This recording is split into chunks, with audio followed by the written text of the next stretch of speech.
Imagine world suddenly plunged into an ice age. Outside, temperatures have dropped to a steady minus 60 degrees Celsius. In such conditions, heat and food have become the most valuable resources in the frozen concrete jungle of South Korea. The survivors initially tried to survive together, but quickly realized that there weren't enough resources for everyone, and then a real war broke out in the cold corridors of apartment buildings. But amid all this chaos, there is one guy, Hang Feng, who is fearless in his fortified base with heat, girls, and plenty of food. He is a regressor who not only went back in time before the apocalypse began and prepared himself properly, but also gained superpowers that allow him to clone and increase the size of food. He didn't stop there, and later built himself a real fortified base with heat, greenhouses, and even a sauna. So, how did it all begin? Let's find out. The transmission cuts off into silence and is replaced by the roaring voice of someone calling out Han Feng. The guy is making his way to open the door while quivering in the cold.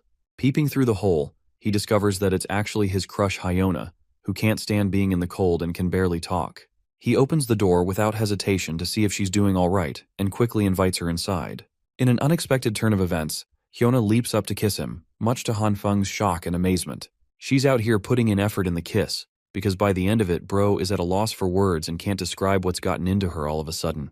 Keep in mind, she was supposed to be his crush, so the dude is probably feeling like a gigachad on the inside for finally scoring a win.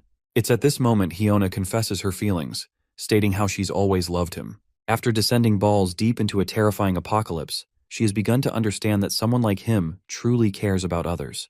To sell her point even more, Hyona makes him touch her body so that he can sense her racing heartbeat, stating that she's ready to do anything with him. And yes, that's the honey trap that our guy ends up falling for. Because while he's busy out here imagining the birds and the bees, Hyona doubles down on rubbing her thigh between his legs, causing him to get even more lost and careless in his feelings. He also shares his feelings right back, stating that while she truly means the world to him, it doesn't make sense for them to behave this way right now. Hyona is an excellent manipulator because she tells our boy to close his eyes so that he can enjoy the process. Full of joy, he closes his eyes, questioning what's going to happen next. He's probably got the excitement of a child while this is happening.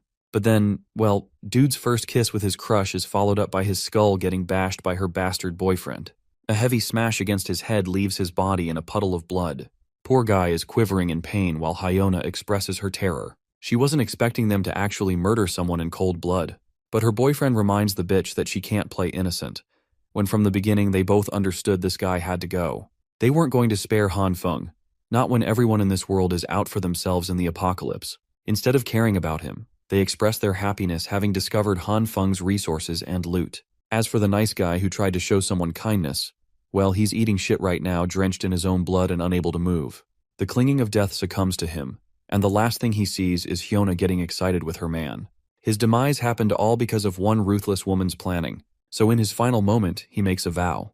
If he's given a second chance, he's going to stop being someone else's toy to be used and discarded. As his consciousness fades to black, the terrifying feeling is replaced by a shimmer warm light, drawing him near and near. At first, he thinks it's a way for him to get into heaven.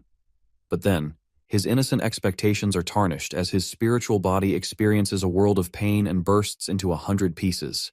By the end of that traumatizing sequence, he jolts up awake from his bed. His face is full of sweat and he questions his surroundings. Han Feng was just fading away just a few seconds ago, and now he's okay. It's not just that he's fine, the world is fine too. There's no signs of an apocalypse. The sun is warm even after 30 minutes of waiting. It's the kind of warmth that he never expected to see again. From the calendar, Han Feng checked and learned that today was June 28. The date of the apocalypse in the original timeline is supposed to start on July 15th. This means that he had a post-death regression that led him to arrive back in time just a few weeks before the apocalypse. The feeling of shock, amazement, and confusion all show up on his face. He clearly wasn't expecting to be reborn, but this time he's returned with a few changes. Let's talk about that glowing red hand for a second. Ever since Han Feng regained consciousness, this guy's hand just can't stop glowing red. He tries waving it off, and yet nothing happens. To describe the sensation, the glow feels warm and it doesn't hurt or anything. At first, he thought that his mind was playing tricks on the guy, but then Han Feng sneezed out of nowhere, leading to yet another intriguing development. The same hand that was red a second ago is now glowing a bright green, adding even more to his confusion. But there's a difference this time, because Han Feng actually loses control of the magnitude of his glowing power, causing it to get even bigger. In a state of hurry and panic, he stands there looking lost at his newfound problem. The radiating glow out of nowhere starts shrinking in his hand. The behavior of the glowing effect is odd and different from the red one. Taking a seat, he expresses his sudden drop in energy. Yeah, ever since the green one activated, his body has been more drained than ever. Frustratingly waving his hand in anger, Han Feng comes to a sudden realization. This is exactly happening just like those awesome manhwa stories he likes to read. In the same fashion, the main character is reborn, and this time with overpowered abilities. So in order to test his own, bro pulls out a damn knife, hoping for some miracle to happen. But funnily, nothing goes his way as the blade doesn't react and he's standing there looking like a clown. Not to mention his tummy is grumbling because of the energy loss he experienced. Checking his fridge turns out to be a waste of time because there's just nothing in there. The situation is growing more troublesome for him than he thought. He has to eat at least something or he's going to risk going unconscious again. An idea comes to mind when he spots a jar of roasted soybeans, the only snacks that could be feasibly used in the apocalypse. Even though it's not a proper meal, it's filling enough for now. Reaching for one of the beans, he pops one in his mouth, but the moment he does that, the soybean explodes into a fully grown bean plant. His radiating glowing green hand is gone, and so is his exhaustion. Han Feng doesn't get if it had something to do with the soybeans, or if it's something he did. He grabs and pops open one of the bean sprouts, amazed to discover that this is his new power. Han Feng is impressed and wants to study it intensely, but with his current state, he has a couple of issues to take care of firsthand. First up is stocking up on supplies so he doesn't go short during the apocalypse. To the supermarket he goes. In the next scene, he's navigating through a busy crowd, all of them lost in their thoughts and chattering about. Han Feng is confused and collects his thoughts. So far, he's got two types of radiating hands, and the green one is known to be more unstable, causing him added effects of exhaustion. Then there's the last part, perhaps the most interesting of the bunch. The moment he touched the soybeans with his glowing hand, they became proper bean sprouts. He still can't figure out the specifics of his power, causing his frustration. While he's lost in thought, a familiar voice graces his ears. Hyona, the same bitch that betrayed him in his previous life, is here to see him. She's drop-dead gorgeous, but that's the thing. Getting involved with her is literally going to drop you 6 feet under the ground. Han Feng is pretty shocked to run into her again like this. A little more background on his crush. Lee Hyona has been his long-lost crush for 3 years straight. He played every trick in the book to get her to like him back. But deep down, our boy knew he was just a backup, if anything. And now, after what happened to him, after the way she deceived him and got him murdered in cold blood, he is pissed. Rage is filling up his body, but he's not the type to go ballistic on someone considering his situation of being reborn. Han Feng assures himself and calms him down, hoping to take his revenge properly some other time. For now, he's got some supplies to gather. Hyona shows concern for the guy, waving her hand in an effort to grab his attention because he appears spaced out. Trying his best to maintain politeness with her, he praises Hyona for being so beautiful that it stunned him for a bit. She calls him a smooth talker in return, and thinks that it's a good opportunity to invite him out to go shopping. But even with her attempt, the girl gets straight up rejected as he moves past Hyona like she's not even worth paying attention to. This gives her a reality check so hard that she's lost for words. The reality is, Han Feng fully understands that she's only being so kind as to invite him so that she can use him as a personal bank for her own groceries. He's done being someone else's pet, so that won't happen anymore. The Waldemar Shopping Plaza is known to be the most well-stocked supermarket in the region. In the original timeline, the moment the Arctic apocalypse began, this place was cleaned up and emptied up in a single night. It's still unknown who managed to rob it like that. But for now, Han Feng's objective is to stock up as much as humanly possible. Being intelligent, he actually discovered a survival guide list to get all the stuff he needs. Stuff like food, winter clothing, medicine, necessities, fuel, and a whole bunch of other useful items. Well, while he's got a huge shopping list, there comes a second problem. Bro doesn't have enough money to do shit. While he's sulking, the guy receives a sudden message, proving him eligible to grab a giant loan of 170,000 yuan for this year. It's just the lottery ticket he needed after all. Who the hell is going to repay debt during the apocalypse anyway? And so, using all of the loan apps he could find on the internet, Han Feng began twiddling his fingers, making sure he got loans from everywhere. The scene switches to Hyona, who is pretty damn frustrated with the way he treated her today. This bitch is a stuck-up who can't get over the fact that her personal simp refused her like that. It tells you a lot about her personality, but I'm sure more didn't need to be said after she got the guy killed in his previous life. Hyona is cursing Han Feng for being a pathetic loser without a car and doesn't expect to be nice to him anytime in the future. Speaking of the devil, a car drives up to her and honks at her. Hyona's reaction is one of shock when she discovers that the driver is actually the same guy she was talking shit about. It's Han Feng. He drops by to talk to her, stating how he purchased the vehicle just now. After all, his father has been making a ton of money in the States, so it's only natural he sent over some cash for him to have fun with. He also tells her that he was busy taking his father to the airport. This fact actually cools her down, making her think that she was turned down because he had an important job to attend. She apologizes for asking him out during an important time. In usual Gaslighter Pro Max Girl Edition fashion, she acts cute while crying and complaining about how cruel he was. Han Feng's reaction is interesting to say the least. First, he calls her foolish, and then grabs her close, stating that he won't ever ditch someone like Hyona, as she's far too important to him. The arrogant chick thinks that she's scored the lottery, so she plays on his feelings again, hoping to manipulate him by saying that she feels the same way about him. She recommends watching a movie with him and having some nice dinner. But right as she's saying these things, our boy says peace the fuck out and is already tending to his luggage. He complains about how busy he is with the stuff he's got to take back. Even Hyuna is stupefied as to why he bought so much stuff out of the blue. In return, Han Feng plays it cool and says it's because he wanted to. To raise her expectations, he tells her that he also got Hyuna a present. Feeling all happy and bubbled up, she decides to head home, hoping to see it later. As she's leaving, Hyona's got a really satisfied look on her face, thinking she killed that.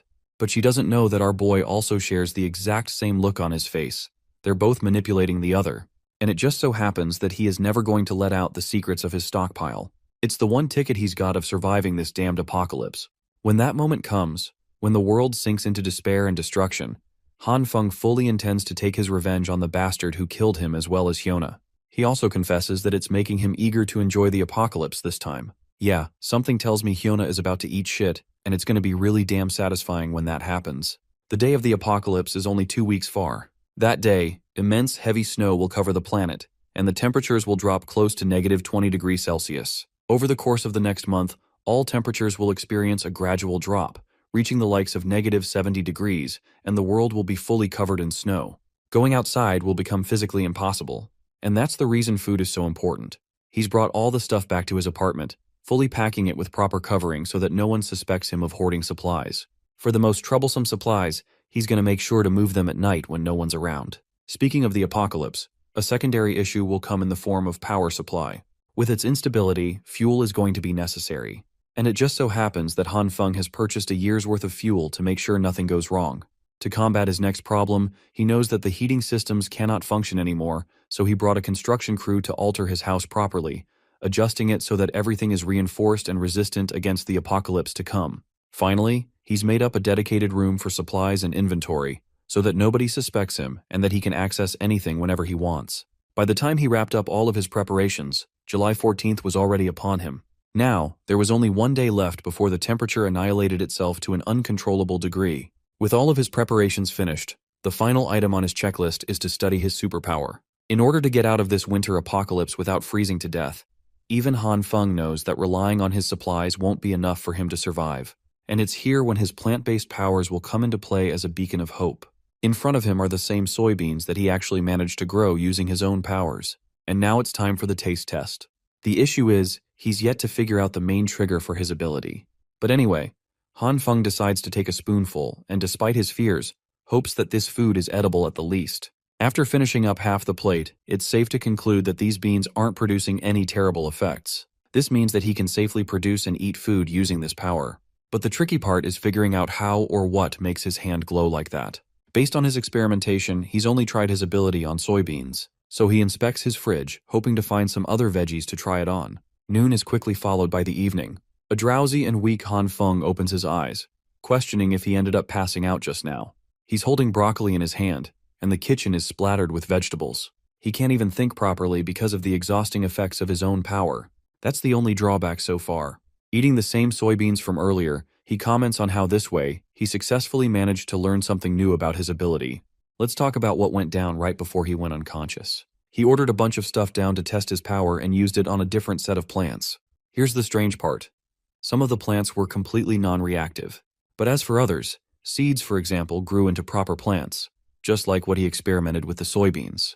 There's also a third category. Some of them detonated right in his hand, which remains to be a mystery as to why. Han Feng also discovered the charred substances that shared the appearance of coal upon their detonation. But it's a good thing because these same substances can be stored and later reused to provide warmth. With this, he successfully found a way to keep himself warm in the harsh apocalypse to come.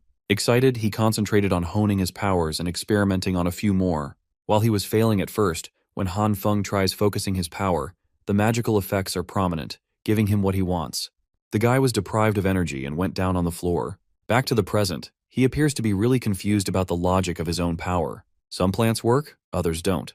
It's hard to find what works and what doesn't. Still, from this experience, he's realized the key part of the trigger. It's actually imbued into his consciousness. So he tries meditating on an ethereal experience where he is one with nature, an experience that connects his mind and body all the same. The fruits of his imagination end up becoming successful, because right after opening his eyes, Han Feng is satisfied to discover his glowing green hand.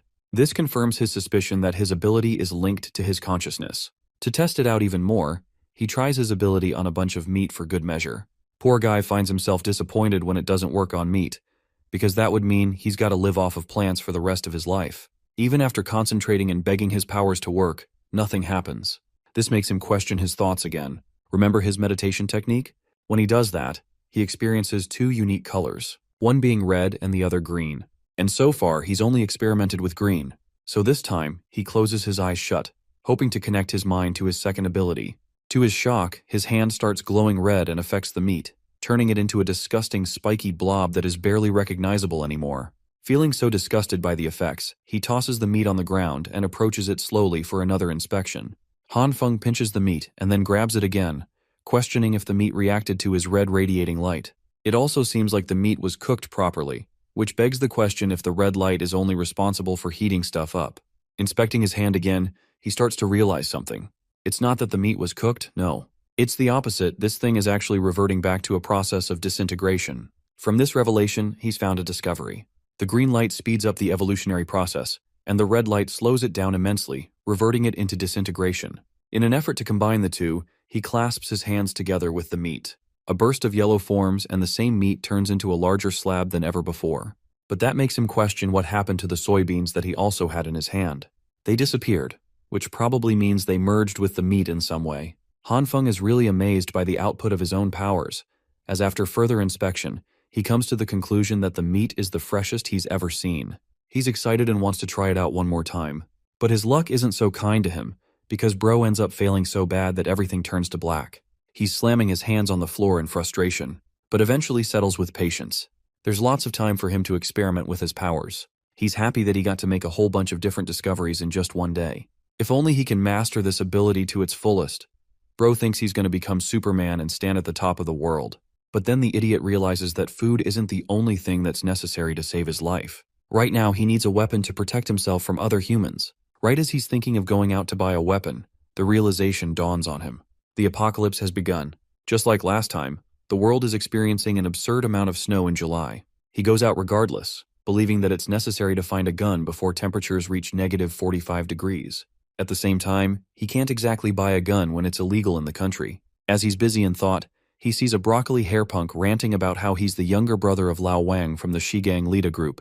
You know, the typical "my brother's got more money than you" tactic for winning petty arguments. Han Feng actually recognizes this clown from somewhere, thanks to his shitty fashion style and all. The funniest shit is how the people have decided to dub a name for this guy, calling him Homeless Joe. Let's talk about Li Zi, or Homeless Joe, who lives in the same neighborhood as him. The guy's known to be a contractor who has networks with everyone around. People come around asking him what's up and what's going on. And he acts like he's the busiest dude in the block, about how he's so busy dealing with his projects with his big brother. Bro doesn't even have a job, and he's always seen whining on his phone, pretending like he's got millions and millions on a project to spend some time on. Seeing this guy, Han Feng wonders if the idiot can help him get the weapon he needs. He greets Homeless Joe and pretends to know him for a while. So the thing is, this guy doesn't really know our boy at all. Han Feng pretends to be Xiao Han, taking advantage of his pride and acting like they're long-lost friends who should remember each other. The homeless idiot gives into the bait and apologizes for not remembering, especially when he's got so much work to do. Han Feng checks his surroundings and quickly closes in on the punk, explaining his entire situation. When he's done explaining, Homeless Joe experiences a jolt of shock, questioning what the hell this dude needs a gun for. At this point, Han Feng is at a loss for words.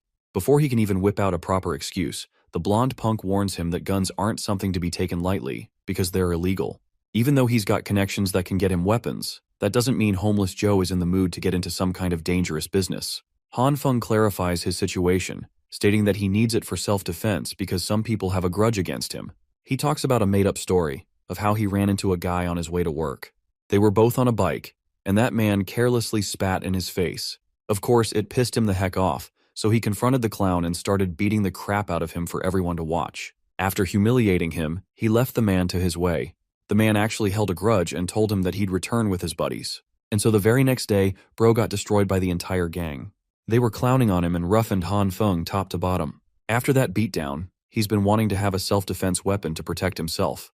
Luckily, Homeless Joe is sympathetic for his story and makes a huge deal that spitting on someone is definitely a step too far. He thinks this kind of behavior should be punished, but Han Feng is starting to think that maybe this guy ended up missing the damn point of his complaining. Still, Homeless Joe wraps his arm around him like a guardian angel and promises to save the day. He's gonna make his call to his big brother, and everything will be sorted out. Han Feng is glad that things are going his way. Homeless Joe recommends they take the boss because his luxurious car is being serviced right now. Han Feng is okay with that, showing Homeless Joe that he's got a vehicle for them to work with. As they're driving their way, Homeless Joe is shocked and asks about the price of the car. Our boy reveals that it cost him $700,000, which appears to be a pretty good deal in his eyes. Bro is out here snapping pictures like he's some kind of Instagram heartthrob. The hilarious part is that he captions it as if the SUV is his own. Speaking of the big brother he talks about, his punks are out chilling with a fire, commentating on the absurd weather conditions. Han Feng's car stops by and Homeless Joe pops right out. The guy is out here acting smug and shit. The rest of his boys can't believe that Homeless Joe's got his own SUV now. And this guy is such a slimeball that he even tells them he bought it for $700,000 of his own pocket. Han Feng is left with the impression that Homeless Joe is seriously quite bold for saying something like that in front of the owner of the vehicle. In the next scene, the punk brings Han Feng to his boss. As you can guess from a gang leader, dude's got tattoos all over his body. He's displeased to see his brother here and immediately shows the blonde punk the door. To that, Homeless Joe puts all the pressure on Han Feng, stating that his friend over here wants to buy a gun. The gang leader is surprised at first and gives our boy a mean-ass look. Han Feng is terrified, while the boss is a bit annoyed that they came all the way here in search of one lousy gun instead of something more interesting by comparison. The boss tells his lackey to fetch a handgun, which is tossed over to Han Feng for a price of $6,000. However, our boy isn't in the mood to play around with tiny dick pistols. Nah, he's here planning to go full John Wick mode and requests a longer weapon with a scope. The boss is alarmed by the kid's audacity and confronts him for demanding a goddamn sniper rifle. He reminds Han Feng that he isn't here in a position to negotiate or search around as if this were his own shopping mall. Yep, the boss is a stuck-up guy who is going angry for no reason. That's where Homeless Joe and his stories come to the front. He whips another one of his stories again. This time it's about Han Feng's wife who cheated on him 3 times. By the end of that storytelling session, the boss throws up a furious tantrum, feeling rageful on our boy's sake. The ridiculous stories are movie material from the looks of it. Anyway, the boss agrees to the request of a sniper rifle at last, stating that it's still going to take a few days. Han Feng is grateful that his request is being tended to. Chengzi, the underling, is told to arrange a semi-auto for him as well. The boss has actually decided to take pity on him and has thrown in a free gun as a gift for the guy. Han Feng is truly starstruck when he sees him offering the handgun without any cost. Returning his gratitude, our boy decides to slip up an important piece of information to the gang. He talks about how he's friends with the government and how the weather conditions are only going to get worse from here on out. This means it's best to stock up on supplies quickly because they will run out soon. This time, Han Feng maintains an air of seriousness in his gaze, adding on to the weight of his advice. The boss agrees to take his advice, and that's how they ended up concluding the meeting with the boss. Returning back, Homeless Joe talks about how he handled that meeting like a pro mediator. He also thinks that it's good that his brother was in a pleasant mood today. Han Feng is really grateful and even hopes to buy him a bunch of cigarettes. Homeless Joe puts up an act of goodness at first, but then eventually caves into his offer. The funniest thing is how he's requesting 8 cartons full of cigarettes for the job, thinking that it should be an easy request. While he's ranting about, Han Feng is focusing on his checklist. He's got everything he needs for the apocalypse now, and the rest of the time will be spent studying his abilities. The only thing he's got to solve is how to work around his food troubles, and then it will be all smooth sailing from there.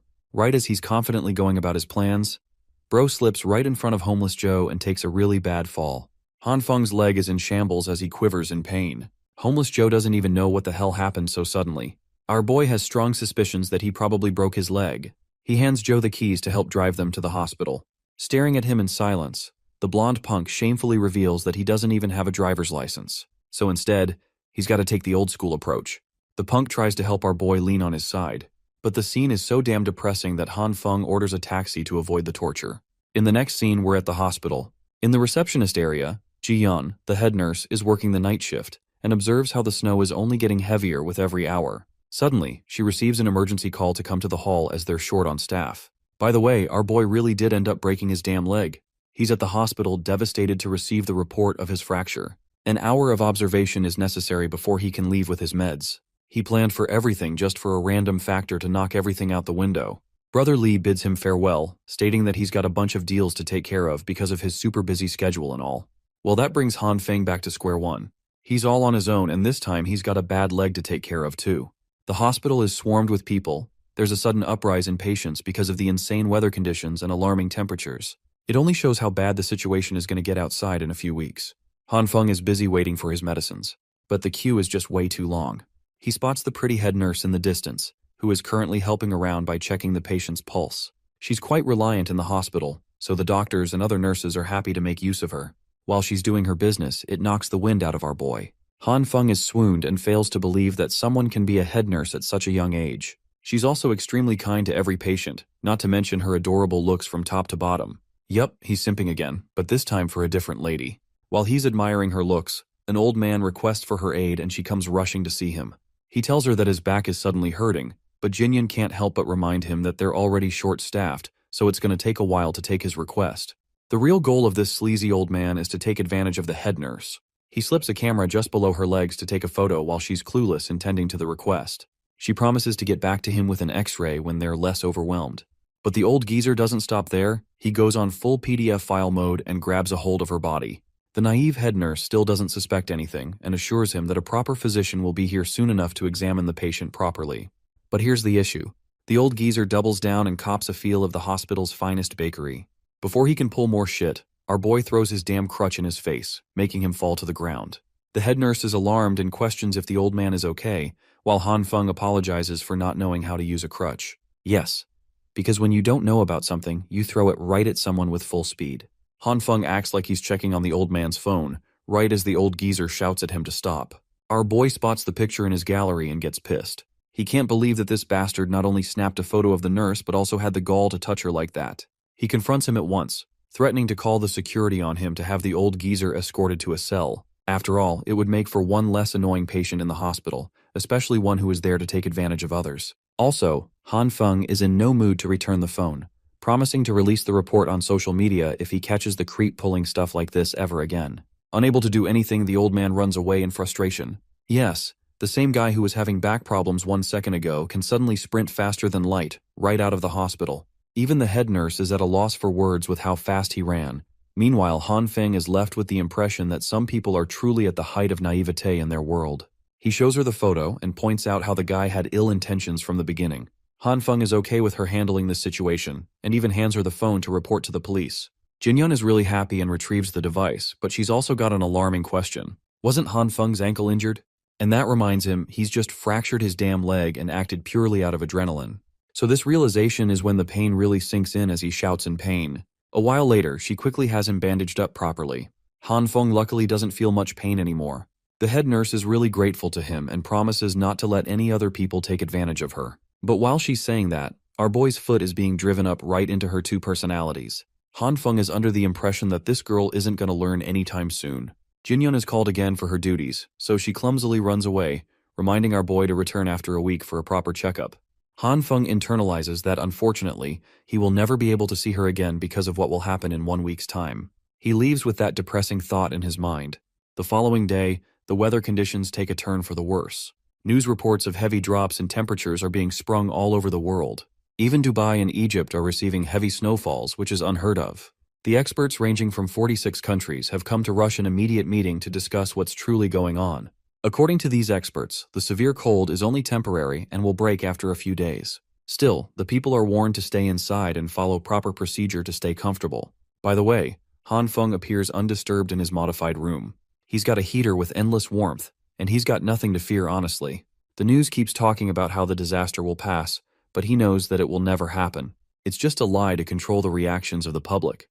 It's pure bullshit, and it makes him feel like a clown believing in them the first time around.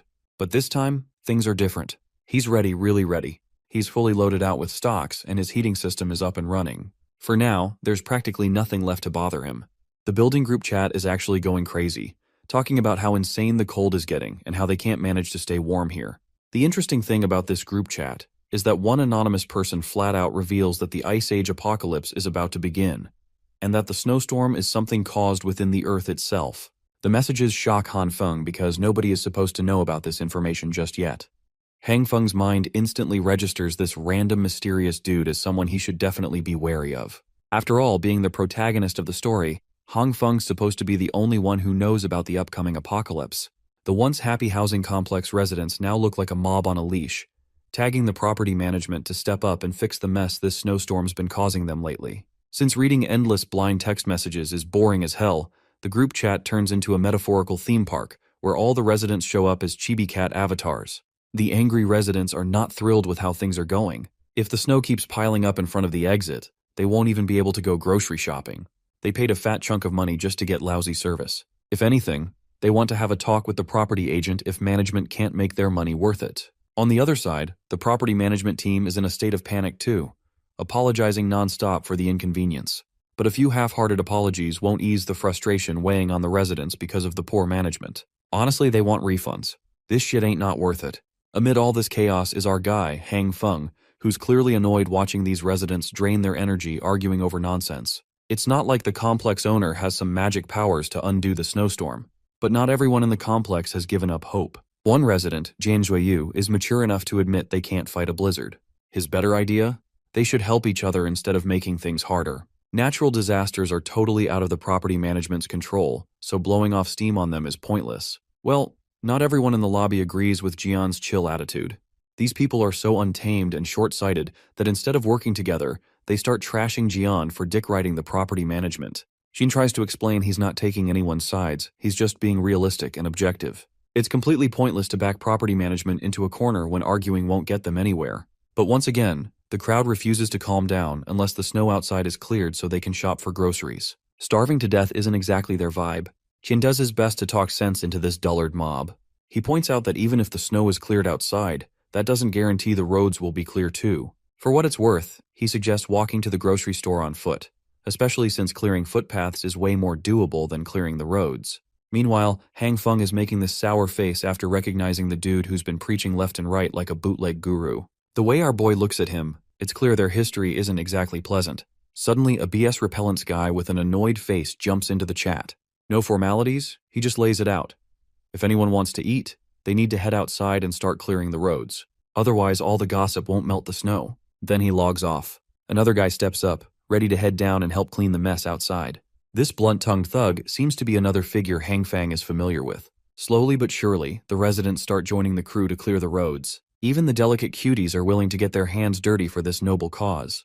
Then there's the unforgettable Hyuna, who's also volunteering to help. Han Feng isn't sure how a pussy like her even agreed to join. Turns out, her volunteering is just a ploy to attract all the gooners who don't want a beauty like her to drain herself when men are around. As expected, she milked the moment and dumped her responsibilities on others. What else do you expect from an opportunistic bitch like her? As Han Feng logs out of the chat, the frustration on his face is obvious. This woman never disappoints when it comes to ruining his mood. Right now she's actually texting him. Why, you ask? Well, because she knows this desperate gooner would do anything she asks, so she wants him to bring her food supplies. She even throws in a bonus pic of her bare legs, thick thighs, barely any clothes, all aimed right at our boy's soul. Han Feng wants to rate her a solid 10/10 for the effort, seducing him with barely their clothes despite the cold. But with his leg broken, even if he wanted to chase the booty, he can't do squat. So he decides to toss back a teasing remark guaranteed to make her skin crawl. And sure enough, his words do the trick. She's so annoyed she wants to stomp on him. Here's a little throwback to what's been going down. Today marks the third day ever since the blizzard started, with temperatures already dropping below 20 degrees. Since this was just the beginning of the destruction about to unfold, the central heating was still running. The internet was still up and running for everyone's daily dose of distraction. So, just like any bored teenager, Han Feng did nothing but scroll through TikTok, watching those busty ladies making shorts. Though honestly, he isn't feeling it. In fact, he is already bored, and it's only the second day of the so-called apocalypse. This got him thinking about what loneliness can really do to a man. His broken leg wasn't helping either, seriously cramping his style and trapping him in place. And it's going to be at least a few months before he fully recovers. With no other option, he dives back into video after video. That's when he stumbles on something awe-inspiring in a news report. Turns out there's a dude with a crazy ability to heal himself. According to the doctors, this guy fell off the 15th floor, wrecking his internal organs and mangling his bones completely. But not long after, the guy started regenerating, like actually healing himself. Thinking about supernatural powers got Hang Feng remembering he had some tricks up his own sleeve. So, he activated the familiar green light glowing over his hand and tried to heal his broken bone. But the green energy fizzled out without doing a damn thing. He tried again, but nope, only failure awaited him. After admitting defeat, he slumped back on the couch, disappointed that his hopes had been raised for just a moment. After hours of endless scrolling, he finally started drifting into the dream realm. In his dream, he was rocking some primitive garb, riding a massive goat. Not just one goat, a whole freaking flock of goats following him, with goat heads flapping as they soared. In this zoomed-out shot, you can see this massive horde following him closely behind. But suddenly, the fun ride screeches to a halt when the goat slammed on the brakes, tossing him off its back. He hurt his leg in the fall, and one of the goats starts licking it. He finds this weird act of goat compassion pretty gross and pushes the creature away, which annoys the goat. Then the goat whipped out its absurdly long tongue, wrapped it around Hang Feng's leg, and jerks it right into the sky. The part of his leg the tongue is wrapped around starts to heal instantly. Right at that moment, Hang Feng woke up in a cold sweat, totally shocked. For real, that bizarre dream messed him up so bad he is literally sweating down to his balls. Suddenly he notices his leg is glowing with green energy, showing signs of self-repair. Not long after, he carefully unwraps his bandages and gingerly plants his foot on the floor. Surprisingly, it didn't hurt at all. Looks like that green light did help him recover, but only after he fell asleep. To test this wild theory, he grabs a sharp knife in a morbid attempt to hurt himself, hoping to trigger the healing all over again. His hand trembles as he reluctantly slices a small cut on his index finger. While he is testing his newfound ability, let's cut back outside. There, the angry mob of residents is finally putting their energy to good use. Thanks to their combined efforts, they cleared the path in front of the main gate. All credit goes to Zhang for his unity pep talk that got everyone moving. Zhang then gives extra props to an old man who had worked the hardest of all. The old man, in turn, praises the twins who'd been grinding just as hard. Then there is everyone's favorite busted nurse Jin Jian, struggling to walk on the slippery snowbed. The twins spot the damsel in distress and lend a hand to help her up. After that, the twins decide to get back to work in order to clear the path further, telling her to call if she needs more help. Jiang notices the snowfall is getting heavier, so he urges everyone to make their grocery run a quick dash in order to get back as soon as possible. Speaking of supplies, the old man suddenly remembers something, but he didn't think it's worth bringing up until Zhang insisted. The old man reveals a rumor from a few days ago. Apparently, a resident had been spotted bringing supplies on a small truck, acting like he was just moving in. Well, Zhang doesn't think much of it. It's pretty normal for someone new to haul their stuff when moving into an apartment. But then the old man adds an interesting detail. He had noticed the guy had gas tanks and a fireplace with him. That certainly doesn't sound like normal moving in stuff.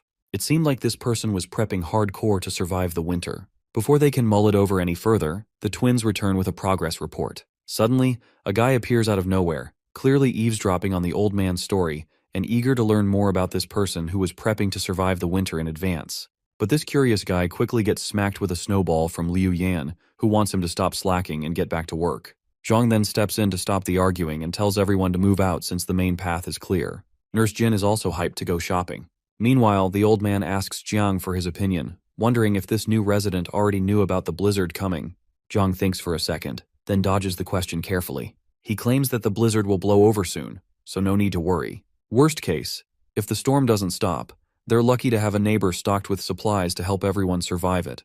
So it's actually a good thing. As their journey to the store continues, the snowstorm intensifies, pushing everyone to move faster. Meanwhile, our lazy boy Hang Feng is still knocked out in his cozy apartment. But his nap gets interrupted by a knock at the door. There is this familiar voice calling him out. When he opens it, the visitor turns out to be homeless Joe, holding the fine stuff our guy had requested.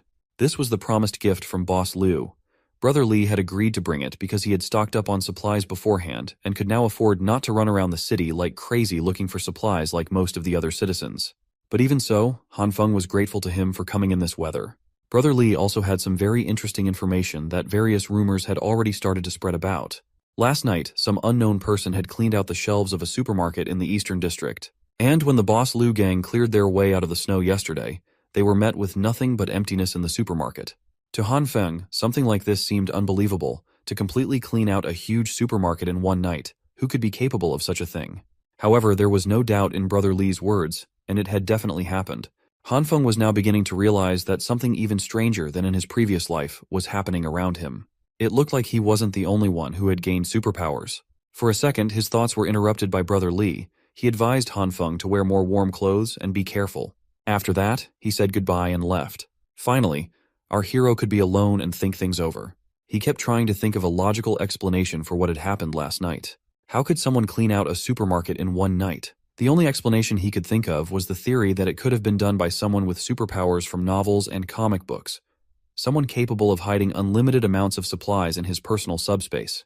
The only question was, could people with such abilities exist in this world?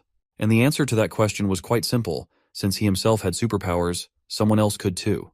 This was a disturbing discovery. Now Han Feng couldn't waste a moment. He needed to examine his superpowers more thoroughly, so that when he encountered other superpower holders, he would have his own strategy to counter them.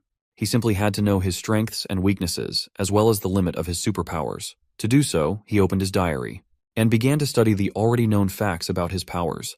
At this point, he already knew that his power could react with different foods, both plant and animal.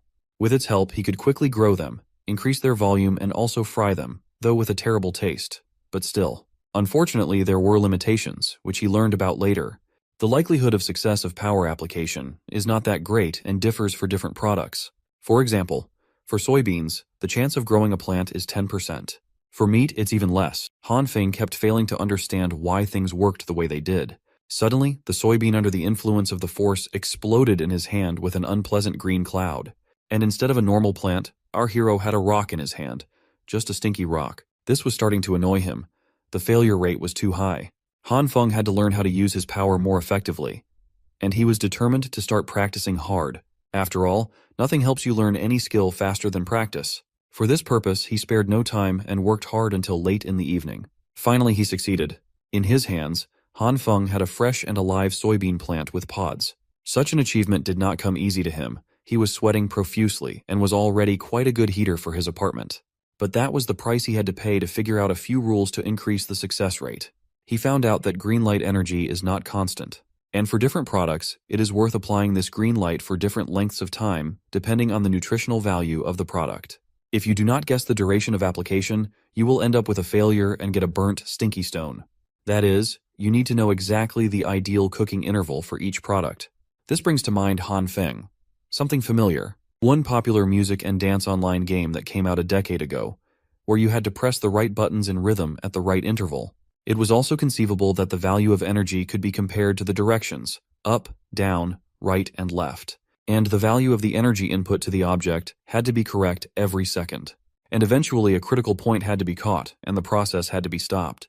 If you do it right, you'll achieve success, and every soybean will become a plant. After the success with plants, Han Feng began experimenting with meat. Obviously, but meat was different from vegetables. If you did something wrong in the process, the meat would then turn into a disgusting black slurry. However, the principles in turning meat were still supposed to be similar. The first place to start was to determine how much energy the meat needed. Everything seemed to be working and going according to plan. But here's the problem. The chicken leg exploded just like the previous ones with a nasty black slurry. It looked like it would take him even longer to learn how to work with meat than with plant food. Time after time, Han Feng tried and failed. The chicken legs exploded one after another. There seemed to be no end to this series of failures. Finally, our hero's patience ran out. He even cried out in despair, cursing this damn ability with an increased level of difficulty. However, the hero was not one to give up, and while the snowfall outside the window only intensified and the temperature dropped even lower, Han Feng did not stop trying. Traces of it were all over the kitchen. And then came the moment of truth. The last chicken leg. Our hero was already doing everything on automatic with an absent expression on his face and did not even hope for success.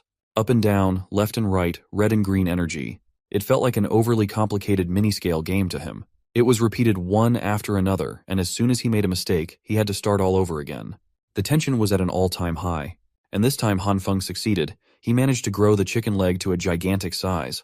With a snort of disdain, our hero said that it was worth it. And collapsed exhausted but happy on the floor. He had finally found a way to synthesize meat. The weather outside was getting worse by the day. The news announced that today, July 17th, was the third consecutive day of snow disaster. In every corner of the country, the same thing is happening, and it seems that mankind is facing a disaster that happens only once in a few thousand years. In order to ensure the basic livelihood of citizens, the authorities are actively fighting the consequences and taking measures to help citizens. It was to such news that Han Feng woke up the next day. How many times had he heard it before?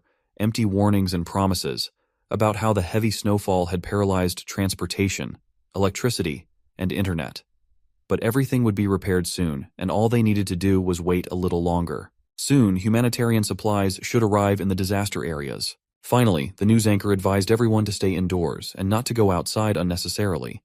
For Han Feng, there was nothing surprising in all of this. He had heard all of this in his past life. Suddenly, a notification came on his phone, followed instantly by several more. Han Feng immediately saw that it was a group of residents of his house who had started making noise again, and he simply couldn't help but join in the discussion. The noise around was unbelievable. Everyone was discussing the morning news. Some believed that the rescuers would come and help them. Others thought it was all empty promises and made plans to save themselves. Only one avatar stood out from the crowd and asked the gullible if they really believed what was being said on the news. It was old Uncle Liu, and he absolutely did not believe what was being said on TV. If everything was under the control of the government, the rescue teams would have arrived long ago. Instead, he had heard rumors from old friends that the government was assembling armored vehicles, tanks, and other heavy weapons in City A, the capital of the country. They are probably preparing for the war that is about to break out. After hearing the very real possibility of an all-out war against an unknown enemy, a chilling silence swept through the group chat full of paranoid survivors. Then came the eruption of concerns, asking Uncle Liu if what he said was true. If it was, weren't they basically done for? Meanwhile, Han Feng was just fascinated by the coming up of the issue of war. He had heard something about this progression in his previous life.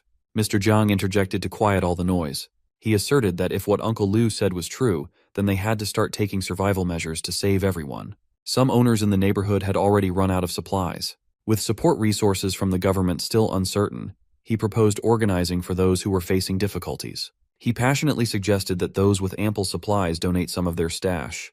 To serve as an example, Mr. Zhang pledged to donate half of his supplies to anyone in need. Other owners quickly discussed what was being put forward in hushed tones. One guy wholeheartedly agreed with Mr. Zhang's proposal, as everyone was just trying to get through the crisis. He pledged to donate what he could and even roped in Li Hyona. She knew this crazy guy, Wu Kuanyu.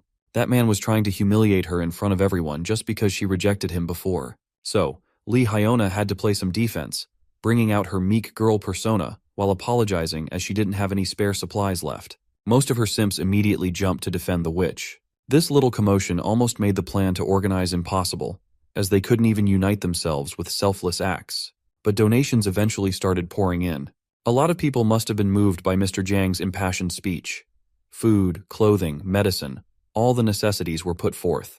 Mr. Zhang expressed his gratitude to those who were willing to help. Since there were quite a lot of people to manage, he thought it wise to appoint some owners to take charge of the operation. He would naturally lead the team. It would be an interim emergency committee responsible for planning and distributing donated supplies. Han Feng smirked as soon as he read the announcement. This interim committee thing happened in his previous life too. Sometime later, it would be revealed that it was all a scheme to take other people's resources. Today was the 19th of July, the 5th day of the apocalypse.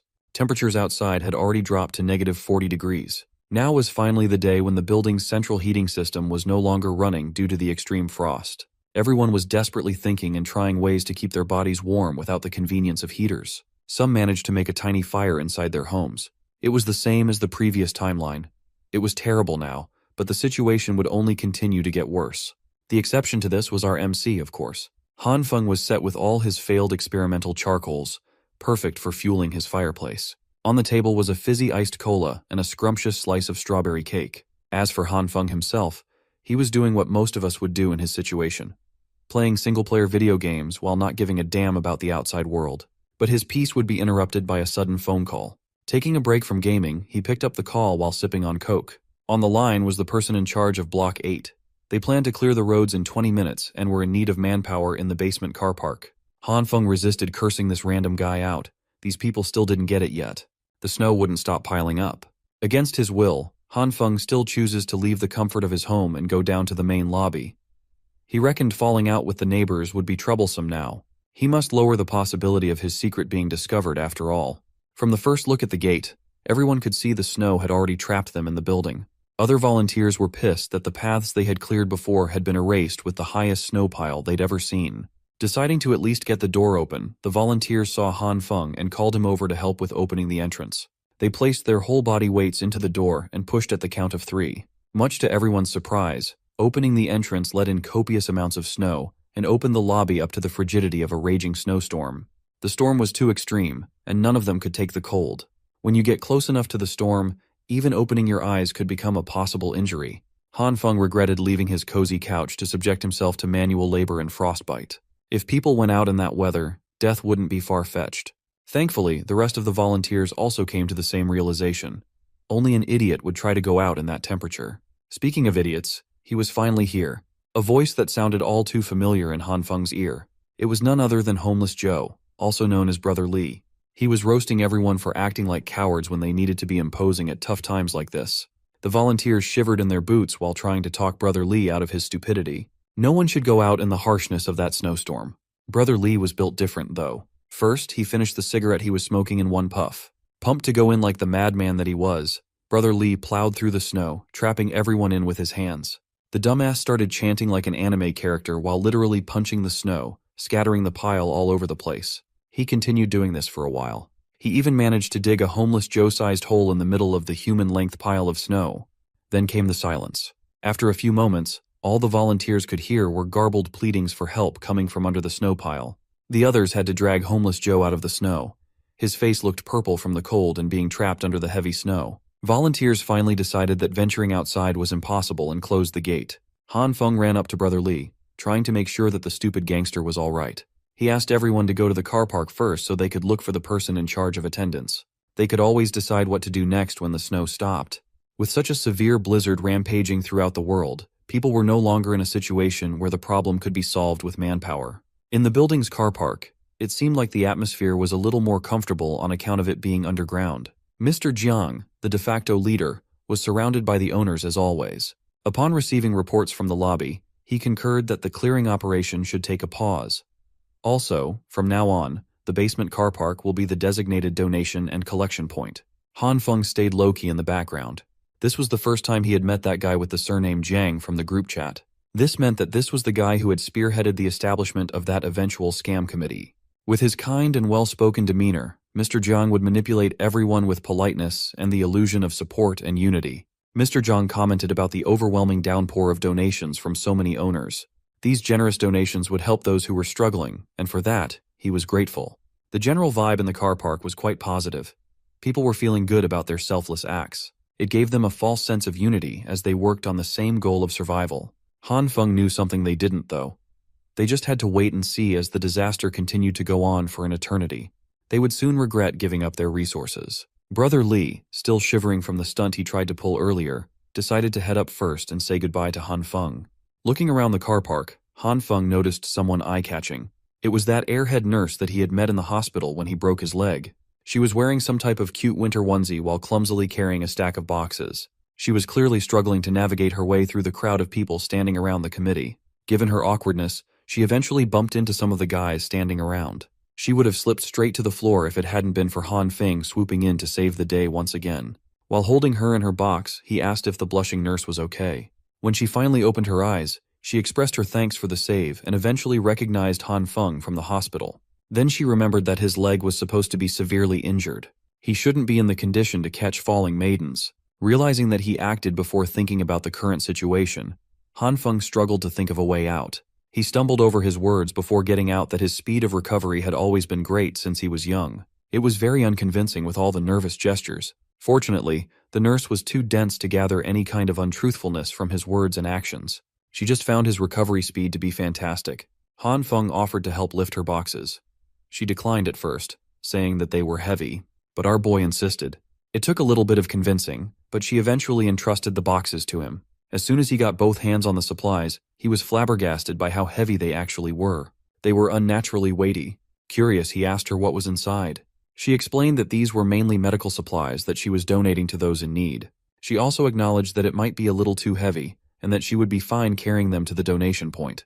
Entranced by her beauty and kindness, you could give Han Feng a few more pounds to carry, and he would never complain. Since she claimed to be stronger than most guys, the nurse kept reminding him not to push too hard. When asked if she'd always been strong since she was young, she became a little guarded while answering that there was a reason behind it all. Hearing those cryptic words made Han Feng naturally curious, but she looked uncomfortable telling the story and apologized for bringing it up. It's just that something happened recently that she can't quite explain. Also, they'd been talking and walking for a while now, and she still didn't know his name. Han Feng politely introduced himself in turn. The angelic nurse also dropped her name, Jin Shui. Based on her big smile, it seemed like she really appreciated this unexpected meeting. He was speechless whenever he saw that smile. He would have been in, but Nurse Jin asked what he does, and he truthfully answered that he was unemployed. Talk about fumbling a baddie so close to the finish line, my boy. But thanks to Manhwa logic, an impatient man just happened to pass by, knocking Nurse Jin off balance. Struggling to maintain her balance, she eventually fell on Han Feng.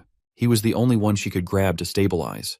This also led to her soft breasts pressing into Han Feng's arm all of a sudden. Having zero riz, Han Feng just stood there and savored the moment. Nurse Jin immediately pulled away and apologized while Han Feng tried to say that it was no problem.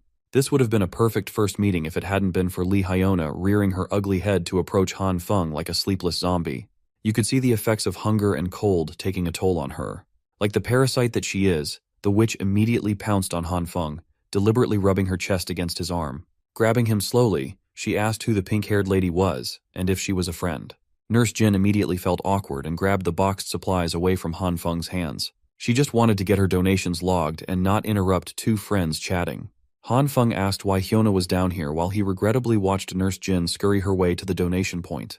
The witch explained that she came to get some supplies, noting that she was worried about Han Feng, given his inactivity. He scratched his head and told her that he was just about to send a message. She called him a liar, seeing as he was happily chatting away with another lady just now. Then came the inquiries about whether he had any spare food supplies at home. She claimed that she was almost out of food and was wondering if she could share some of Han Feng's. He didn't get pissed off or anything like that. On the contrary, he smirked.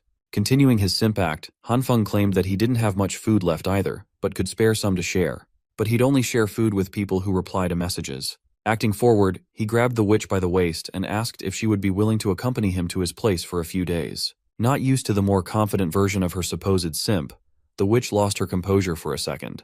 She pushed him away and smiled. Li Hyona insisted that if Han Feng wanted to chat, they could just do so online. Taking that as a flat-out rejection, Han Feng turned back to head up to his place. Being in a very desperate situation, the witch grabbed him before he could get far, telling him to wait up. She asserted that he had changed quite a bit recently. Hyona also claimed that she had always been very serious about her feelings. With the most convincing puppy eyes imaginable, Hyona professed that she didn't want people to think that she was just with Han Feng for his money. So, she's going to need a little more time for something more serious. Han Feng looked at her act with a blush on his face. Thankfully, he checked himself immediately. If he hadn't already died once by her hands, he would have believed those words. But right now he just wanted to tear her ugly mask off. The thing is, he still hadn't found out who the man behind the witch was. Thinking about it now, why would he even go look for the guy when he could just act and proceed like he did in his previous life until Hyona naturally brought the man over? This time he'll be more prepared. Sure, they have a steel bat, but Han Feng has a sniper rifle. Realizing this, he decided not to rock the boat too much and joked that he was just teasing her. Now, the witch was feeling a little ashamed of putting on another acting masterclass for a joke. Still, Han Feng asserted that he would wait for her message so he could deliver some food supplies the next day. With this, they finally bade each other goodbye. She even told him to hit her up if there was anything he wanted to talk about. As the witch exited the car park, an evil smile crept up at the corners of her vile mouth. Unbeknownst to her, Han Feng wasn't the one being played this time around. He really liked tormenting her on the low-key. 2 days passed without Han Feng contacting the witch. This turned into Li Hyona blowing up his phone with angry text messages about the delivery of the promised supplies. Han Feng was just letting all the salty messages pile in while he ate a piping hot steak meal paired with some fizzy drink. How good would it be to eat some good food while tormenting a witch who killed you in the previous life? Finally, figuring out the method to make some blissfully delicious meat was a game changer. The cold weather outside was perfect for such nice and warm food inside. While everyone was miserable in the cold, this guy was actually sweating it out in his bathrobe. Absolute Chad. He hadn't been just lounging around these past few days either. He conducted numerous experiments that allowed him to confirm 2 important things. First, his meat could not be expanded limitlessly. Second, just like soybeans, meat could be reproduced without a limit. His experiments had already yielded pounds and pounds of it. For every full stalk of beans sprouted, he would use half to grow more beans and eat the other half. He could freely apply the same principle to meat. Under the red and green light, half a steak and a handful of soybeans could produce a whole piece of steak. Exploiting the same process over and over would yield an unlimited amount of steak. After conducting numerous tests to put this hypothesis to the test, He concluded that he wouldn't have to worry about eating good food in the future. Some TV stations were still sending out reporters to chronicle the unprecedented snowstorm on its 19th day. It was August 2nd now, and even the picturesque islands of the Maldives near the equator had reached average temperatures of -42 degrees. The entire island had been engulfed by ice and snow. Even the ocean was freezing at a speed observable to the naked eye. It was unreal. According to expert readings, the ice layer had reached 55 centimeters deep. Similar situations could be observed in other countries near the equator, the supposed warm territories. Watching through his massive entertainment center, Han Feng scoffed at the news coverage. In reality, the situation in the outside world was far worse than the media's portrayal. He was peacefully sipping on his daily red wine when a sudden noise from outside sent a shock to his system. Han Feng hurriedly made his way to the window and opened the curtains. He could see a building engulfed in fire from a distance. This was the 7th explosion incident in the past few days. Even Han Feng was clueless about the cause. But what was certain was that this was not a good sign. There had been a ramp-up in the number of military helicopters flying through the city too. If he was clueless, so were the rest of the survivors. The situation outside was causing panic among the residents. All of them were basically camping around the basement car park to trade for goods and food supplies. Human greed knows no limits, so there were many residents taking advantage of others, leading to several conflicts and altercations. At the center of all this was Mr. Jiang, who was still playing the role of the reliable leader who provided necessary resources to the destitute for free. Today was a special day as Han Feng decided to go down to the basement car park with the other survivors. He'd only been out of his place for a few minutes, and the cold was already getting to him. Every time he exited the comfort of his home, he regretted his decision. The real reason he came down was to gather some useful information. If it weren't for that, he wouldn't have shown his face to these people ever again. Before he was given the chance to reset, he remembered a rebellion sweeping through the neighborhood. If memory served him right, it should be related to the people in this basement. Right now, they were still standing by their promise to give away resources instead of outright scamming people. To find out what was really going on, Han Feng decided to do some detective work on this messy and chaotic gathering. Based on the long lines in the collection area, it looked like the number of households facing shortages was relatively high. At the front of the line, a man was complaining about how few resources he was getting when he had donated several large boxes of supplies, while Mr. Jiang insisted that everyone was given an equal slice. With a single canned good and one sausage in hand, the man demanded his donated resources back. But the committee couldn't really do that. Since the disaster was ongoing, Mr. Jiang urged the man to look at the bigger picture and promised to pay back the man in cash several times over once things settled down. But a promise of money for an uncertain tomorrow wasn't worth anything right now. Finally, other people in the line started speaking up against the whiny man. They bashed the guy, telling him to stop being so shameless and move along. It didn't take too long for a mob to form around the idea of hating this shameless man who just wanted a few more supplies for his family. They were thoroughly under the influence of the interim committee. Han Feng knew all too well that there was no way for the people in charge to concede their resources in this current situation. But placing yourself on higher moral ground against those who donated more resources at the start of the crisis was equally shameless. Speaking of shameless, the man, the myth, the legend, finally made another appearance in the basement. It was none other than Homeless Joe. Brother Lee. He looked a lot worse than a few days ago. He looked frail, sickly, and thin. It had been a while since the Gun brothers had seen each other. Brother Lee claimed that he wasn't doing too badly, but it was clear that he was. According to him, he was just trembling from being flustered and powerless, not to mention the cold. He was far from doing not too bad. Brother Lee finally admitted that he had been having a difficult time, just depending on drinking water to suppress his hunger, as he didn't have any food left. When the donation drive was in full swing, he donated most of his resources to the committee. In the end, his own supply ran out before the promised end of the snowstorm. In addition, the rations that the committee doled out were too little. If Brother Lee had only known how bad the weather would be, he would have kept more of his personal stash. Realizing that he had a possible solution for Brother Lee's plight, Han Feng pulled the gangster closer to whisper a favor. Brother Lee pulled away in disbelief. Little Han Feng just offered him 4 packs of instant noodles and 2 sausages to do a simple job. Han Feng made a point of asserting that this would put a significant dent in his supplies. The gangster took it as his little bro was looking for an excuse to give him food. He was moved to tears, promising to remember his goodwill for the rest of time.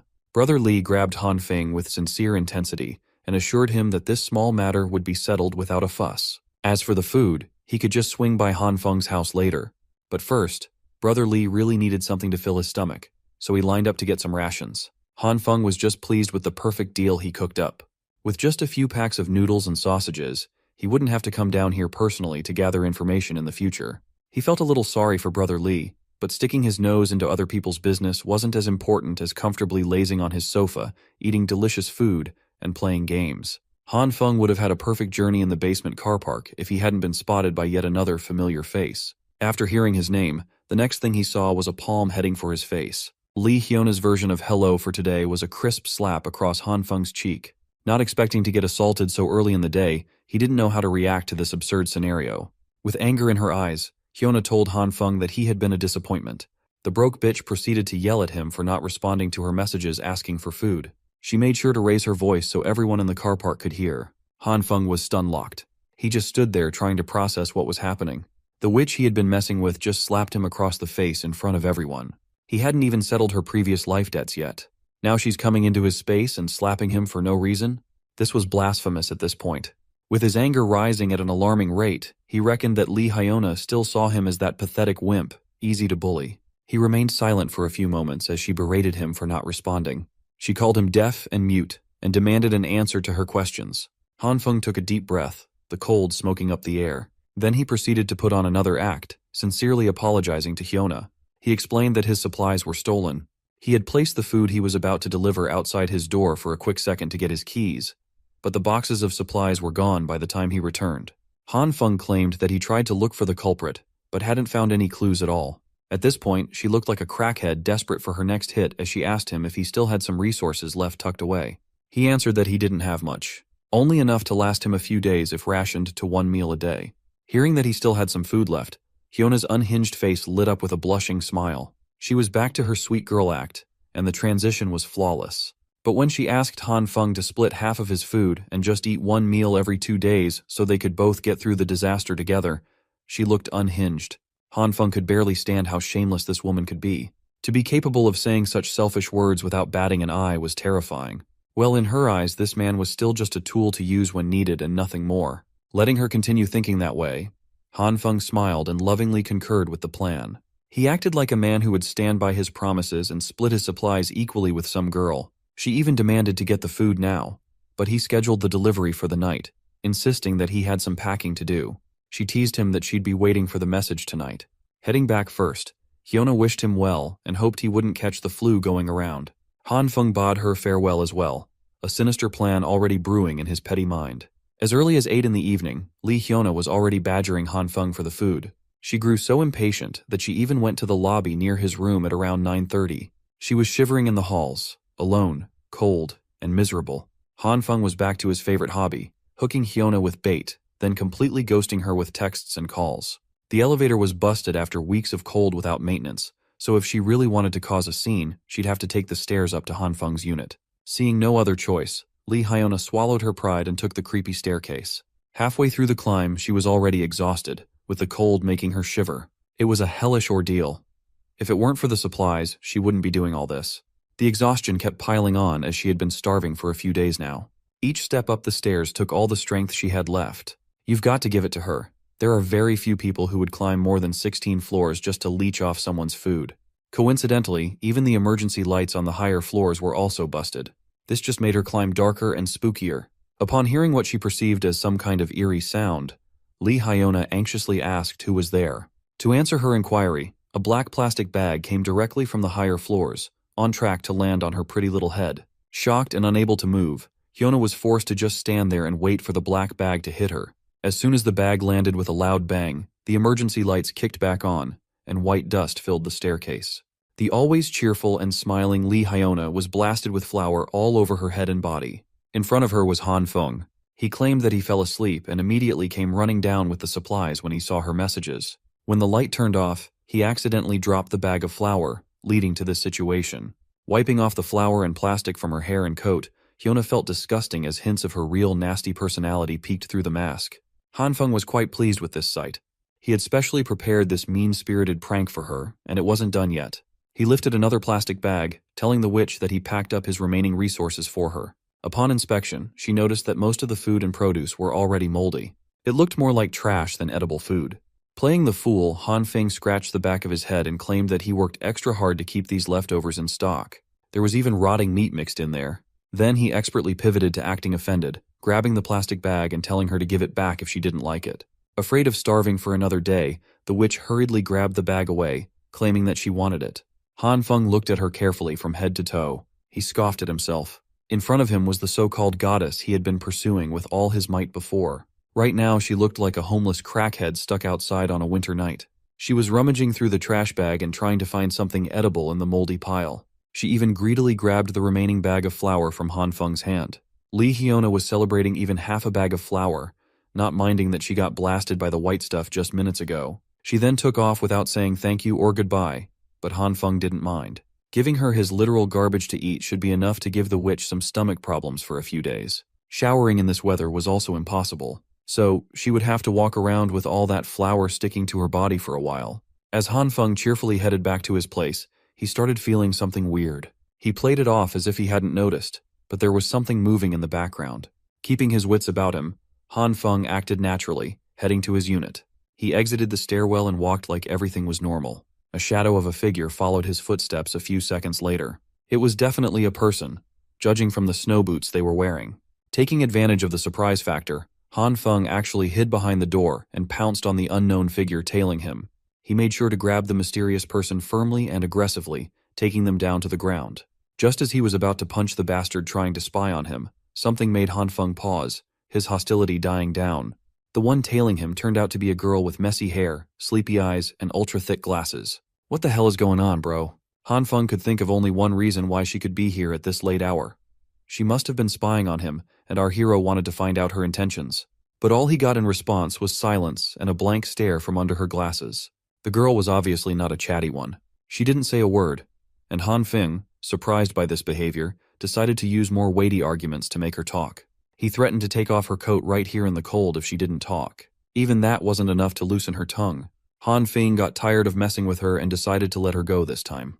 But next time, she might not be able to count on such favor if she spied on him. Now she had to stop her silent games and hurry to her home before she got cold. As our hero was about to leave, he suddenly felt someone grab his sleeve. This silent girl wasn't going to let him go so easily. Although Han Feng didn't understand what she wanted from him, she, on the other hand, just stared at him and remained silent. Han Feng told her to stop looking at him, and even threatened her to leave if she didn't tell him what she wanted. But instead of answering, she pointed at something with her hand, and pulled our hero with her. Even a laggard like Han Feng realized he was being shown something.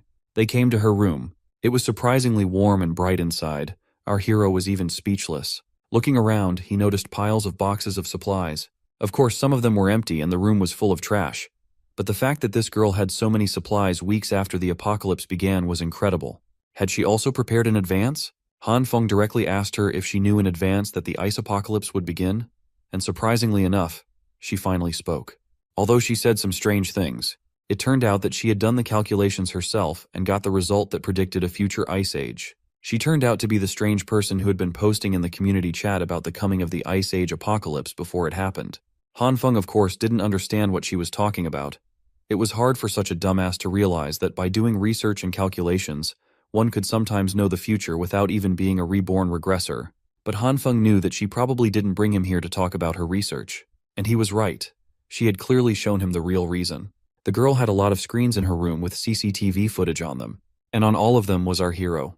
On the first footage, he was picking his nose while carrying a pile of boxes in an elevator. On the second, a delivery service was bringing a dozen gas cans into his room. On the third, Brother Lee brought him a gun case, and so on. It turns out that Han Feng's first guess about this girl upon meeting her turned out to be correct. She had indeed been spying on him, and for a long time. She was now more comfortable than ever and didn't hesitate to change her clothes right in front of our hero. Her room was too warm to wear warm winter clothes. Han Feng still managed to blunder and misunderstood and asked why she suddenly decided to undress here. She simply replied that it was hot in here, but of course he meant something else. Why was she doing it here in front of him? He demanded that she should stop immediately and put her pants back on. Eventually, after a while, as much as he was against it, he had to take off his coat too. This girl had dangerous information, and until he resolved this issue, he just couldn't leave. So, summarizing what he understood, Han Feng realized that she was spying on him due to being suspicious of his behavior when he started stocking up on supplies before it even snowed. Fortunately, this monitoring wasn't for the purpose of gathering information on our hero for blackmail, but to find out if Han Feng was smart and capable enough to cooperate. Now it was just a matter of figuring out what she meant by cooperation. Talking was difficult for her, so the girl decided it was better to show. Along the way, of course, making our hero understand everything in his own way. Han Feng couldn't even imagine what she was going to do by making such movements. Of course, pulling out the generator from behind the bed, instead of what you think she was going to do. She just wanted Han Feng to teach her how to use the generator. She was a master of all things computers and books, but the everyday skills necessary for survival were critically lacking. After a while, the generator was up and running steadily. We'll leave out the fact that running a generator in a room is a very bad idea. Let's assume that this generator was hydrogen-powered and was fairly quiet. Han Feng hoped that this would be the end of her requests, but that wasn't the case. Her blue eyes were asking for help again. This time with the hot water boiler. Our hero quickly set it up, and now she should have hot water around the clock thanks to the generator's power. But still, Han Feng advised her to save water and remember to close the tap. Next, she asked for help with the refrigerator. It was an unimaginable mess, and our hero had to teach her that raw meat should be put in the freezer, not in the refrigerator. Otherwise, it will quickly spoil. Also, she had to keep everything clean, or she would soon get sick. And he wasn't going to do all this for her. She had to do it herself. Han Feng couldn't understand how she had lived to this point without knowing such basic things. He even had to show her how to change and connect the gas cans to the stove. She had to remember the safety precautions and clearly repeat all his actions. It only got more complicated from there. Han Feng had to teach her how to cook and roast food on the fire. Finally, when our hero was completely exhausted, a delicious dinner was ready, and he advised her to eat while the food was still hot. He himself couldn't understand how he'd gotten to this life. He had to spend all day babysitting an adult child. His new friend's ability to take care of herself was too low. Although she didn't seem to be embarrassed at all, the dinner was just too delicious. Han Feng realized that there was no understanding on this matter and awkwardly excused himself by saying that he was just joking. He was incredibly tired for the day and couldn't dream of anything else but his warm bed. Turns out he wasn't the only one tired during the day. When he turned his attention to the girl, she was already asleep, and the table with food as a bed suited her just fine. This was the first time Han Feng had ever seen someone fall asleep while eating, but still, he decided to carry her to the bed. Who would have thought that he would spend the day teaching a child? During the night, the snowfall only intensified and the temperature dropped even lower. Han Feng had just woken up, and he already had guests demanding his attention. It was the same girl again. She had brought gifts to thank him for his help. Even our hero was surprised by her generosity. She had brought so much. But after Han Feng took the boxes away, she continued to stand at the door and wasn't going to leave at all. That look he already knew. She wanted to ask for another favor. She had brought a generator with her and asked him to teach her one more time. She didn't seem to have memorized yesterday's lessons, so Han Feng had to start all over again. After a few days of talking to the girl, he realized that she was a complete idiot when it came to survival. She was also critically lacking in common sense and understanding of what was appropriate and what was not. But she didn't give up, and every day she dragged Han Feng to her room to be taught survival and everyday skills. After a while, she finally managed to cook something remotely edible and resembling a meal. Even such a cooking skill Han Feng considered an improvement. Previously, even dogs wouldn't want to eat such a thing. But in an ice apocalypse, even humans would line up for such food. After so long, Han Feng finally decided to find out the girl's name. She introduced herself as Zhao Xingan. It was still a mystery to Han Feng why she spoke so strangely and what was wrong with her. But he wasn't going to leave her to her fate. Meanwhile, downstairs in the basement where supplies were being distributed to the needy residents, things were not calm at all. The hungry residents were fighting amongst themselves for what little supplies they had left. Chaos reigned, and the residents began taking supplies from each other, arguing that no one could prove whose supplies it was. The weak simply fell from powerlessness, and the strong tried to grab more. It seems that the quiet days in this community are over. People were fighting for resources they felt entitled to. They guarded what little they managed to loot with their lives. Any attempt at stealing quickly devolved into mindless violence. These people punched and kicked one another mercilessly until their fists and shoes were bloodied. While everyone was hastening the collapse of civilization, Mr. Jiang remained calm throughout the storm. He amplified the volume of the megaphone in his hands and stopped the fighting altogether as everyone covered their ears in pain. Bro was using a real sonic attack. That's a real supervillain. After a few seconds of that grating feedback sound, Mr. Jiang finally addressed his fellow survivors. He asked them if they had had enough of the fighting. He picked up one of the badly beaten men and explained that just because of these few remaining resources, they were risking death. Wasn't that the definition of ridiculous? But the masses were still angry. Mr. Jiang was the one who suggested the donation system, and now they only received a packet of noodles every few days. If they didn't die fighting, they would die starving. Mr. Jiang pretended as though he was listening to their complaints about the problem with resource distribution or the lack thereof. He turned to his people and stood on business. If they were fighting for such ridiculous reasons, then perhaps they deserved to starve to death. Mr. Jiang posed the question of who caused this situation in the first place, and urged them to think carefully. The irritated masses blamed him for this. He picked up a piece of bread and started working his magic as he helped the people remember what was really happening. Bread that was originally sold for a few dollars could now be bought from those with abundant resources for tens or even hundreds of dollars.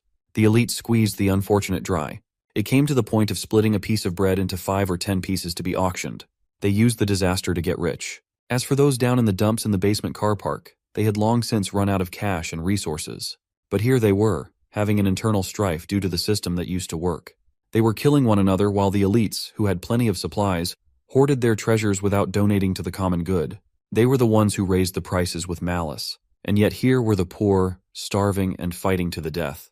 Mr. Jiang asked if that was fair. Feeling that he now had the masses gobbling up his words, Mr. Jiang urged everyone to stop what they were doing and stand united to take back the resources that belonged to everyone.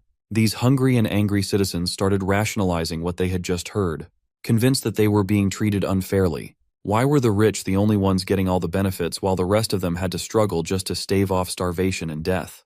Mr. Jiang watched as the pieces of the puzzle fell into place on their own after planting a seed of hatred in the people's minds. The dissatisfaction and anger that the masses felt pointed upwards to the rest of the apartment building's residents. The survivors believed that they were just taking the share that belonged to them. Seeing the bubbling of violence, chaos, and desperation, Mr. Jiang smirked silently. In the midst of the mounting chaos, Homeless Joe, also known as Brother Lee, could be seen. Of all the people, he was the only one who could see through the bullshit of that speech. The people had practically gone mad, and something big was about to happen. He had to inform Han Feng as soon as possible. In Han Feng's room, he was just lounging around, pretending to read a book while snoring. He was woken up by the ringtone of his phone. He received Brother Lee's texts about the trouble brewing up in the basement car park. With Mr. Jiang's continuous incitement, the people were now planning to snatch resources from everyone else. They were going door to door and prying locks open. These raiders were armed and ready to cause harm. Brother Lee advised Han Feng to hide and not face these lunatics head-on. He could only hope that Homeless Joe could take care of himself out there. Han Feng did not expect things to turn out like this. Although he bought 2 guns in case of a crisis, the idea of using them against another human mortified him a little. Furthermore, if the people had formed such an organized operation and revealed his resources, they would certainly have been gunning for him crazily. They would eat him up and leave nothing but bones.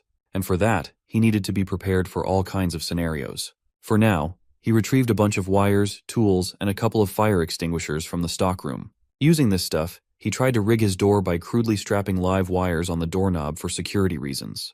Upon finishing his janky rig, Han Feng slowly unfurled the wire on the floor. His little experiment was interrupted by the sudden loss of power, though. From above, it was clear that every building in the area had lost power at the same time. Some people tried to contact management, but they lost contact with those people long ago. Han Feng reckoned that with the snowstorm intensifying and the overloaded usage of power by people trying to keep warm, this blackout would have happened sooner or later. Moreover, the snow built up in most areas, and the abysmal temperatures outside made it impossible for maintenance. Considering all the factors at hand, the power failure and signal loss might be permanent this time around. Once the people realized that the power was never coming back, things would only go downhill from there. Their feelings of panic would only lead to an even more serious rebellion movement. And that's when the real hell would begin. 30 minutes before the power went out, the witch, Lee Hyona, was greedily shoving noodles down her gullet. Her current benefactor was bragging about how he bought resources at 50 times the market price some time ago, and those poor people could not resist as they shut their mouths and sold. For all the resources he had in stock, he only spent $500,000. He also started the practice of auctioning supplies, letting the poor fight just to get a crumb from him. Using this tactic, Blondie earned quite a lot. He ran his hand alongside Lee Hyona's face and asked if she thought she had made the right decision to follow him. The witch smiled and cheerfully nodded. The rich prick was already thinking of doing anything he wanted with this pretty girl, as long as he had the resources to buy her obedience. Their moment was interrupted by the sound of hurried footsteps pouring into the hallway. It was the car park people, and they brought tools to break doors open in the middle of the night. Blondie overheard that he was being specifically targeted for spearheading the rise of prices in the group chat. The raiders started banging and kicking his door, trying to force it open. Blondie might be rich, but could all that cash save him from what was coming? He stood there, unsure of what to do as the people continuously tried to break in. Finally, the crazed cult of Mr. Jiang's hungry soldiers had gone full tilt. The snowstorm continued to rage on, not showing any signs of stopping anytime soon. Inside Han Feng's stronghold, the mess had accumulated as wires and supplies littered the ground. He was still working on his Home Alone-style trap on the door, causing a lot of mess. Han Feng did everything he was supposed to do to rig the door, but the energy reading indicated that there was no power going through. Just as he was wondering what went wrong, the hurriedly tied-together bunch of wires exploded and burned. The line must have become live right then and there. Caught in the blast, Han Feng coughed and tried to recover. He extinguished the fire on the wire. He still could not figure out what he was doing wrong and what was making the process so difficult. If the internet were still working, this would not be a problem at all. Unfortunately, someone started knocking on his door without him getting his door trap up in time. Han Feng stood up and carefully looked through the peephole to confirm who was on the other side of the door. He could not see a face, but he saw someone with a very short stature and hair sticking out. It was that outcast girl again. This time, she came over with her signature nonchalant face while asking for help. This was not a good time for Han Feng, as he was busy trying to improvise some traps inside. But then he remembered the incident that sent him back to the past, when he was seduced by a witch and clobbered by a madman. He released his grasp from the door handle, fearing what might be lurking on the other side. Han Feng warned the girl that people were breaking down doors and robbing supplies. Instead of letting her in, he just told her to return home quickly, as he wouldn't open the door for her. Outcast girl stood in the gloomy, cold hallway. Silence filled the air. Then she started banging on the door even harder and louder. When Han Feng still refused to let her in, she chose to sit and shiver at the entryway's floor. The cold was getting to her, and the voices of the raiders were starting to grow louder as they reached Han Feng's floor. They did not care how many residents lived on the 18th floor. They just came here to break every door open. Two rough-looking men surveyed the 18th floor hallway and celebrated the fact that they were the first ones to arrive. They immediately divided up the rooms to ransack.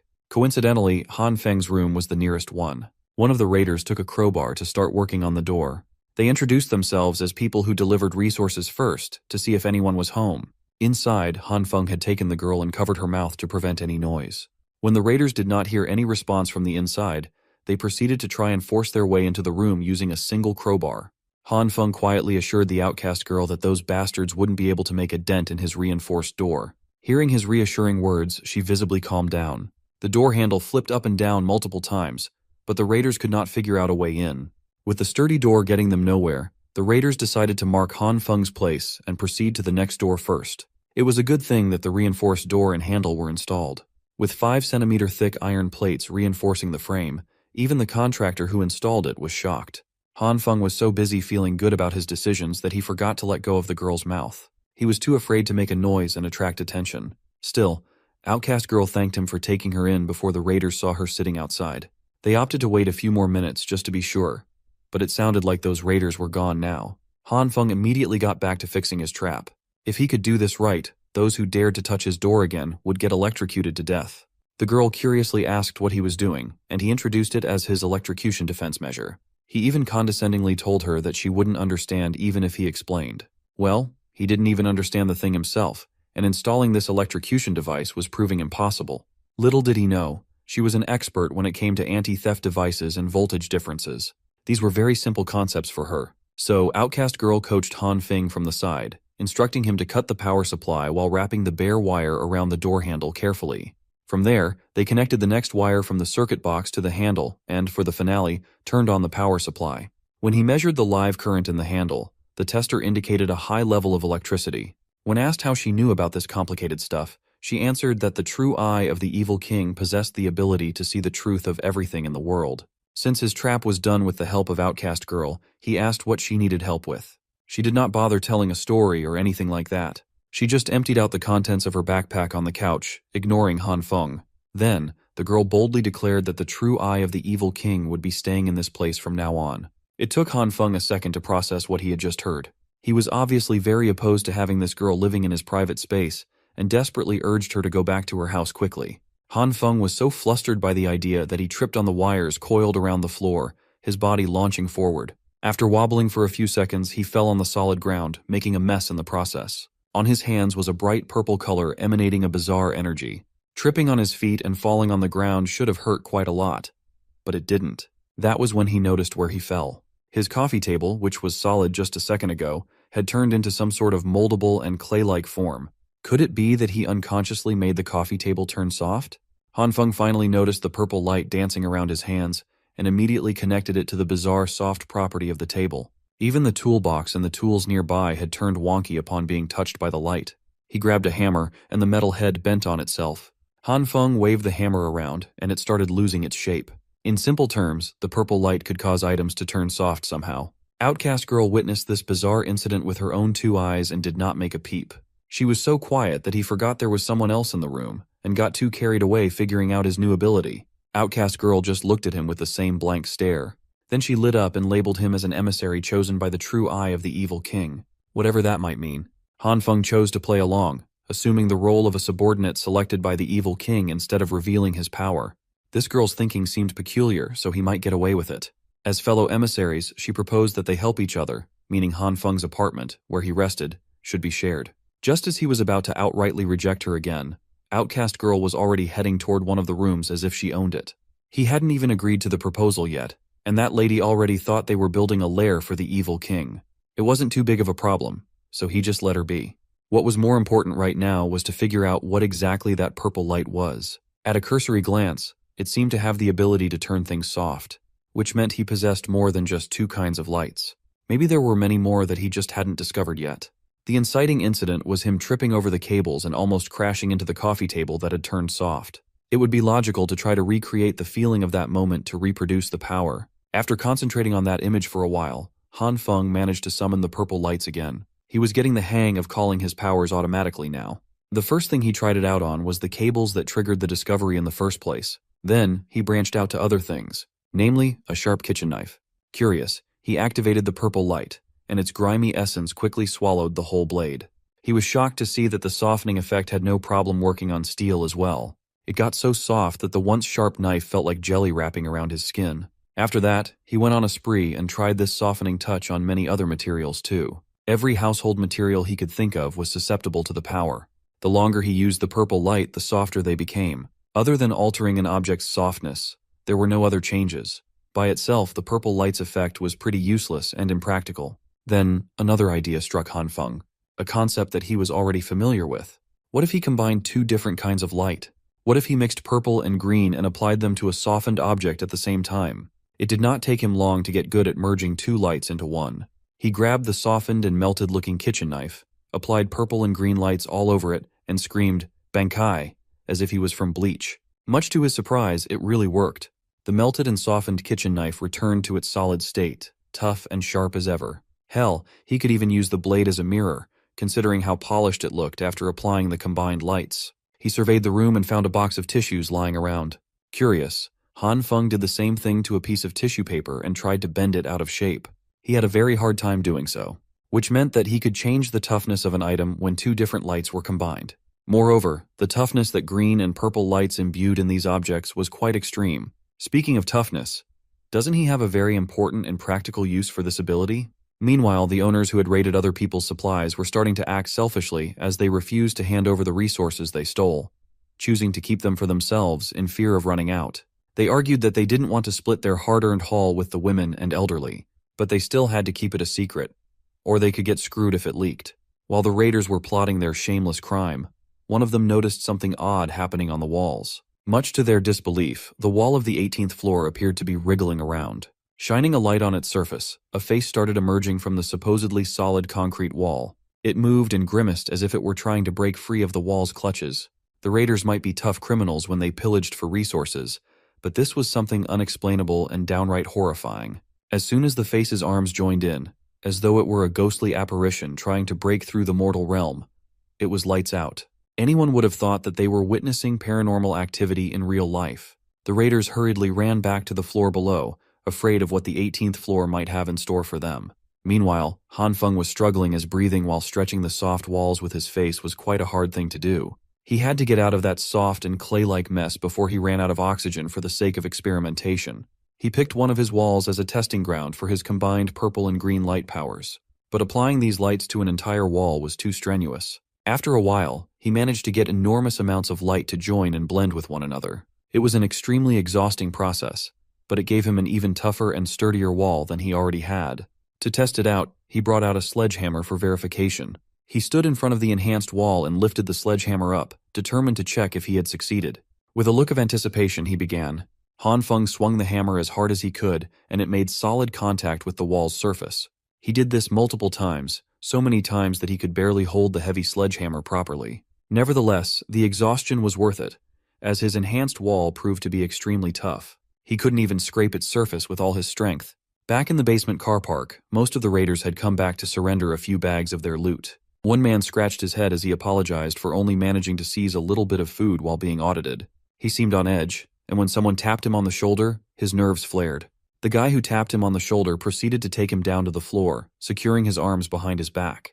This concerned citizen was one of the Jin brothers. He pressed down hard and demanded to know where the rest of the stolen food was hidden. The raider denied hiding the supplies, but Jinbro clearly saw him carrying 3 big bags before surrendering just one little bag. Even with his arms getting twisted up, he continued to vehemently deny hiding resources. Since it looked like he was not willing to speak with just a little arm twist, perhaps a good beating would squeeze some honesty out of the man. Just as Jinbro was about to wail at the dishonest raider, someone calmly stopped him with a simple shoulder tap. Much to everyone's surprise, it was the man of the people, Mr. Jiang. Mr. Jiang urged the young man to let the raider go first so they could talk things out if there really was a problem. He heard the case of secretly hiding food that was supposed to be for everyone and wanted to deal with the matter in his own way. Jinbro finally relented and threw the piece of trash down the ground for Mr. Jiang's sake. When the raider looked up, he saw a helping hand offering its assistance. It belonged to the representative of the basement car park, the benevolent Mr. Jiang. His smile gave the people peace and calm, but there was always something sinister behind that kind face. After a few minutes of talking and convincing, the man finally brought out the rest of the food that he pillaged. Just as previously said, there were 2 more big bags unaccounted for. The man shamefully apologized for being greedy, as he had 5 mouths to feed at home, and the food that was distributed was not nearly enough. Hearing this, Mr. Jiang took his share of today's ration and selflessly handed it over to the man. He respected the rules. People must hand over the things collected to receive rations according to the number of people in a household. But he could sympathize and understand those who were having a hard time living like that. The kind gesture almost made the dishonest raider cry right then and there, as he thanked Mr. Jiang from the bottom of his heart. The lying thief, Lao Wang, swore that if Mr. Jiang needed anything in the future, he would be at his service. Turning to the masses lined up in a single file, Mr. Jiang urged them to quickly receive their rations and go back home quickly. The Jin brothers were curious as to how Mr. Jiang got the thief to hand over everything so willingly, and why he gave the guy extra rations from his own share. He insisted that he did not do much and just helped the guy understand a certain principle. Of course, the Jin brothers were curious about this principle. Mr. Jiang explained that in the history of the country, there were multiple times when riots and rebellions occurred due to the clash of benefits between different social classes. However, the nature of these riots was defined as a collective social behavior. If you were not arrested on the spot, you wouldn't be convicted in a court of law. All Mr. Jiang did was inform the man that if he broke the rules, the collective would no longer welcome him. He would become nothing but a common robbing criminal, not to mention the punishment of the law after the disaster passes. That guy would have to face the revenge of the owners he stole from. Those fears compounded and made the decision easy. Uncle Lu watched everything unfold from afar, just a passive observer. He knew that Mr. Jiang deliberately left the fact that within those groups of rioters, there would always be a leader leading the collective's actions. Heroes and even villains will always emerge in troubled times, and he could see that potential in this Jiang kid. As for our MC, he was still busy swinging his sledgehammer on different parts of his house to make sure that they were virtually indestructible. This activity was draining him quite a lot, but at least he has invincible windows now. Now that the entire house has been strengthened and toughness verification is also finished, he can finally chill, right? At that moment, someone started knocking on his door again. This is becoming more and more common. He treated softly on the floor and wondered if it was those resource-stealing neighbors again. Upon arriving at the entryway, he looked through the peephole to see what was up. Much to his surprise, it was none other than Lee Hyuna calling out his name with tears in her eyes while shivering in the cold. This was an extremely familiar scene. She went on about how she couldn't betray the feelings he had towards her. That one can only understand someone's heart during tough times. And only someone who truly loved her would invest in her unconditionally. If he just opened the door, she would gladly open her heart. Han Feng's mind replayed the night he died after being ambushed in his own room. He recalled how this witch and his partner made a dead fool of him. Today this girl was repeating the exact same words she said to him before he died. This means that outside that door, there's a man lying in wait to bash his head in if he fell for the act. Han Feng's first thought, now that his revenge can finally be put into action, was to get the gun and kill this dog couple directly. but he stopped halfway through. Since there was no electricity right now, the enemy hiding in the dark would have the advantage while he was out in the open. If Han Feng can't kill in one shot, then he might lose his life instead. If he used electric shocks, then tricking two people into touching a trap at the same time would be basically impossible. For now, he tried his best to calm down as he turned his generators off. He had one shot at this, and that's even more reason for him not to lose his focus. He needed to calmly analyze the situation. The one posing a higher threat wasn't the witch at the front door, but the man hidden in the dark. Han Feng needs to locate his position and deliver a fatal blow upon stepping out. That first part could be a little tricky though, but he had prior knowledge of how this event happened in the past. As far as he could remember, that man should be hiding in the blind spot behind the door. He estimated the approximate position of his killer through the wall while clutching the sledgehammer tightly. Han Feng had an idea. Although he would need to spend some time to act it out, it could be his best shot. Touching the surface of the wall, purple lights coalesced in his hand as he hoped that this plan would work. Lee Hyuna continued acting like a damsel in distress as she desperately called Han Feng's name to be saved. The man she brought to kill and rob Han Feng was already beginning to change his mind, but she insisted that this loser, Han Feng, had a ton of resources. Truckloads of supplies delivered a day before the disaster. Anyone would jump on the chance to plunder enough resources to feed themselves for quite a few days. But they made the mistake of choosing the wrong superpowered target. The wall behind the killer morphed and moved like clay.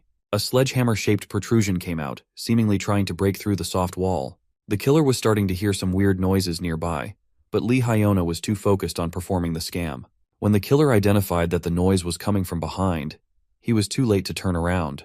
A freaking sledgehammer coated with a softened cement wall collided with his jaw, undoubtedly breaking the whole thing with destructive force. The witch stood back in shock as she watched her partner in crime fly like a rag doll. She asked what happened, but he was in no shape to talk. His body was shivering with agony and cold. It was right then that the seemingly unopenable door slowly creaked open. Han Feng burst out of his room with a fire extinguisher in his hand and a sly little smile on his face. The haggard witch looked at the supposed loser in fear.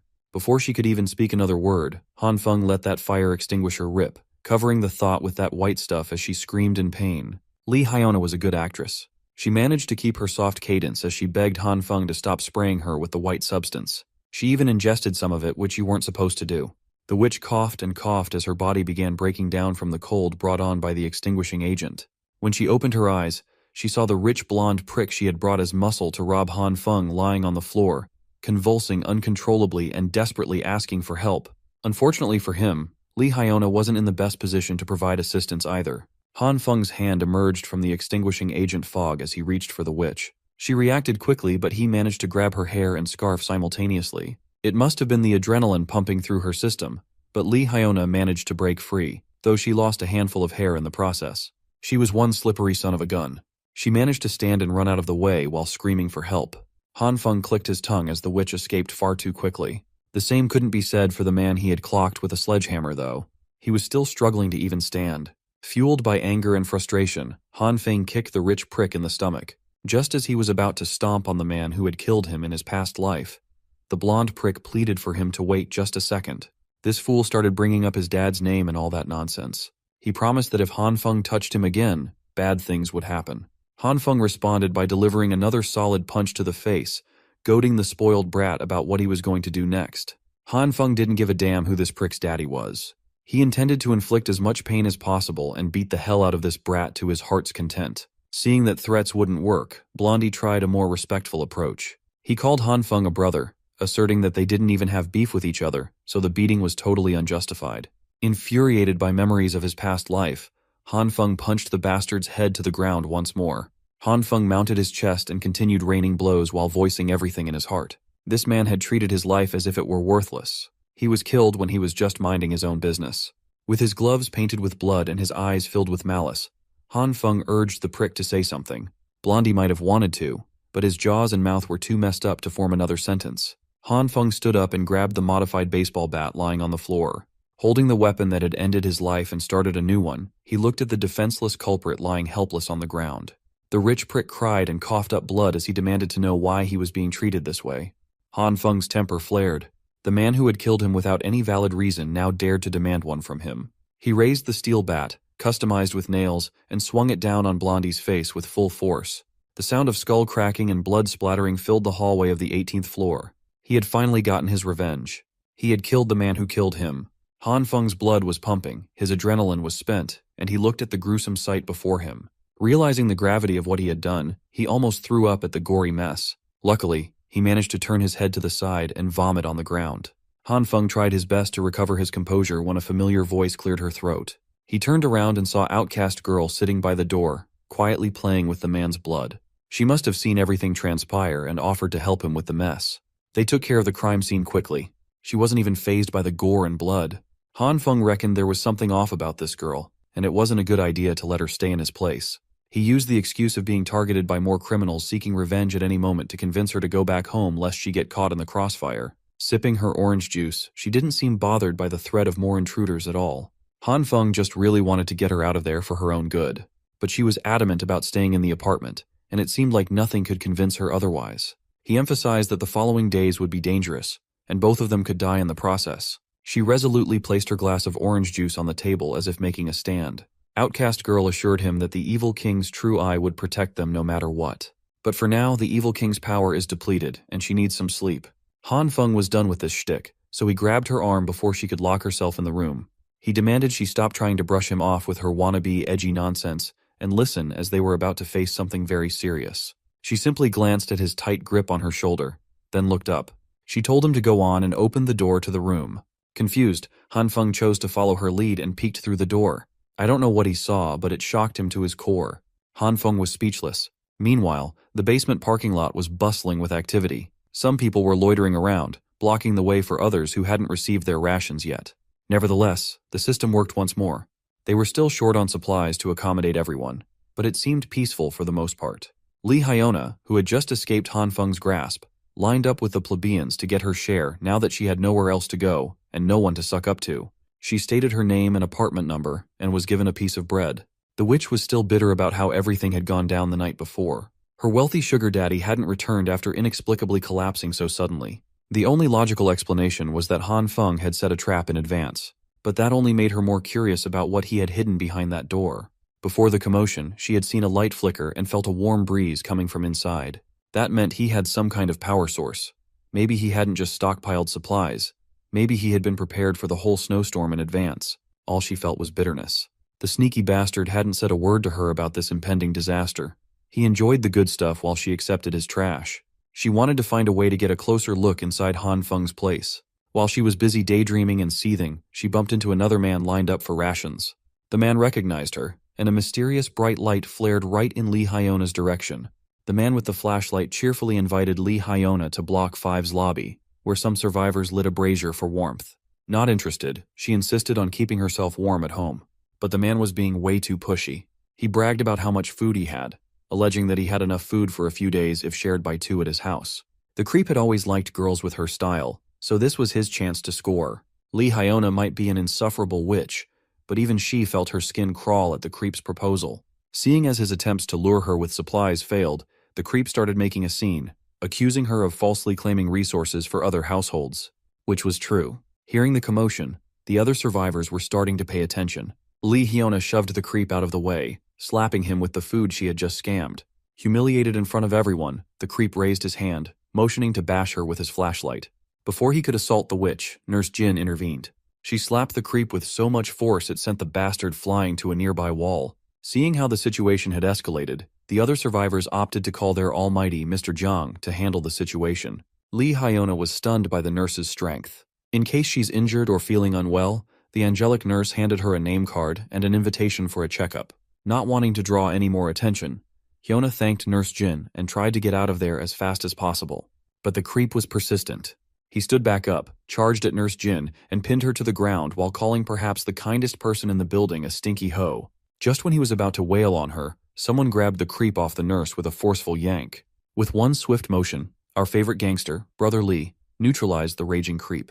His lips might be chapped, and he might be severely malnourished, but Brother Lee cannot stand men who hit women. Finally, Mr. Jiang arrived to defuse the commotion. The creep started pointing fingers at Hyona, snitching about her falsely claiming resources and hanging out with the rich kid, inflating supply prices. Seeing as the bastard hadn't learned his lesson yet, Brother Lee jumped him once more. But before he could get to the creep, Mr. Jiang grabbed the snitching creep by the collar, lecturing him about the committee's purpose. They are supposed to protect the weak and make sure that everyone has something to eat. In the end, All the creep got was a stern warning for his offense. Mr. Zhang approached Nurse Jin and Brother Li, apologizing and inviting the two to the committee. Brother Li passed. He is not interested in robbing others in the name of the committee. He would rather starve to death than compromise his principles. Likewise, Nurse Jin declined, albeit more politely. She can't just accept the committee's forceful methods, but she would be glad to help the sick. While the two made their way out of the car park, Hyuna interjected and asked Mr. Zhang if she could join the group. The witch clung to Mr. Zhang's arm. As shitty as she looked, she tried to use her diminished feminine charms to latch onto someone with power. Being the Sigma that he is, Mr. Zhang clarified that they only accept people who can offer valuable skills. Brother Li is a fighter, and Nurse Jin can treat the sick. A hoe like Lee Hyuna is useless in the apocalypse. The current her has no value worth roping into the committee. The witch racked her brain and insisted that she knew a place that had plenty of resources. Meanwhile, inside Han Feng's room, it sounds like he's playing a guessing game with his new roommate. Between Outcast Girl's hands, there was some sort of black hole. As she pulls one item after another from the hole, Han Feng shears. He's been trying to describe an item he needs, but this girl just pulled out a mannequin. To explain what's happening, Outcast Girl revealed that she has a dimensional storage ability. She can open a black hole that can suck everything in the vicinity. While it's easy to suck items in, taking them out is not as easy. Her accuracy in finding items is very low. Han Feng is curious about the black hole's insides and how the ability works. Outcast Girl herself had never explored the interior before. Since she had no problem rummaging with her hands, Han Feng reckoned that he could take a look inside. So, he inserted his head into the girl's black hole. Don't call the cops. It's not how it sounds like. With half of his body inside the subspace, he opened his eyes to a vast dimension filled with endless supplies. The scale was unbelievably massive. Supplies and random bullshit floated around in chaos, as expected of the superhuman who emptied the supermarkets in the East region overnight. Suddenly, Han Feng started tearing up as he realized something. The space inside the black hole is devoid of oxygen. He forcefully pulled his head out of the gasless subspace and gobbled air like a madman. Just a few seconds inside that accursed subspace was traumatizing enough. He complained to Outcast Girl. She did not even warn him that there was no air inside. It felt like all the moisture in his body was nearly sucked dry. Not minding his complaints, she continued to rummage through her infinite stash, and finally found what they were looking for. As it turned out, Han Feng was looking for remote-controlled toys. Boxes of drones and RC cars poured out of the black hole. Han Feng was so hyped that he forgot about his near-death experience in an instant. On the cold, icy stairs of Floor 18, some raiders try their luck to rob some poor souls again. By now this floor has garnered infamy with rumors of a monster roaming the halls. Glass's raider doesn't believe such supernatural rumors. Besides, Mr. Zhang personally sent them here to scout the floor. They cannot afford to let their boss down. Some of them are skeptical of the info they got from that girl, Lee Hyuna. Still, workers must work and earn their keep. Unbeknownst to the raiders, they are being watched by Han Feng and his new toys. Fortunately, they managed to get the monitoring system in place just in time to anticipate the uninvited guests. They've devised a plan to deal with situations like this one. Han Feng will light the fire, and Plan 2 can commence. Setting a 2-minute timer on his stopwatch, he exited the room. On the stairs, the raiders stopped in their tracks upon hearing a faint and creepy sound up ahead. What followed the sound was a cacophony of lights. The source of those lights was none other than the remote-controlled cars Han Feng had set in advance. The raiders calmed down upon seeing the toys. What they did not see were the explosives strapped on those toys. When the fuse burned out, small explosions filled the stairs, swallowing the raiders. Don't worry, it's not lethal. It was just some lime explosives to blind the intruders. While incapacitated, a drone flew over their heads. On the drone's tail, they saw yet another explosive that made the raiders scatter and retreat to where they had come from. They tried to outrun the flying drone, but Outcast Girl is an adept pilot. Han Feng insisted that they must really teach these bastards a lesson this time around. But in his desire to toy with the raiders, the drone got way too low and too close to one of them, leaving it vulnerable to an attack. In a desperate attempt to get out of Glass Raider's swings, one of the drone's propellers got clipped by the crowbar. With the loss of control on the drone's left side, stabilization became impossible. They can't afford to lose this one, as it's their only aerial toy. Outcast Girl tried to regain control, but the spiraling flying toy had flown out of the window. The timer Han Feng had set finally hit 0, and the firework attached to their only drone exploded like it was an Arctic New Year celebration outside. This explosion caused the right propeller to malfunction, and they finally lost all control. Outcast Girl tried to salvage the situation by making a touch emergency landing outside the window of a certain floor. Han Feng suited up, preparing to go out and get their toy. That drone is way too important to them right now. But their aerial camera caught something odd. Between the stairs lies what looks like a corpse. Upon zooming in, it became clear that the alleged corpse looked an awful lot like Brother Lee. Han Feng wonders what the gangster is doing out on the cold stairs. Maybe he was robbed too. Right now, there are 2 reasons to go out there. Han Feng warned his roommate not to open the door for anyone. He packed some light essentials in case anything happened. Outcast Girl also handed him a radio to maintain communication. As a final touch, Han Feng grabbed his pistol, loaded it up, and hoped that he wouldn't need to use it outside. Flashlight in hand, Han Feng cautiously descended the staircase. The 17th, 16th, and 15th floors were safe now that the scouting raiders had retreated. Based on the measurements from the drone, the temperature outside is already at negative 49.8 Celsius. Without any protective measures, humans will freeze to death within minutes, if not seconds. Brother Lee is in a very precarious situation, and Han Feng needs to be quick if he wants to rescue his bro. Meanwhile, the scouting team relayed what happened to them on the upper floors. Mr. Jiang calmly listened and thanked them for their efforts. For their troubles, all they got was 3 pieces of thick clothes and a pack of noodles each. Given how scarce resources have become, these noodle packs have become priceless, rewarded only for those who contribute to the cause. Looking raggedy as fuck, Lee Hyuna asked Mr. Jiang if she could finally join their group now. He coldly rejected her again. Right now, they can't even confirm if this attack was Han Feng's doing. Moreover, if not for Uncle Liu personally witnessing someone moving resources before the disaster, Mr. Jiang wouldn't even entertain her words. For now, they need to gather up and check the floor with superior numbers. Whether Lee Hyona's information is real or false will be confirmed in this next operation. This is her chance to demonstrate her worth. Taking a steel pipe and gripping the weapon with both hands, she's determined to do whatever it takes to get in. Before going up, Mr. Jiang reiterated that everyone is important manpower for the collective and must mind their safety. With the big boss at the forefront, a sizable raiding group assembled and took to the stairs. Halfway through their climb, they spotted the unconscious and freezing Brother Lee. Taking a hot water canister, Mr. Jiang made Li Zi drink and woke up with his tongue burning. When he finally opened his eyes, he looked at the raiding force surrounding him with contempt. He clicked his tongue, feeling unlucky that these bastards were the ones that rescued him.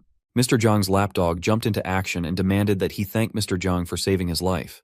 Brother Lee just sarcastically laughed at that. The gangster still refuses to bend to the collective's will, calling them out for pretending to be heroes when they're just thieves. The lapdog tried to curse and beat him up, but Mr. Jiang held him back. Once more, the always smiling big boss extended another invitation to Li Zi to join forces with them. And just like before, he harshly rejected the offer. The raiders were getting annoyed at his stubbornness and shamelessness after being rescued. Brother Lee does not like being forced to do as he's told. Before he could turn around and climb up the stairs, Mr. Jiang firmly grabbed him by the shoulders. The shady bastard smiled broadly and asked if there was some kind of misunderstanding here. He insisted that they just wanted to bolster their strength to give those weaker a higher chance of survival. But Brother Lee can see through Bastard Jiang's phony smile. The committee, which is supposedly committed to protecting the weak, had been rationing only 1 meal every 3 days for the elderly. That's practically a death sentence in this situation. Moreover, Brother Lee has no other relatives nearby, so guilt-tripping him into joining won't work at all. On the stairs leading to the next floor, Han Feng is silently observing and listening to their conversation. What he heard just now confirms that Jiang Xueyu doesn't really care about everyone. It also makes sense why they want to rope in younger people while letting the old, weak, sick, and disabled people slowly rot away. If this goes on, the committee will eventually erupt in conflicts. Done with Brother Lee's rudeness, the lapdog jumped in to bark on the gangster's face for not appreciating the kindness they were extending. Lapdog made the mistake of entering Brother Lee's attack range. Without batting an eye, the gangster with a heart of gold headbutted the lapdog as hard as he could. After that headbutt, Brother Lee's whole body trembled in pain, but he continued to stand on business. Just one stare from the man with nothing to lose made the armed raiders subconsciously step back. While his men wordlessly looked at him in anticipation of the next order, Mr. Jiang contemplated.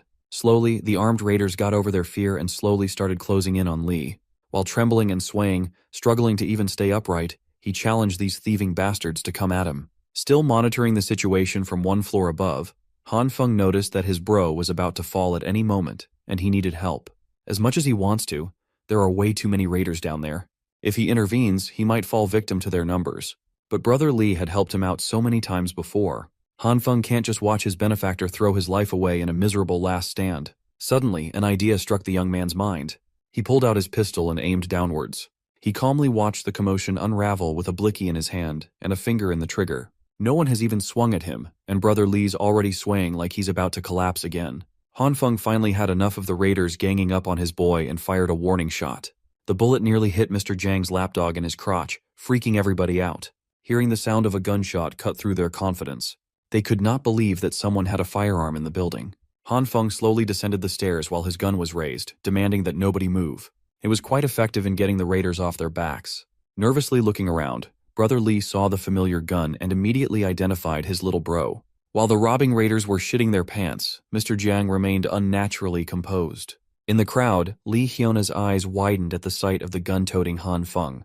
He carefully handed Brother Lee his house key, and they slowly retreated while keeping an eye on the intruders. The underlings looked at their big boss for their next move. Some of them wanted to attack the two while they were fumbling around. That thought was quickly dashed away when Han Feng fired yet another warning shot.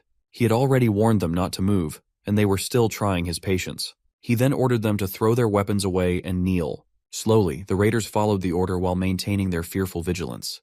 This should buy Han Feng and his bro enough time to go back to the room safely. After a few seconds of kneeling in silence, and as the duo's footsteps got farther, Mr. Jiang was the first one to stand up and ask if anyone knew who the gunman was. Li Hyona took this opportunity to snitch that it was Han Feng, the owner of the place they were aiming for in the first place. Jiang's lapdog directed his anger towards the witch for not warning them that they were targeting an armed man. Mr. Jiang, de-escalated the situation, believing that Hyona had no reason to lie. He also laid down what this means to his men. If that Han Feng guy even has such a weapon, isn't it only fair to assume that he also has supplies?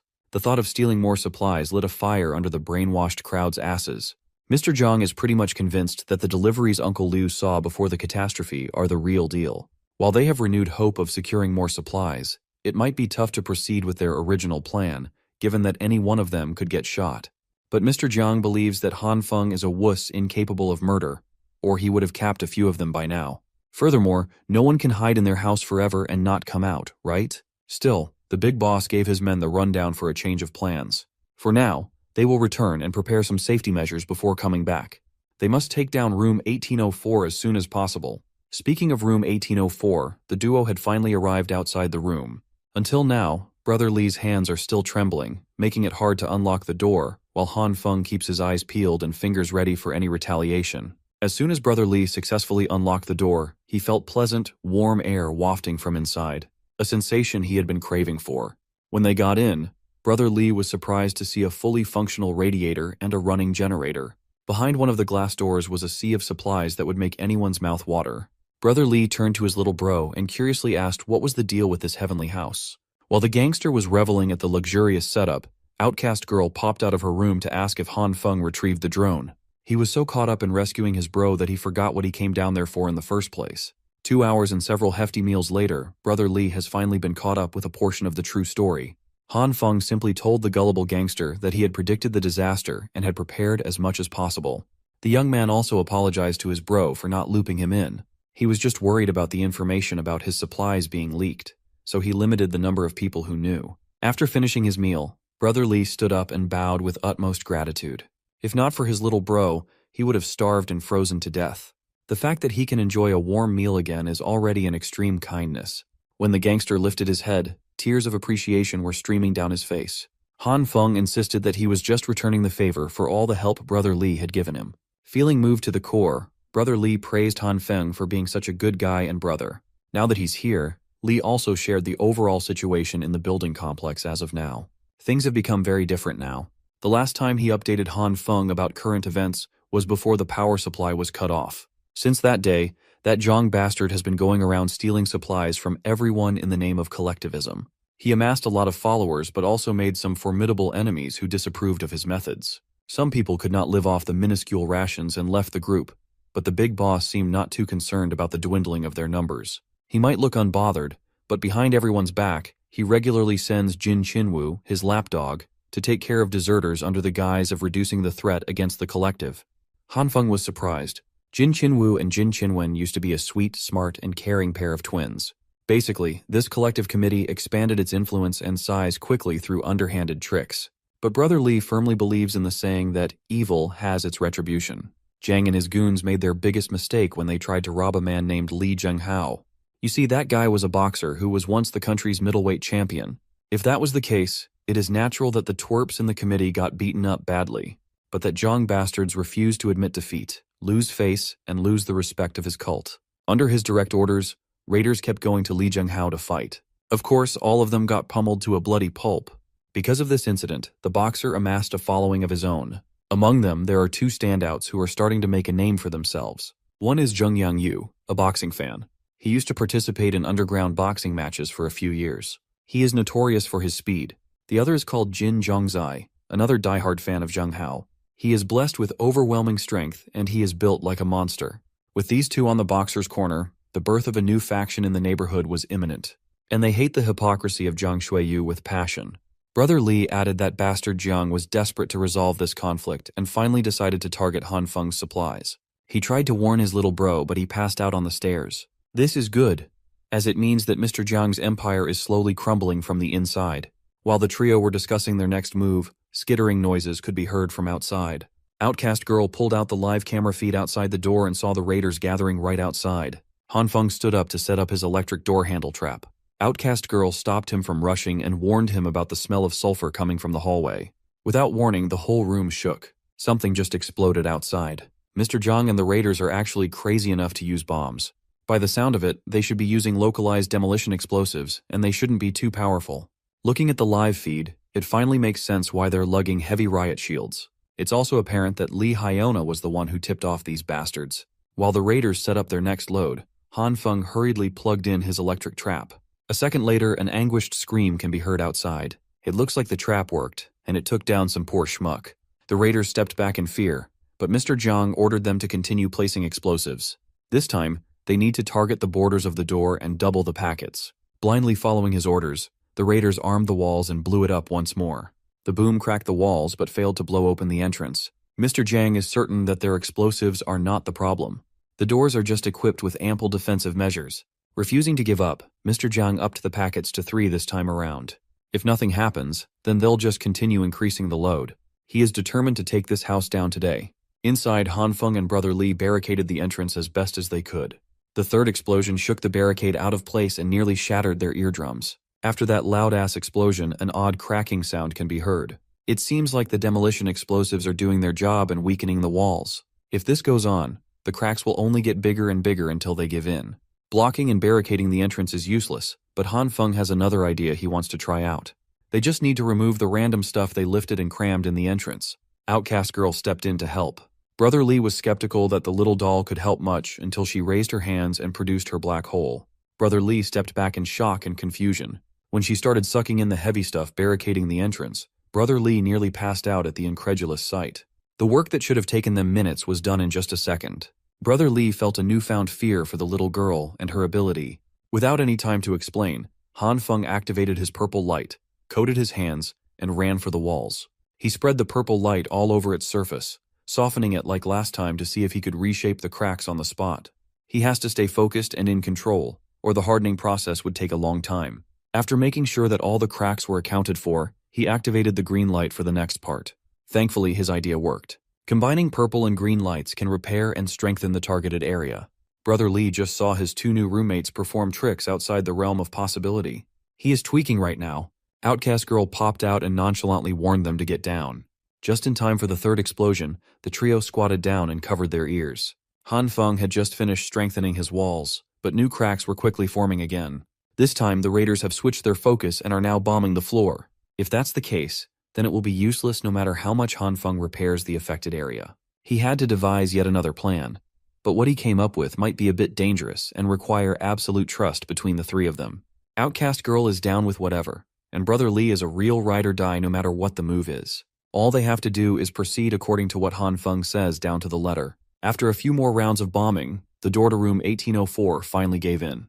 Those demolition explosives finally did their job and blew the entrance wide open. The raiders remained vigilant as they slowly crept inside with their shields up. They are set on clearing up all the supplies they can find. Mr. Jiang also warned his men of any possible angles for ambush. They swarmed Han Feng's house, sweeping the kitchen and the living room for supplies, and mysteriously, they came up empty.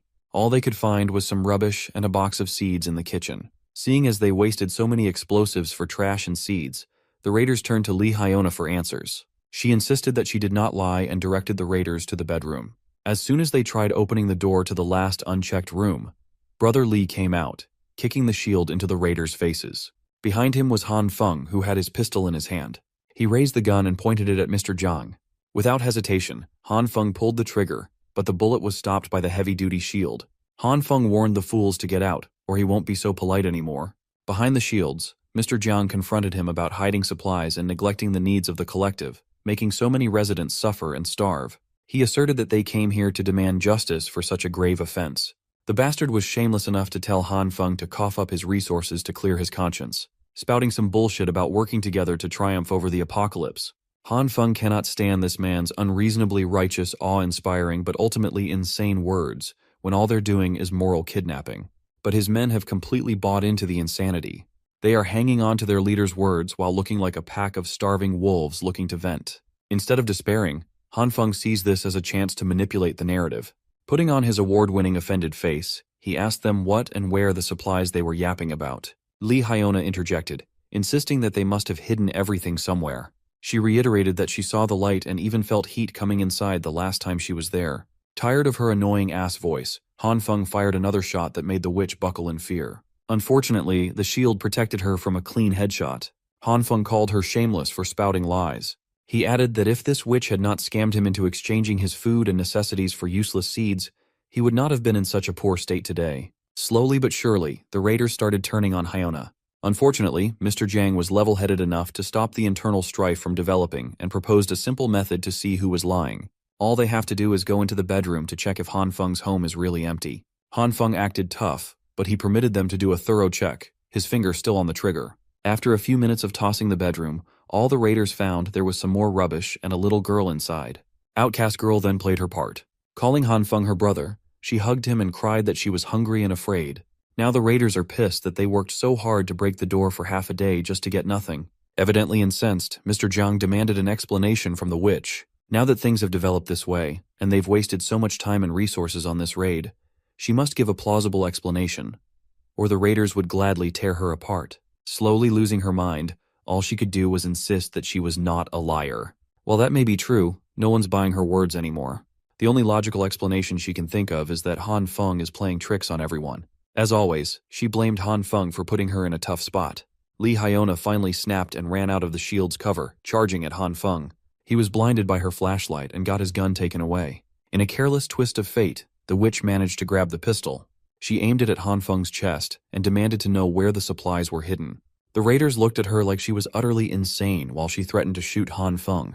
Egging her on to shoot, the young man continued to insist that she already scammed all his resources long ago. Just as when she was about to pull the trigger, the raiders surprisingly stepped in and knocked the gun out of her hand before she could harm anyone. Mr. Jiang's lapdogs restrained the insane witch while she continuously claimed that she was not a liar. Before Han Feng could grab hold of his gun, Mr. Jiang's hand extended and picked up the blicky. He slowly raised the pistol while staring Han Feng directly in the eyes. His lapdogs continued berating the witch for leading them on a wild goose chase. Before they could start beating her up with metal pipes, Mr. Jiang intervened and stopped any more unnecessary bloodshed. Seeing as their plan failed, he's in damage control mode now. He hypocritically reminded his men that the committee was not a violent group, and Han Feng's house was not an execution ground. Scaring her with the gun, Mr. Jiang is willing to give her a chance to turn over a new leaf. He even apologized to Han Feng for causing distress, and for everything that happened today. Surprisingly, he willingly handed the gun back to its owner, and promised to give a proper explanation and apology soon. Han Feng cautiously took his weapon back, and the shameless Mr. Jiang extended an invitation for him to join the committee. He insisted that Han Feng should mull it over for a bit and get back to him with an answer. As he and his goons retreated, he urged Han Feng to answer at the supply collection spot tomorrow. And so, the trio were left in the mysteriously empty and depressing home by themselves. Han Feng's head hung low, concerned with Brother Li. With a sigh of relief, he lifted his head in reprieve now that this farce was finally over. With the performance done, they can finally go back to chilling with the comfort of electricity and warmth. Now that his place is compromised, they transferred over to Outcast Girl's surprisingly cozy and spacious house, right above Han Feng's. It's all thanks to her that they can put on such a convincing performance so quickly. You see, before the raiders got in, Han Feng coordinated the plan flawlessly. First, they stored all valuables and resources inside Outcast Girl's subspace. They made sure to leave some rubbish and wrappers in random places to really sell the performance. They even opened the windows to quickly lower the temperature inside. They had to make it seem like they had run out of supplies a while ago. Those committee bastards can just waste their energy tearing down a door holding nothing inside.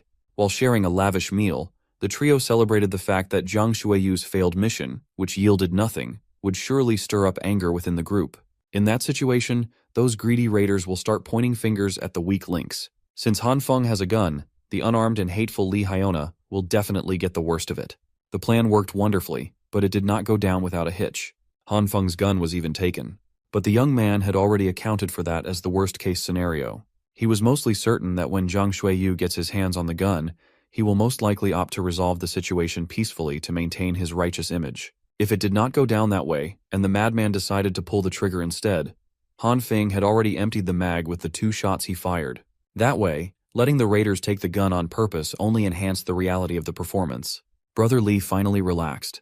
He thinks that from now on, they just need to pretend to be suffering while secretly enjoying a luxurious life.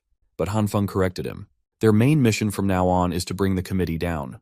Back in the car park, the distribution of poultry supplies continued. Even though they're getting less and less food, the people's gratitude for Mr. Jiang is still there. While everyone is busy with the distribution, 2 sneaky figures are moving in the background. They quickly entered the off-limits area, where only a few were permitted entry. The committee members in charge of securing the supplies are just getting back to the car park. Those 2 sneaky figures, Han Feng and Brother Li, tried their best to blend into the background to remain undetected. Surprisingly, it worked. According to Brother Li's prior investigations, the first 4 floors of the building have been cleared out. The 5th and 6th floors house the logistics workers and their family members. Mr. Jiang and his inner circle reside on the 9th to 12th floor, and the warehouse is likely to be on the 7th and 8th floors. There will be guards posted up from the 5th floor onwards. The duo has to be sneaky, avoid firing the gun, and get by with metal rods as much as possible. As the 2 ascended to the higher floors, there was an odd absence of security. Without even needing to use their weapons, the 2 reached the 7th floor without a fuss. Brother Li is starting to doubt if they're on the right path at all. While it's understandable that the committee is understaffed, having no guards at all is a bit much. Splitting up, Han Feng and Brother Li decided to search the entire floor for the warehouse. Han Feng was expecting some action, but was pleasantly surprised with how smoothly they infiltrated this far. Since the committee still boasts superior numbers, the trio has to work smart and start from the inside to bring the whole thing down. As far as Han Feng can see, that thieving organization is only held together by the promise of supplies. If they can find that stash, outcast girl, or the evil king as she likes to be called, they can go in and empty their coffers. Still, finding the exact room where they hide the supplies within an entire floor will take quite a bit of time, and they must watch their steps along the way. Eventually, Han Feng heard Brother Li giving him the signal. When he saw what Brother Li was clamoring about, Han Feng was flabbergasted. One of the rooms had the word warehouse blatantly stuck to it. This was such an obvious trap. Even the key was left in the keyhole. But if Brother Li was alone, he would have fallen for it already. Look, this dumbass blondie might be a good homie, but he is not the sharpest tool in the shed. There are thin wires wrapped around the key and handle, indicative of the simplest trap there is. If these raiders can afford to bomb Han Feng's door, who knows what kind of trap they have set up. Han Feng had to direct Brother Li not to touch anything and all willy-nilly. For now, they just need to scout and know the key locations for their attack. While the duo was quietly discussing their plan to continue searching the higher floors, the door next to them creaked open. 2 guards came out just as the dumbass duo were discussing their plan to clear the supplies out. They all stared at each other, taking a second to process what the hell was happening. Han Feng regained composure and bolted out as fast as he could with Brother Li in tow. They eventually reached the stairs, but the guards quickly caught up. Han Feng had to step in, save his bro from a nasty concussion, and block a metal rod strike with one of his own. Retaliating, Brother Li landed a painful kick on the guard's groin. That bought them enough time to get back to the staircase and lock the door behind. Unfortunately, the commotion attracted other guards coming from the lower floors. With no other choice, they have to hurry and proceed upwards with hopes of not encountering any more enemies. When they reached the 8th floor, Brother Li noticed Han Feng clutching his right arm. It was probably fractured from blocking that strike earlier. For now, they must find a place to hide, and quickly. Just as they were about to look for a hiding spot, Brother Li saw something that made him stop in his tracks. Before he could warn Han Feng of the figure looming behind, the young man was snatched away into a dark room as if he were weighing nothing. As soon as Han Feng was dragged into a dark and isolated room, the door shut close. When he opened his eyes, the sight of a tall, hooded man towering over him freaked him the hell out while Brother Li bangs on the locked door. The hooded man sternly asked what they were doing on these floors. Trying to salvage the situation, Han Feng lied and answered that they had just come to collect supplies, but his BS did not work. The man stomped on his arm, making Han Feng scream in anguish. Under the hood was an old man with gray hair and an unkempt beard. He urged Han Feng to stop lying as he was not buying it. He saw the duo deliberately avoid the 5th and 6th floors, clearly doing something shady against the committee. When asked if he was tailing them, the old man simply asked Han Feng why he thinks there are no guards around the higher floors. In the corner of the room, the guards who were supposed to watch and roam around the warehouse were unconscious and stacked on top of one another. Before they could talk a little more in depth, the sound of more committee guards flooding into the floor sounded outside. That must mean Brother Lee has been caught. The old man clicked his tongue in annoyance and slowly walked over to the nearest window. He turned the freezing handle, letting the cold, frigid air into the dark room. Han Feng asked the old man what he was doing opening the 8th floor window. He argued that the height is just equivalent to 4 stories. The piled-up snow has already reached between the 3rd and 4th floors. With all that snow cushion, jumping from such height should not be that big of a deal. With the battalion of raiders hot on their heels, they can either jump down or wait to get beaten to death. Speaking of the raiders, they're already working on busting the locked door open.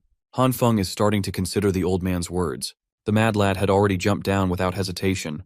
As soon as the door busted open, Han Feng chose to risk it all and follow in the old man's footsteps. As scary as it was, he jumped from the 8th floor, hoping that the snow would be enough to soften his fall. For added insurance, Han Feng positioned himself to fall hand first so he could use the purple light to cushion his landing spot. While he lands, the old man digs himself out of the snow, completely fine and intact. Han Feng might have landed awkwardly, but he's alive, albeit a little winded.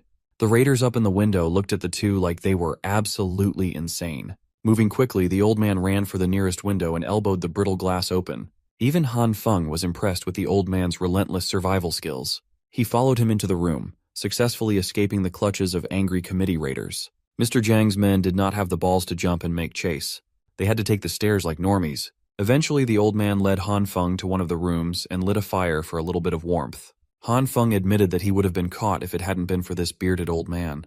He practically dragged him back up to the 5th floor instead of settling for the 3rd.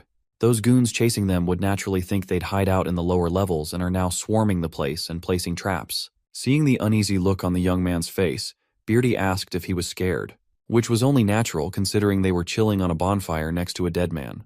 When asked why he saved Han Feng, the old man corrected him immediately.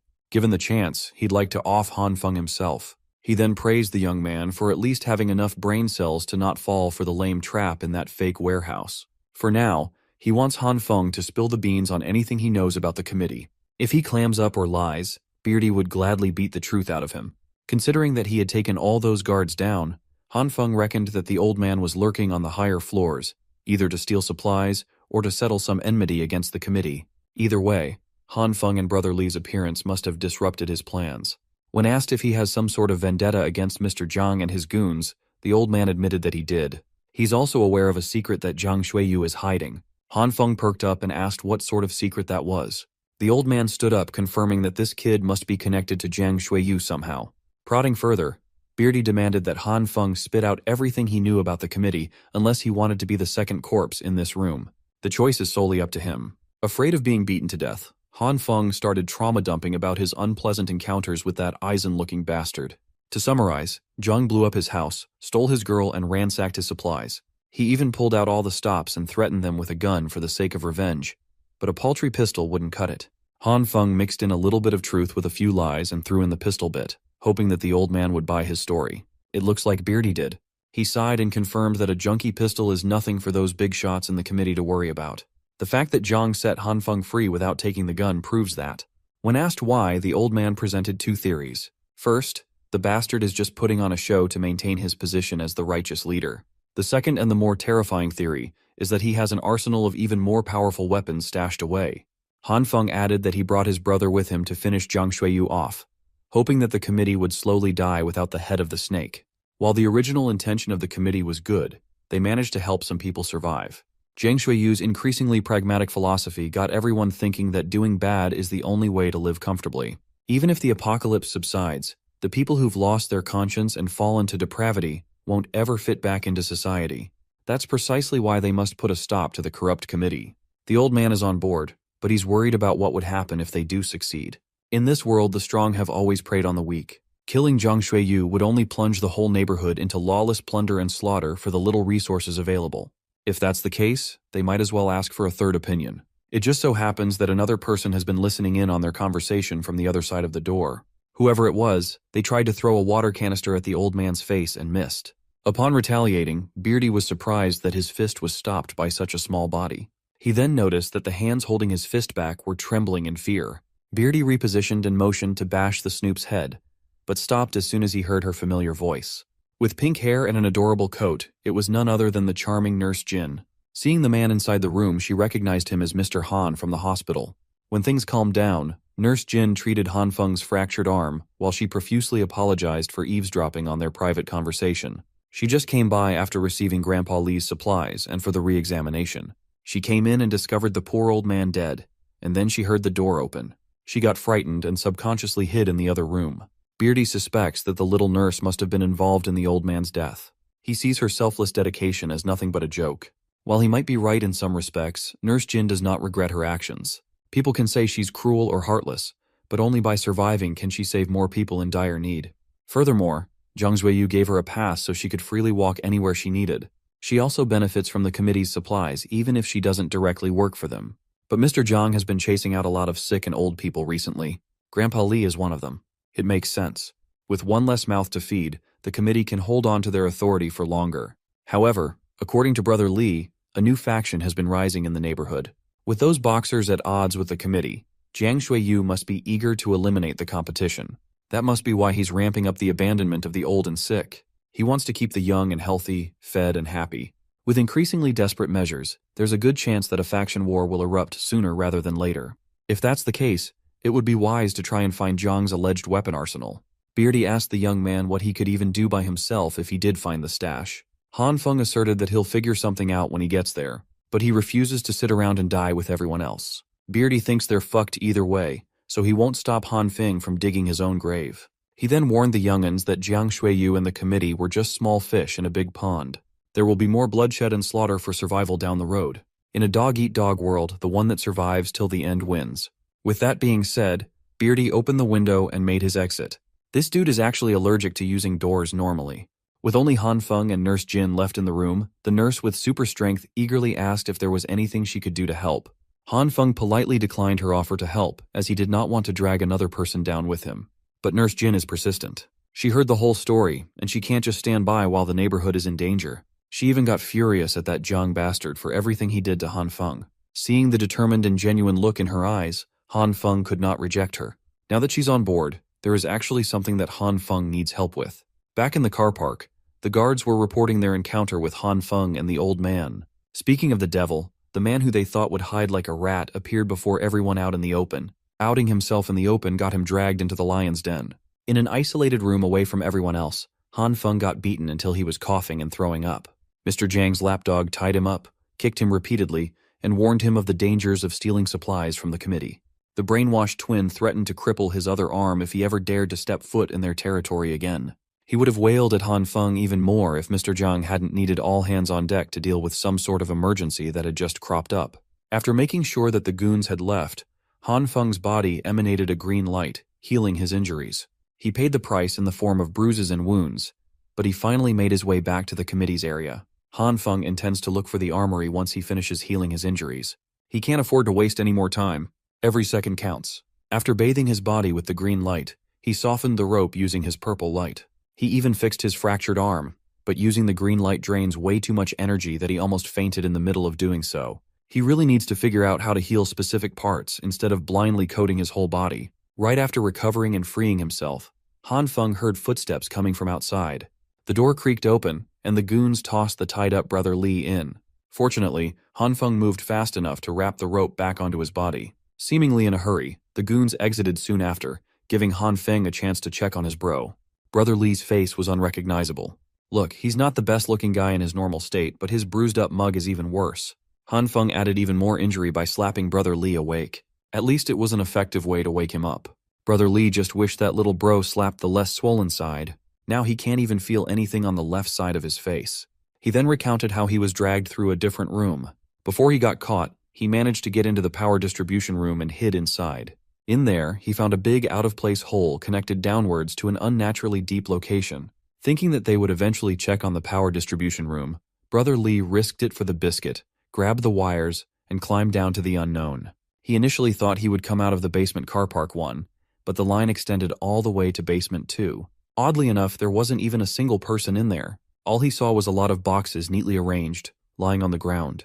All of them were sealed tightly. Curiosity got the best of him, and he opened up a few boxes. Imagine his surprise when he saw the boxes were filled with sausages, each one as thick as his arm. He was about to investigate and take a closer look when he heard something or someone come up behind him. The next thing he remembers is Han Feng's wake-up slap. Now it makes sense why the committee and that Jiang bastard are so arrogant. They actually have heaps of supplies down on the lower floors. Han Feng skeptically asked if the contents of those boxes were really just sausages. If they have so much food, why would they work so hard, going as far as to use explosives to try and steal supplies? The boxes had nothing written on them. The contents were just shaped like sausages, so Brother Li assumed they were. Nevertheless, something does not feel right. At least now they know that Jiang Shuiyu really has a secret warehouse. Suddenly, the duo heard the guards coming back. They were talking about how odd it was that Mr. Jiang was rushing them to dispose of Li Ziyi when they were trying to rope him in just the day before. Hearing that he has a kill order out there scared Brother Li out of his wits. When the goons entered the room with weapons in hand, the prisoners were gone. Confused, they searched the room. Unbeknownst to the poor goons, the duo had already set up a vengeful ambush.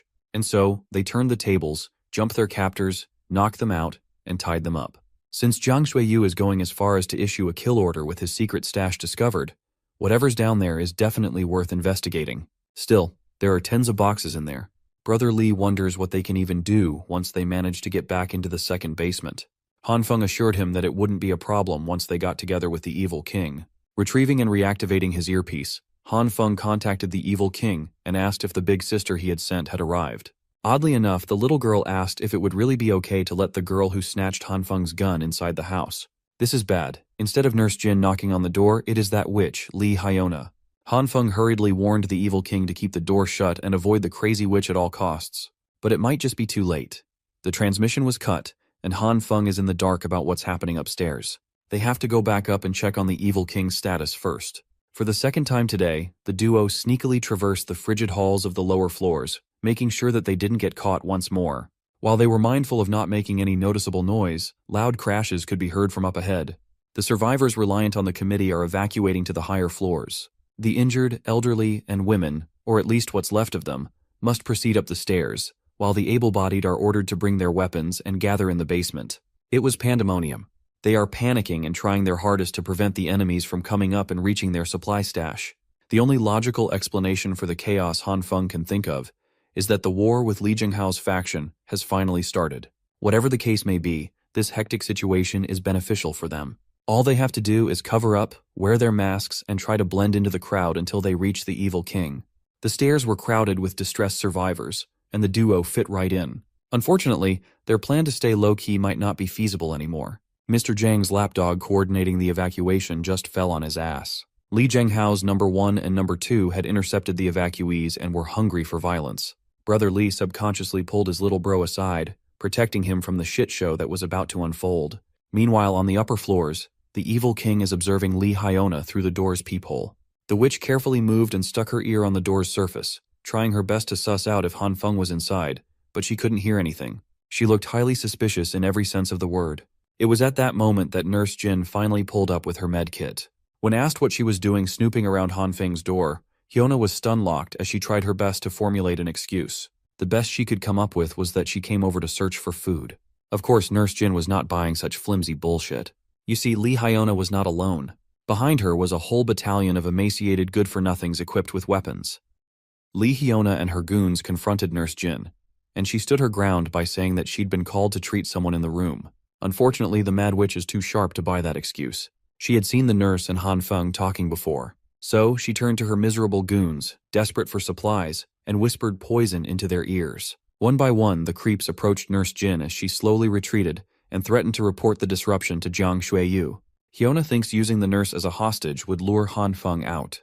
The goons were not exactly enthused to hold the only medical staff in the building captive. If they keep this ridiculousness up, Nurse Jin threatens to drop the polite act altogether.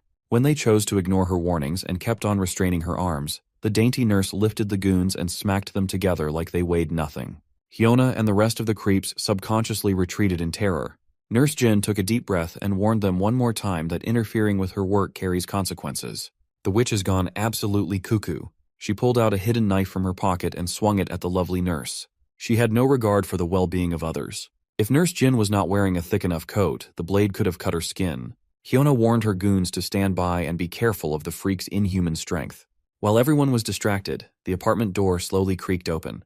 The raiders were confused as the weapons in their hands trembled in unison.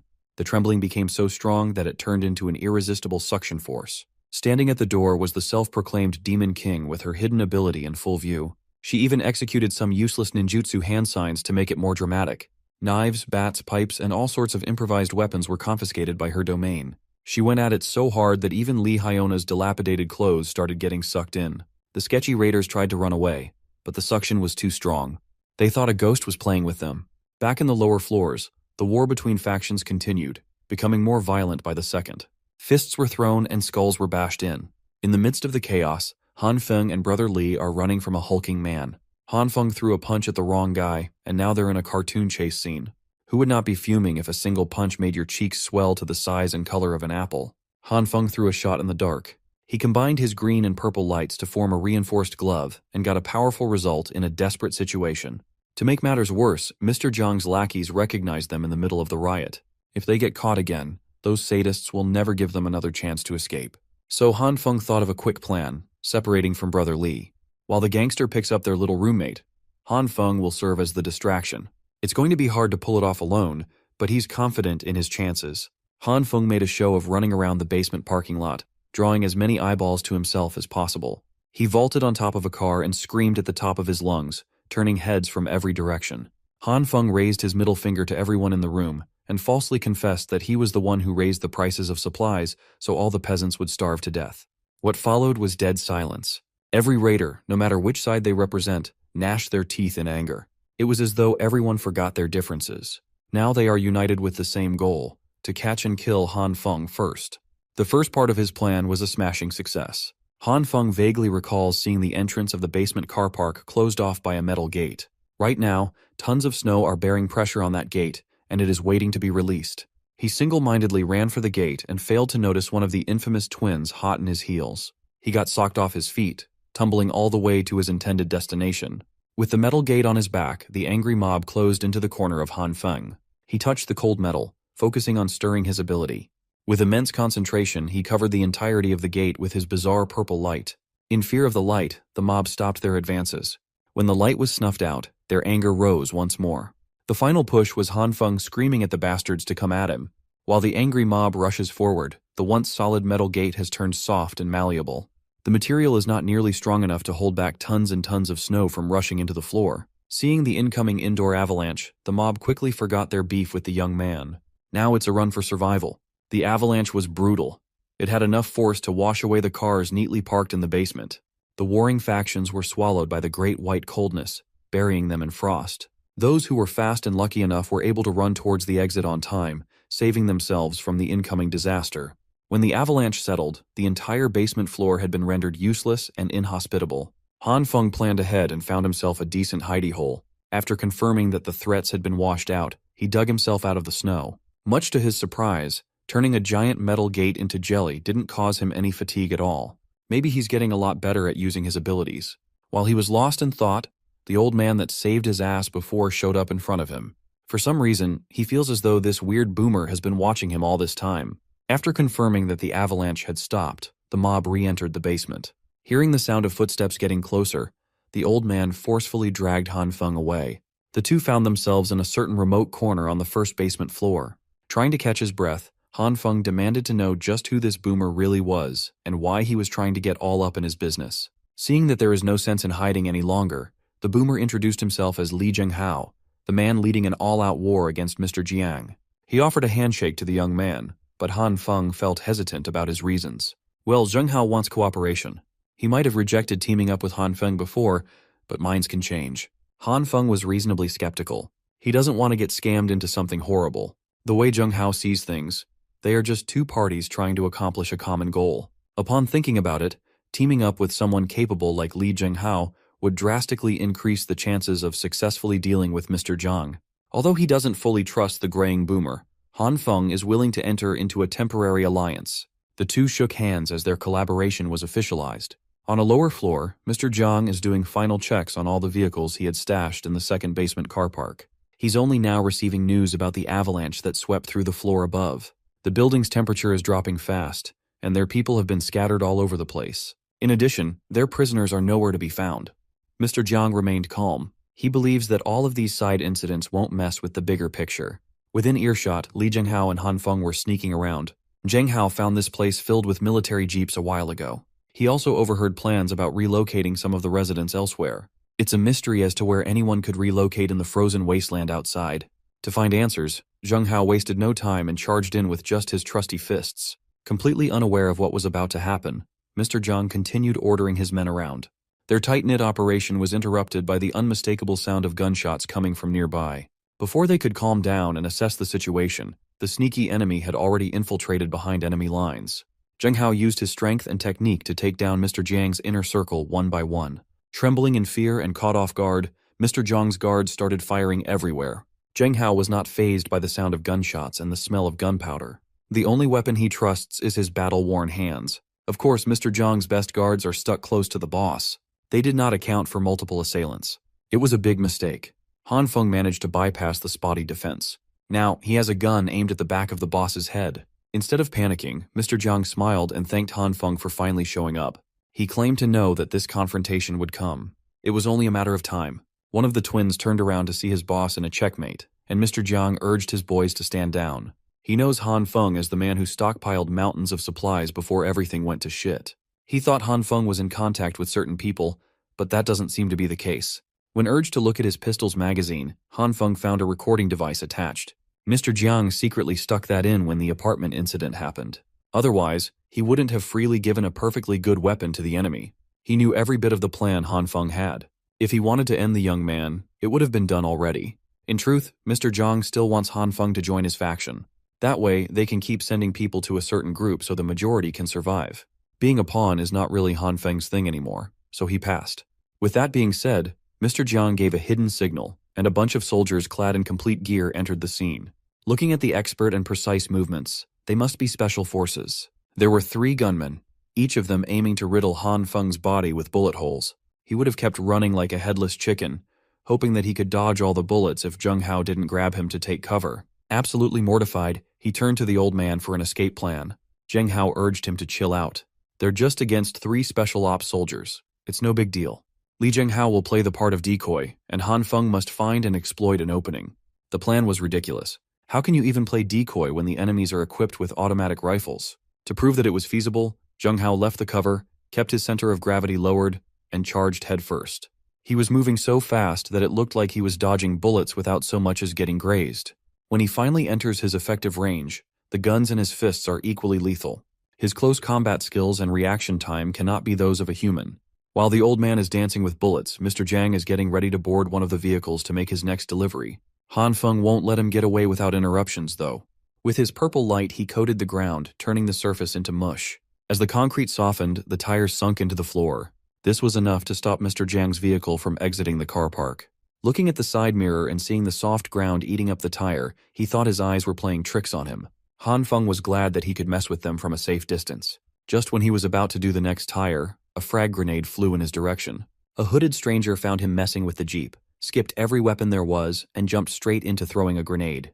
While Han Feng's life flashed before his eyes, the hood smiled and saluted. The grenade bounced on the Jeep. The explosion is imminent. Han Feng ate the blast at point-blank range. A normal human cannot possibly survive being in that radius. His body was torn apart. The grenade did its job well. The next thing you know, Han Feng is opening his eyes to the feeling of being tickled. Those goats that he used to dream about are back.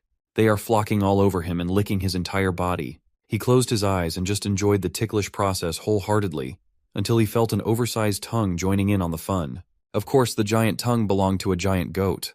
The enormous and slimy appendage wrapped around his naked body, traces of green light flickering. The tiny flickers continued to grow until his body melted and reformed around the green brilliance. In the real world, his body rapidly repaired itself as the green light chose and healed the damaged parts in the blink of an eye.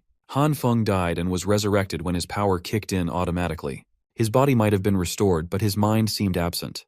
The Jin twin in the driver's seat managed to get the tire out of the sunken concrete and is now ready to drive away. Before he could step on the gas, the whole side of the Jeep swiftly crumbled into nothingness as a red light erased everything in sight. The light flickered ominously, devouring every matter in sight. With a single swipe of his hand, the unconscious Han Feng deleted half an armored Jeep. After tearing the vehicle apart with a touch, one of the twins aimed his gun at Han Feng. He saw the barrel of the lethal weapon aimed at him with bloodshot eyes and grabbed that sucker with his glowing hand. The pistol exploded to pieces, dismantled into smithereens. The destruction continued, devouring the threads of Jin Qinwu's clothes. Mr. Jiang's calmness had vanished alongside the Jeep's roof as he scurried out of the vehicle. Exposed to the bone-chilling elements exacerbated by the avalanche one floor above, Jin Twin shivered in pain. The cold quickly spread through his body as the red light devoured the top of his skin. Within seconds, the poor underling died from the cold. His twin brother saw everything happen and felt the desire for vengeance brewing. Jin Qinwen charged the berserk Han Feng with a metal pipe in hand. He was eager to bust the guy's head open, but it won't be easy. When the metal pipe touched the red light, the material burst into pieces, dissipating in the air. Mr. Jiang called one of his men to request for reinforcements. This is beyond his expectations. Ignoring the surviving twin, the unconscious Han Feng sought a different target. With purple bouncy lights in both hands, he slowly strutted his way to a different armored Jeep. The driver and passenger didn't know what to do as the gooey light devoured the entire vehicle. Suddenly, the exterior of the Jeep started dripping like it was made of melting wax. The vehicle had turned almost liquid. The people inside the armored Jeep screamed for help and tried to get out, but it was too late. With an unrecognizable shape, the material hardened once more, turning the driver and passengers into metal statues. To stop his brutal rampage, someone started shooting at Han Feng. A bullet lightly grazed his cheek, and the green light immediately healed the wound back up. The inexperienced guards trembled as they ran out of bullets. They saw what Han Feng did to their comrades. All they can do now is run for their lives. Covering their retreat, the special ops shifted their main target to Han Feng. They were tasked with prioritizing Mr. Jiang's party. Seeing his playmates change course annoyed Li Zhenghao. At least one of the special ops forces stayed behind to engage him in hand-to-hand combat. Throughout the whole sequence, Zhenghao is trying to decipher what really is happening with Zhang Xueyu. As bullets chased him down, Han Feng used his purple light to gain some verticality by sticking to the walls. He responded to their lethal force by turning the floor into a gelatinous substance, making it difficult to maintain balance. Once he successfully took away their ability to aim accurately, he closed the distance and erased their automatic rifles from reality with a burst of red flash. Mixing it up a little, the green and purple light shone as their properties made it possible to reshape the remaining metal from the guns into a melee weapon. It was a twisted and crude blade, befitting a man bereft of control of his own body. With one clean swing, Han Feng slit the throats of the special ops agents hounding him. After those last two kills, the exhaustion from using his power to its limits had finally caught up to him. As his body was shutting down, the vengeful twin jumped out of the shadows for a sneak attack. Before Jin Qinwen's metal pipe could crack his skull open, Han Feng collapsed on the cold, dark ground. Seeing as the terrifying monster had become defenseless, Qinwen thought he could land the killing blow. Unfortunately for him, Li Zhenghao is still around to protect his business partner's unconscious body. In a one-on-one, a single special ops bastard could not possibly survive his champion's fist. Today, he learned that Han Feng is a madman when he loses control. After retrieving the young man's body, he heard some movement from outside and immediately ran to hide. Mr. Jiang had returned to the second basement car park with a fresh battalion equipped with riot shields and blunt weapons. He commanded the battalion from the middle while holding a gun tightly as his lifeline. Upon doing a perimeter sweep, they found 2 dead special ops guys. There were supposed to be 3, but only 2 corpses were found. Jin Qinwu froze to death. His brother and a few others who ran were the only survivors. With the soldiers dead, they don't have a guide to reach the other base camp anymore. Mr. Jiang accepted that today's plan was a massive failure. They must recuperate and rethink a strategy. Meanwhile, in an abandoned room, someone is burning books for warmth. Han Feng woke up screaming about a grenade. It seemed like that was the last thing he remembered. If that's the case, then why is he still alive and where is he? Those are the questions swimming in his mind. Thankfully, there was a familiar face nearby, the one who grabbed him to safety, Li Zhenghao. When asked what happened, Zhenghao can't even come up with a reasonable explanation of what transpired without sounding insane. More importantly, he has gained a general idea as to what Zhang Xueyu is planning. As for the specifics, he has a willing volunteer to get some more answers, paid with blood and torture. Based on what the soldiers had already confessed, a so-called base sent them to conduct a transaction with Zhang Xueyu. Allegedly, they are bringing food and weapons in exchange for the residents. When asked why, the soldier awkwardly mumbled that they simply needed manpower for construction. Anyone with a brain could tell that that's a load of bull. In this situation, no one is trying to take on more mouths to feed. The soldiers insisted that they were just trying to rebuild civilization while saving as many people as possible. To prevent any more lies from being spewed out, Lee Jung-hao continued with the torture by breaking one of the soldiers' fingers. It made him confess that the failure of today's mission would just lead to the base sending more people over. When asked if any superhumans would be involved, the soldier averted his gaze and tried to pretend that he didn't know what Jung-hao was talking about. Well, that basically confirms that the base has mutated people. Making an enemy out of them would prove troublesome. Han Feng had just woken up, and now he's getting a close look at Lee Jung-hao's cold cruelty. Seeing as they won't be able to extract more information, Jung-hao slayed the soldier in the most gruesome way possible. In his eyes, this new base is just another faction with unknown and possibly nefarious goals. They can either get rid of that group, or they can leave and find a new place to settle down away from chaos. For now, Han Feng would like to get back to his crew and discuss. On the way up to the apartment, the young man mulled over the choices they had given all the information at hand. It sounds like searching for another foothold outside might be the safest choice. Before heading back up, he stopped by the second basement floor to check on the armored jeeps and heavy machinery. He tried his best to sneak around until he heard some light footsteps heading in his direction. When he tried to get the jump on the person in front, he quickly realized that he had fallen for a well-placed bait. A familiar figure snuck up from his flank, her fist homing in on his head. Han Feng raised his arm, enhanced by the green and purple light, in time to block. He did it so fluidly without much thought. Much to his surprise, he didn't feel any pain at all. It seems like the earlier incident unlocked some pretty good combos that he can access. As he was about to retaliate, a flashlight revealed that the assailant was Nurse Jin. The allies almost threw hands. Once things calmed down, Han Feng gave his crew a rundown of what had happened and told them his plan to search for a path out of the building. Brother Lee was incensed to hear that Jiang Bastard was exchanging people for supplies. The naive nurse, on the other hand, thought that sending people to an establishment with a better chance of survival was not a bad thing. Realistically speaking, Zhang Xueyu would have already gone to that base if the promised utopia was real. He wouldn't need military escorts for trades. The bottom line is they don't have all the necessary information as of now. Hell, they don't even know if this so-called base is real or not. There's a strong possibility that more people will storm the building soon. For now, they must secure a transport vehicle in case they need to get out. At least they have plenty of choices among the many heavy-duty vehicles parked in this place. Unfortunately, they don't have the keys for most of the good stuff. Brother Lee snooped around the remaining armored jeeps and found a crate of weapons. They should let the little Demon King collect all this valuable loot for future use. The crate was retrieved from the melted jeep. This is Han Feng's first time seeing the aftermath of his unconscious rampage. Meanwhile, the ladies are distracted by something elsewhere.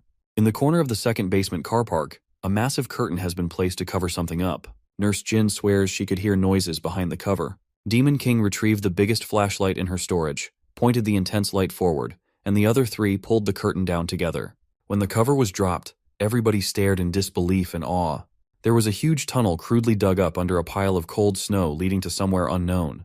Whoever dug this tunnel must be extraordinary. It sounds like what the soldier confessed is just the tip of a much bigger iceberg. The neighborhood is no longer a safe place.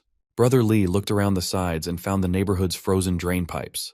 Before they got carried away, Han Feng called pause and dragged everybody away from the tunnel. This exploration requires better preparation. They should return and plan ahead for now. So they gathered some convenient survival gear, food supplies, and some explosives just in case. With some handy weapons and a few more foodstuffs, they should have enough to last for a while. Han Feng made it clear that the purpose of this initial expedition was purely just for scouting. If any emergency situation were to arise, they would haul ass and return to camp. Of course, this level of preparation wouldn't be possible without the Little Demon King's convenient storage dimension. Han Feng and Brother Lee head out, and the girls stay back. Han Feng reinforced the walls and doors of the room they would be staying in so intruders wouldn't pose a problem. The girls sent them off, and Han Feng gave them a reassuring glance. Little Demon King professed that her true eyes would bless her adventuring apostles. With what they know now, Zhang Xueyu isn't the only threat anymore. Something worse might come from that tunnel soon. The scouting mission's main goal is to try and find another survival point. The Brotherly officially entered the tunnel and bravely marched forth. They thought the underground would be warmer, but they were sorely mistaken. Everything is frozen, so it's a miracle that someone managed to dig through. 15 minutes into exploring, they had to traverse some tricky terrain. 30 minutes later, the tunnel revealed branching paths extending in multiple directions. They picked a random path, walked, climbed, and descended for another hour. Whenever they find a manhole cover, Brother Lee would go up to see if they can nudge it open.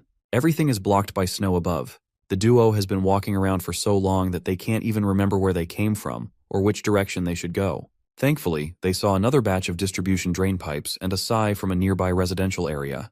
They followed the pipes until they saw some brick and mortar structures. Like a gift from the heavens, they came across a map of the underground sewer. They've been at it for half a day, but they're still just next to the neighborhood where they came from. Shushing out Brother Lee's disappointment, Han Feng whispered to turn their headlights off. He heard the sounds of vehicles speeding nearby. It was a caravan of military trucks, and they were heading in the direction of Han City's neighborhood. Han Feng and Brother Lee managed to conceal themselves in time. It's safe to assume that those things are affiliated with the Special Ops soldiers.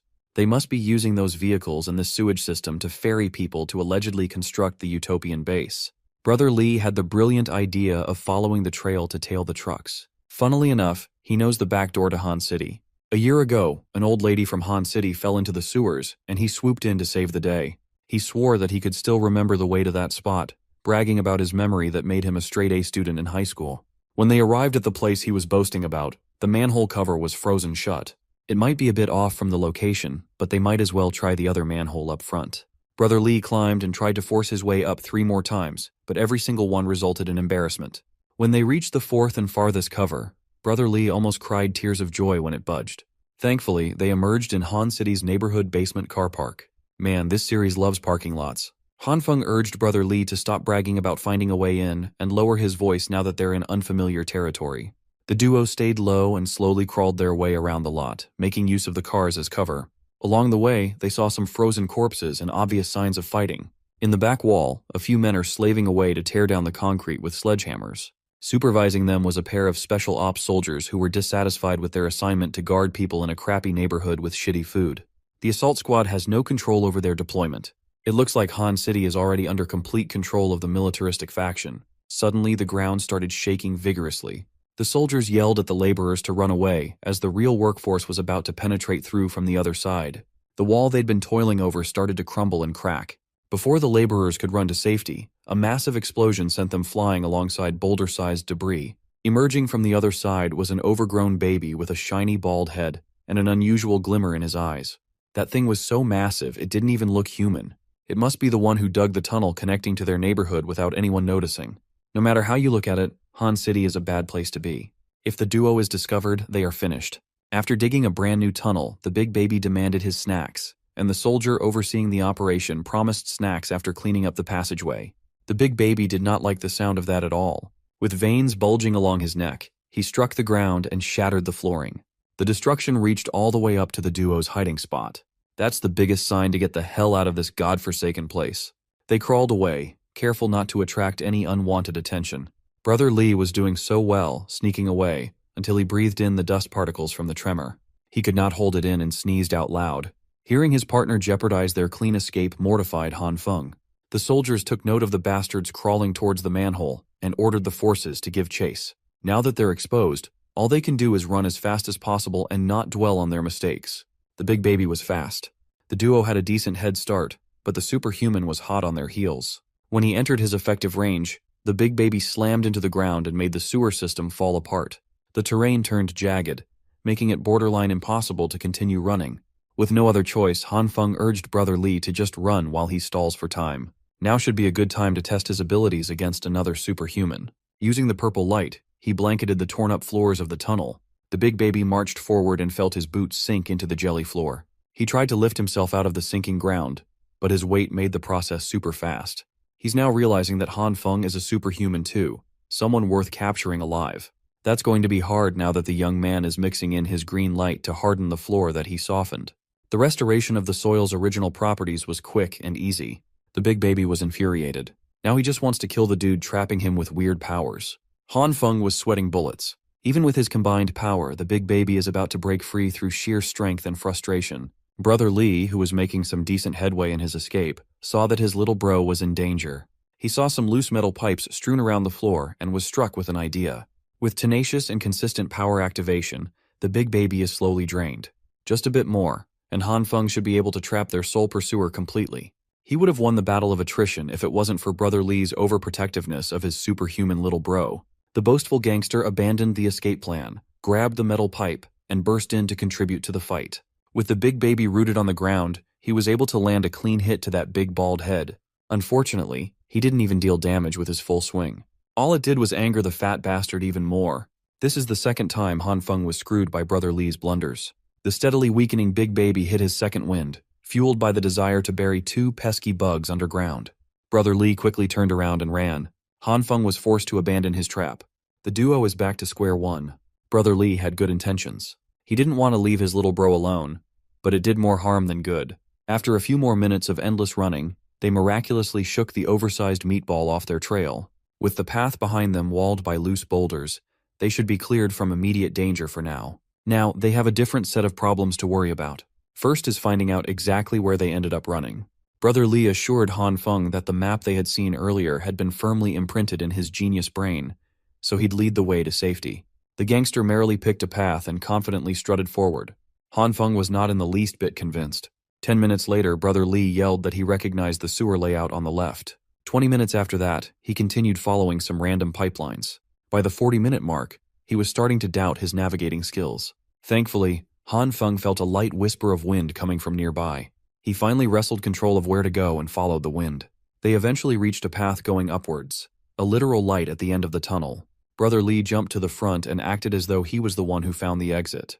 They climbed a wall of ice, being careful not to slip on the icy grooves. Finally, they reached the end of the line and laid eyes on the outside upper crust world. It was dark and gloomy, but the snowfall had somewhat subsided. The world they used to know no longer exists. Everything is cold and frozen in time.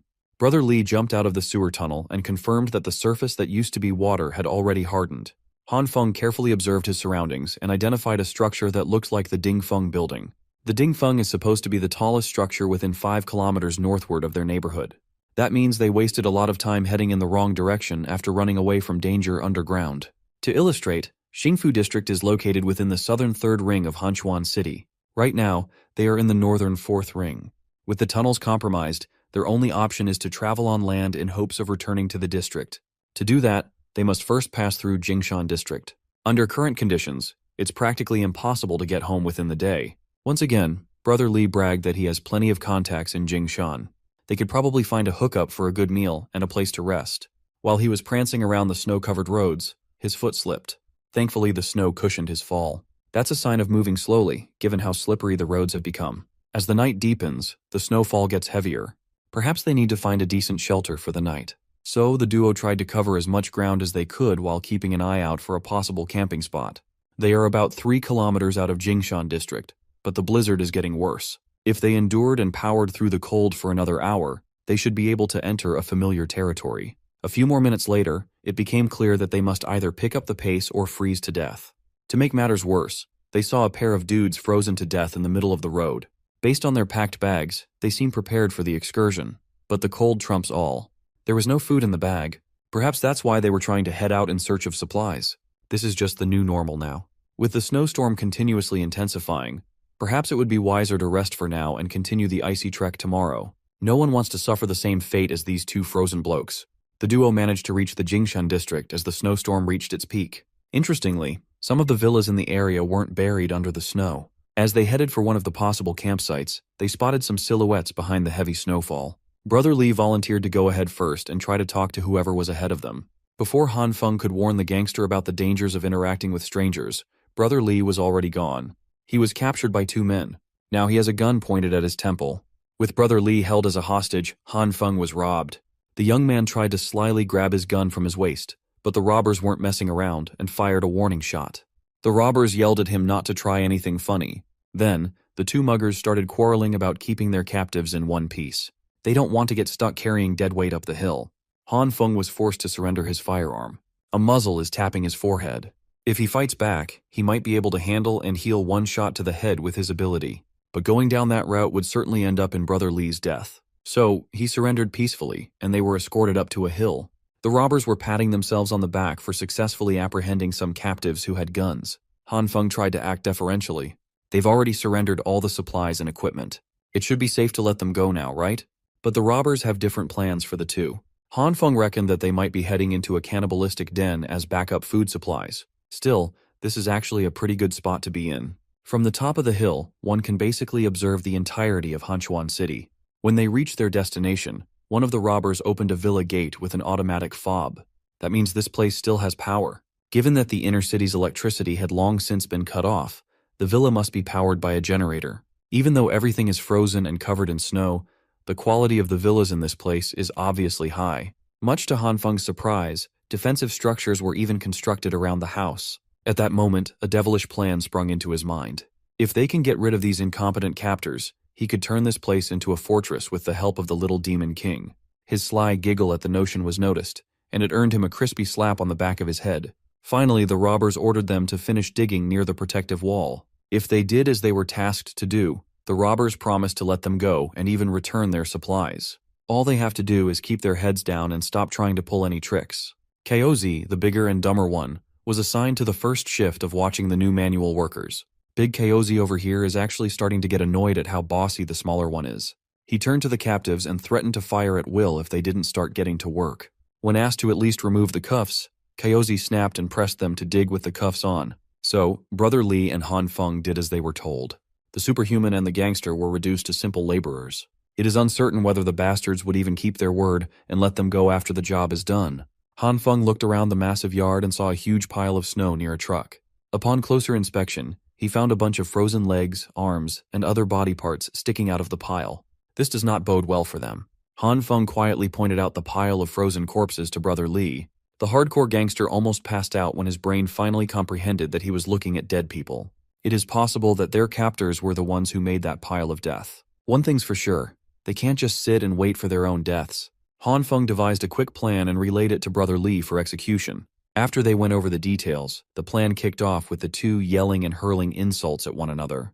They acted as though they were fighting about their shoveling methods, making the work much harder than it was supposed to be. Kaozi took note of the scuffle, aimed his gun at the two, and urged them to get back to work. The duo continued bickering, completely selling the act. Finally, Kaozi gave up trying to stop them from arguing, but asserted that the digging must be done before the sun sets. As soon as he nonchalantly turned his back on the duo, the wrangling abruptly stopped. Kaozi slowly walked back to his post, unaware that the flat side of a shovel was about to strike the back of his head. The bigger captor is down, and the duo just regained a firearm. Inside the villa, the smaller robber is sitting comfortably with a dirty magazine in hand. He was practically drooling at the pages, thinking that no one was going to interrupt his gooning time. Before he could get his pecker out, a light flashed in his face. He looked up at a gun's muzzle, staring him down. The duo waved the handcuffs provocatively and teased the robber for being such a gooner.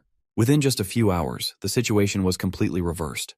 The captors are now the captives. According to them, they are just debt collectors who came by the villa before everything went apocalyptic. They swore to their gods that the pile of corpses outside had nothing to do with them. They might be hardened debt collectors, but they draw the line at massacring dozens of people. Han Feng holstered the gun. He believes their story. Since the pair of robbers aren't too bad, they can freely go now. Brother Lee did not buy the story at all. He thinks they shouldn't let such threats go. Well, Han Feng promised freedom. Of course, that comes with a little stipulation. Kaozi and his gooner buddy were released into the biting coldness of the icy district with nothing but their underwear. It's only a matter of time before those two succumb to the elements. With that side quest taken care of, it's time to prepare for the hike back home. This day started with the plan to scout the tunnels for a bit. Due to unforeseen blunders, they have strayed from that mission and from the home base too far. Han Feng can only hope and pray that his allies back in the neighborhood are safe. Speaking of allies, Li Zhenghao has joined Nurse Jin and the little demon king inside the reinforced room. They're still anxiously waiting for the duo's return. The old man asserted that rather than worrying about the two, they should be focusing on their own situation. A few hours after the scouting duo had left, an army emerged from the tunnel. Among them was a baby-faced giant who could control Earth's elements. Jiang Shuiyu welcomed the delegation. With the influx of powerful allies, the entire district is officially under Mr. Jiang's command. Naturally, that makes Zheng Hao's faction the public's #1 enemy. Right now, Jiang Shuiyu must be turning the entire building upside down, searching for Zheng Hao. The old man can only laugh at the stupidity of the residents. That army didn't come to this place as saviors. They won't even realize that they've been sold out until the day they die.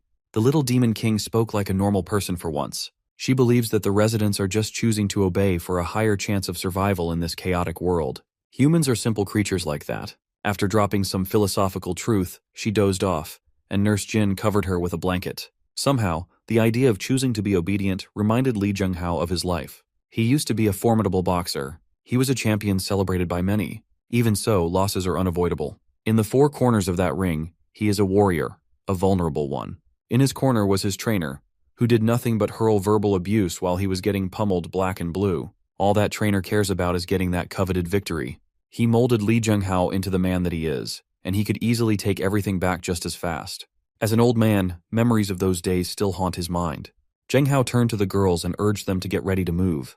Jiang's dogs must be going unit by unit in search of people who oppose him. They can't stay in one place for too long. Unfortunately for them, it's a little bit late to transfer locations.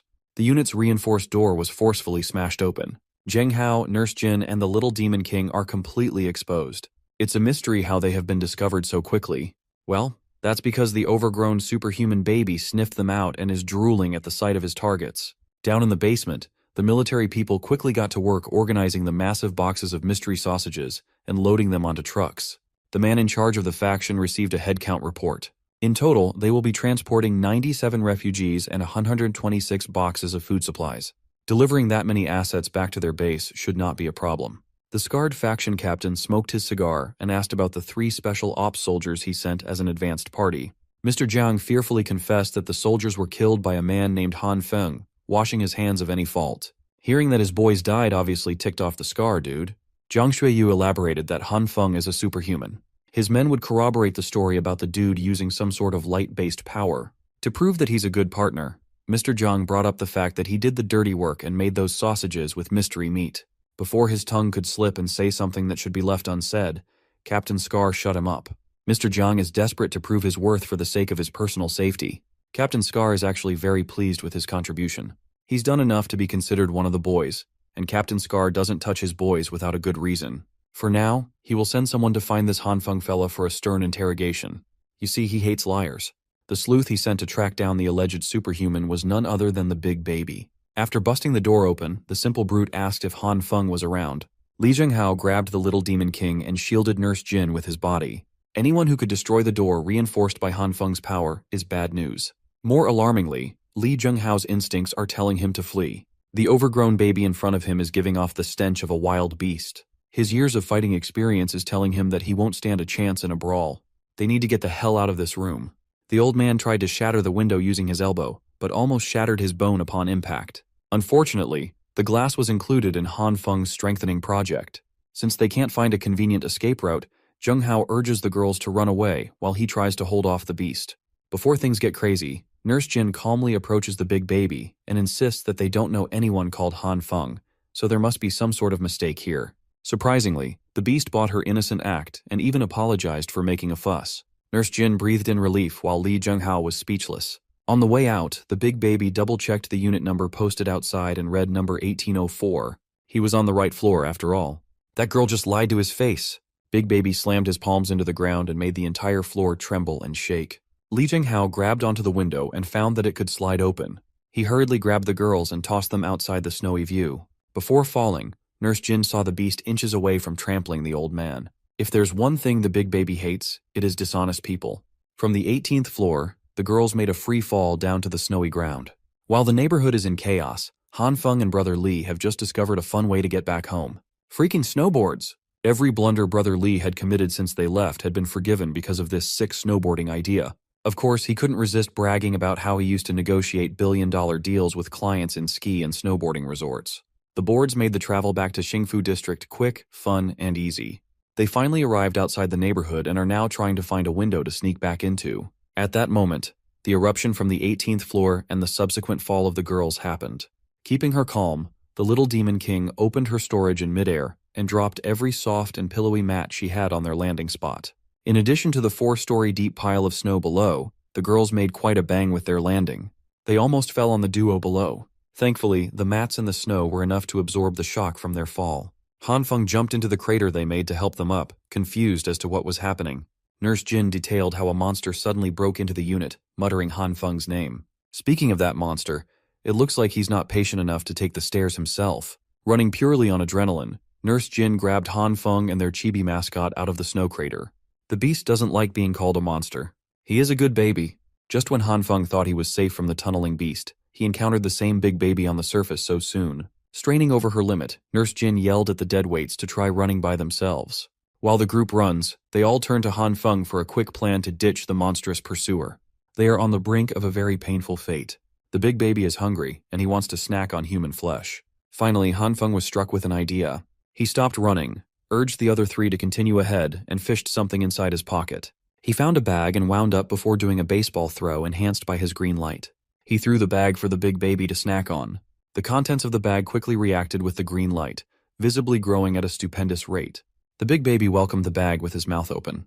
He bit down like a starving animal and tasted some delicious soybeans. Han Feng apologized for what was about to happen before his green light was completely triggered.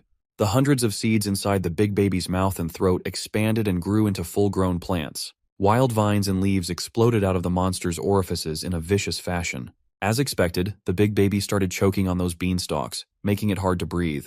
He had to grab the leafy obstructions and pull them out of his maw. The forceful yanking drew some blood from inside his throat, painting the white snow on his feet. His anger for Han Feng continues to rise. He's been getting outplayed left and right. The big baby barked his threats, but his mortal enemy had already vanished. Like the child that he is, he throws a tantrum on the snow. He looked like a spoiled brat who denied his snacks. Finally, the special forces got their asses out of the basement to line up and lock down the perimeter.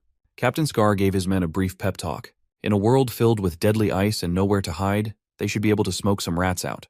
He made a beeline to his injured star pupil with curiosity. The big baby recounted what happened and how the beans instantly grew inside his mouth. Captain Scar's interest was piqued.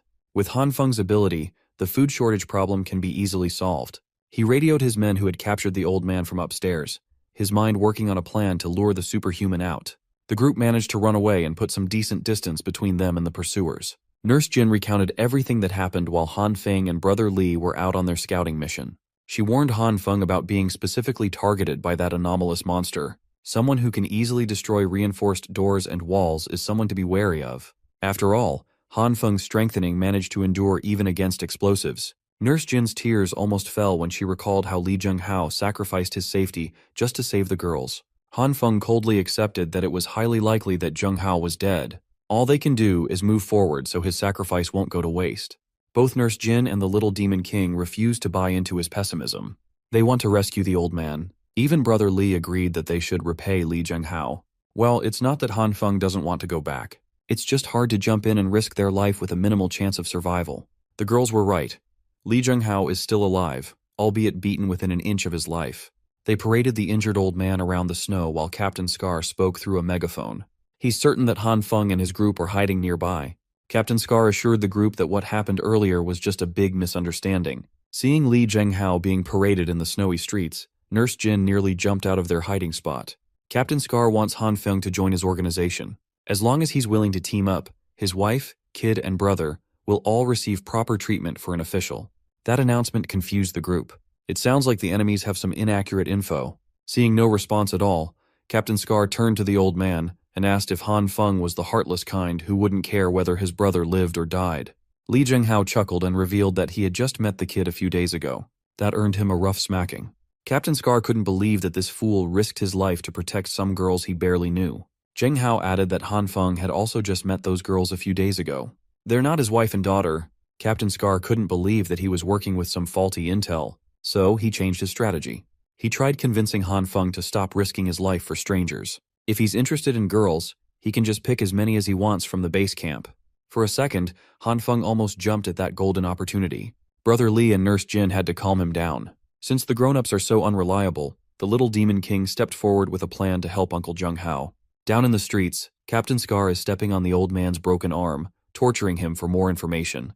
Unfortunately for these military dogs, Zhenghao is one resilient son of a gun. Instead of answering, he's more interested in asking questions about this so-called base instead. Captain Scar parroted the vague answers everybody else gave, saying that their camp was saving people, a noble sentiment that normal people would not understand.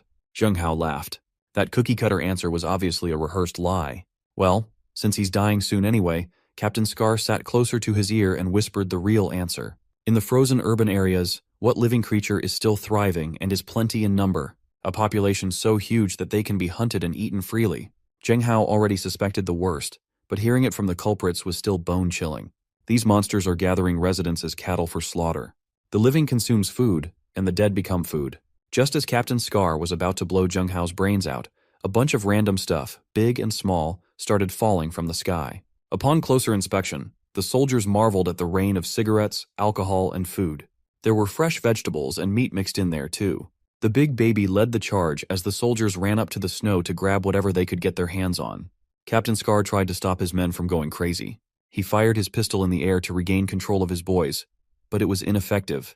He raised his vigilance. This is a textbook distraction. At any minute now, the enemy will definitely launch some sort of ambush. Sounds of crushing and cracking caught his attention from a distance. The walls of a nearby building crumbled as a giant bulldozer drove through, leaving an enormous hole. In the driver's seat was Han Feng, ready to get his hands bloody. From the little demon king's perspective, her plan goes as follows. First, she will sprinkle some alluring fodder from the sky to attract the starving sheep.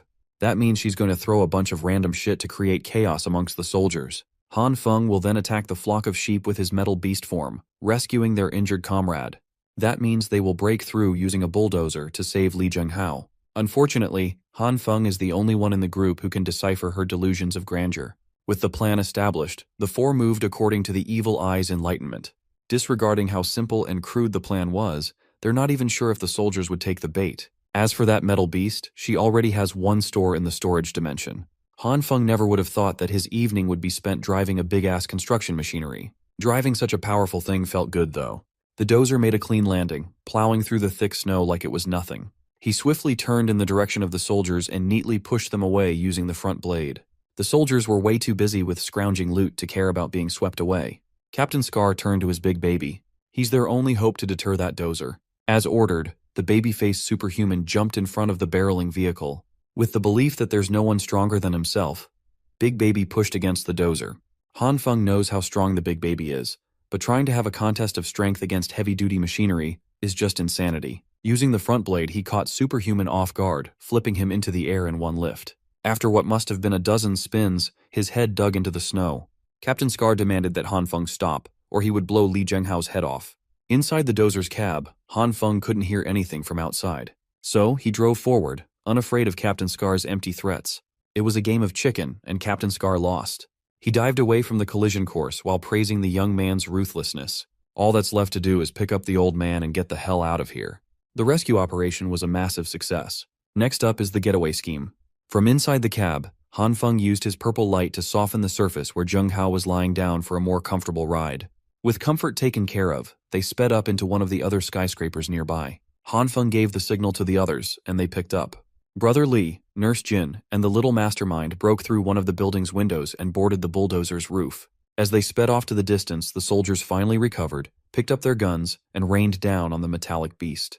They quickly boarded their armored jeeps and trucks to chase after the group that dog-walked them with such a simplistic plan.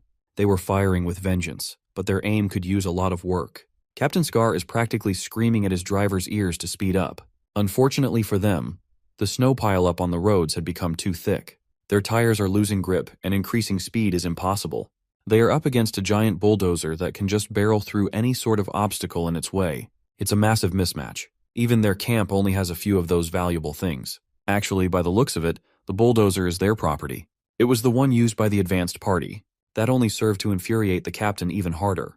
No matter how hard they tried to keep up, the lost grip was way too disadvantageous. One of their jeeps swerved and made a mess of the road, implicating the other vehicles and forcing everybody to stop the chase. The captain's car almost blew up from a loose gas canister that flew to their windshield. Looking ahead, they found a bunch of appliances and junk littering the road, obstructing their only path. The little demon king had to step in and save the day once more by throwing another batch of random shit on the road, this time as a deterrent. She stood on the dozer's roof, extremely pleased with her contribution to this mission, making the enemies despair before her power. She looked badass until the cold made her sneeze adorably. The group drove for a few more hours, making it certain that no one could tail their trail. The rest of the group had long since entered the cab with Han Feng, and it was crammed in there. Brother Li wants to get a turn in the driver's seat while the old man is freezing in the back. Their next destination is the hillside villa Han Feng and Brother Li found. It's a decent place where they can camp. Everybody agreed with the plan, but the bulldozer is starting to falter. The warning on the meter is blinking, and it seems like they've run out of fuel. Thankfully, they have the Evil King's storage dimension, so Han Feng politely asked her to bring out some oil. This damn delusional freak opened her dimension and pulled out bottles and bottles of cooking oil. At least it's not baby oil, no diddy. At that moment, the dozer's engine finally died. The cab was flooded with bottles of cooking oil, and Han Feng felt a headache coming from it. He cleared up the confusion and asked the little one to take out the fuel he prepared beforehand. The little demon king fumbled around her storage dimension for a minute, growing more embarrassed by the second. As it turned out, She accidentally included the fuel canisters together with the fridge, sofas, and other appliances in the pile she threw to clog the road. Even the generators were lumped in. Hearing that mortified everyone. They basically ditched their valuable stuff. Han Feng had 1 year's worth of fuel ready for consumption, but now they have none. The little one tried to assuage him by bringing out natural gas for cooking. She also has buckets of coal ready for use if that helps. Han Feng can't even do anything with this trash. While holding a lump of coal, a wild idea popped into his head. Based on his extensive experiments with his powers, plants that failed to sprout turned into a coal-like flammable substance. Meat, on the other hand, turns into an unknown black liquid that has similar attributes. Since they had no other choice but to throw a shot in the dark, he demanded a metal bucket and some meat. Once everything was prepared, he used his green light on a piece of meat. While it is difficult to enhance meat the right way, failing on purpose is so much easier. A single piece of meat filled the bucket, half full of the mysterious black liquid. Everybody recoiled at the smell of the sticky substance. Han Feng has gotten used to it. He fished a lighter from his coat and set the liquid on fire. Just as he expected, the substance is highly flammable. He was pleased with himself, but Li Zhenghao was skeptical. They can't possibly replace fuel with this stuff, can they? Unless they want to ditch the bulldozer and walk in the harsh snowstorm, they have no other choice but to at least try. So, Han Feng produced a few more buckets of liquefied and putrefied meat juice. He turned the ignition key, and the hulking vehicle miraculously started. It was a revelation. Han Feng truly is a one-man survival kit. Their drive continued, plowing through the cold and dark night. Halfway through the ride, the little Demon King started offering snacks to everyone. She brought out an entire rack's worth of assorted goodies for everybody to choose from. Zhenghao asked her just how many things she had inside that bizarre storage. Then, he recalled hearing the news about a supermarket that got robbed and mysteriously emptied overnight and put 2 and 2 together. While the group munched on their preferred snacks, the hillside villa finally came into view. With the dozer, they could probably charge all the way up in one go. As soon as Han Feng tried to put the pedal to the metal, the dozer's engine finally gave in and exploded. The makeshift fuel they used might be at fault for this one. Thankfully, the dozer held on until they came close to the destination. They're just a few steps away from the comfort of a proper camp, so they made the trek while the blizzard raged. On the way up, they saw the frozen robbers that Han Feng sent out to the wild without any winter clothes on. Paying them no mind, the crew unceremoniously entered the secured villa. By the time they entered, they were shivering from the lethal cold, dangerously close to hypothermia. They found the fireplace, fed some coal into it, lit the fire, and huddled close to the heat. Now they can finally breathe. They successfully survived the hunt of Captain Scar and his elite soldiers. There is nothing more comforting than huddling around the fireplace in the middle of a deadly blizzard. Even the ever-so-serious old man smiled. He had to admit that the villa district was a great place to hole up in. The wind blows the accumulated snow downhill, so the hilltop shouldn't be buried in snow. It's also hard for intruders to climb the hill without getting spotted. The location is easy to guard and hard to attack. If they want, they can use this place as a long-term base. While Li Zhenghao was asking serious questions, everybody was busy reorganizing the furniture around. Han Feng took care of the generator, the Demon King brought out the TV, and Brother Li was gushing over a Gen 9 XPS game console. Yeah, these guys are staying for the long term. Since the generator they prepared has been thrown away, they're lucky that the previous residents of this villa had prepared and fueled a generator beforehand. Han Feng tinkered with the control system for a bit and successfully turned it on. Finally, they have the convenience of electricity again. He announced that they should have a celebratory feast tonight, but the girls were more interested in using the water heater to take a bath. Nurse Jin was particularly pumped upon hearing the word bath. She admitted that she hasn't had a shower since the snowstorm started, so warm water would be greatly appreciated. She got that good stink. The mental image of Nurse Jin showering made Han Feng blush like a tomato. He assured her that the bath would be a priority to set up tonight. He said that, but upon checking the basement, it looks like his work is cut out for him. The water pipes are frozen, and the pre-installed water heater is busted. The bathroom itself doesn't look too good either. Everything has been snowed in and frozen. The pipes are hopeless, but they might still be able to salvage the situation as long as a bathtub is involved. First, they set up a bunch of space heaters to surround the tub and filled that thing with a big pile of snow. Next is the secret tool to make the dream happen, some high-powered heating rods. With the combination of multiple appliances, they managed to melt the snow into serviceable water. They've been watching the heating rods do their job, but the water is still heating up too slowly. Every time Han Feng checks, it's still basically cold water, and it's been hours. Just as he was about to pull his hand away from the temp check, a spark of electricity leaked from the heating rods jolted him. He hurriedly pulled his hand away and noticed something weird. The spark made his red light surface automatically. Upon checking again, the cold water with hard-to-melt ice has turned warm. It is highly likely that the red light has something to do with the rapid warming effect. With the tub finally ready, the girls hurriedly rushed to the bathroom. Nurse Jin happily stripped naked, exposing her holy grail. We can't show that though. The little demon king is there too, and that's just disturbing. She opened her dimensional storage and fished out a bunch of bath bombs with every fragrance available. She also has every brand of shampoo, conditioner, shower gel, skincare essential oils, and moisturizer. It's girl heaven in there. Nurse Jin couldn't contain her happiness, so she buried the demon king in her mountains. They stayed in that bath for way too long. You can't really blame them. This is heaven on icy earth.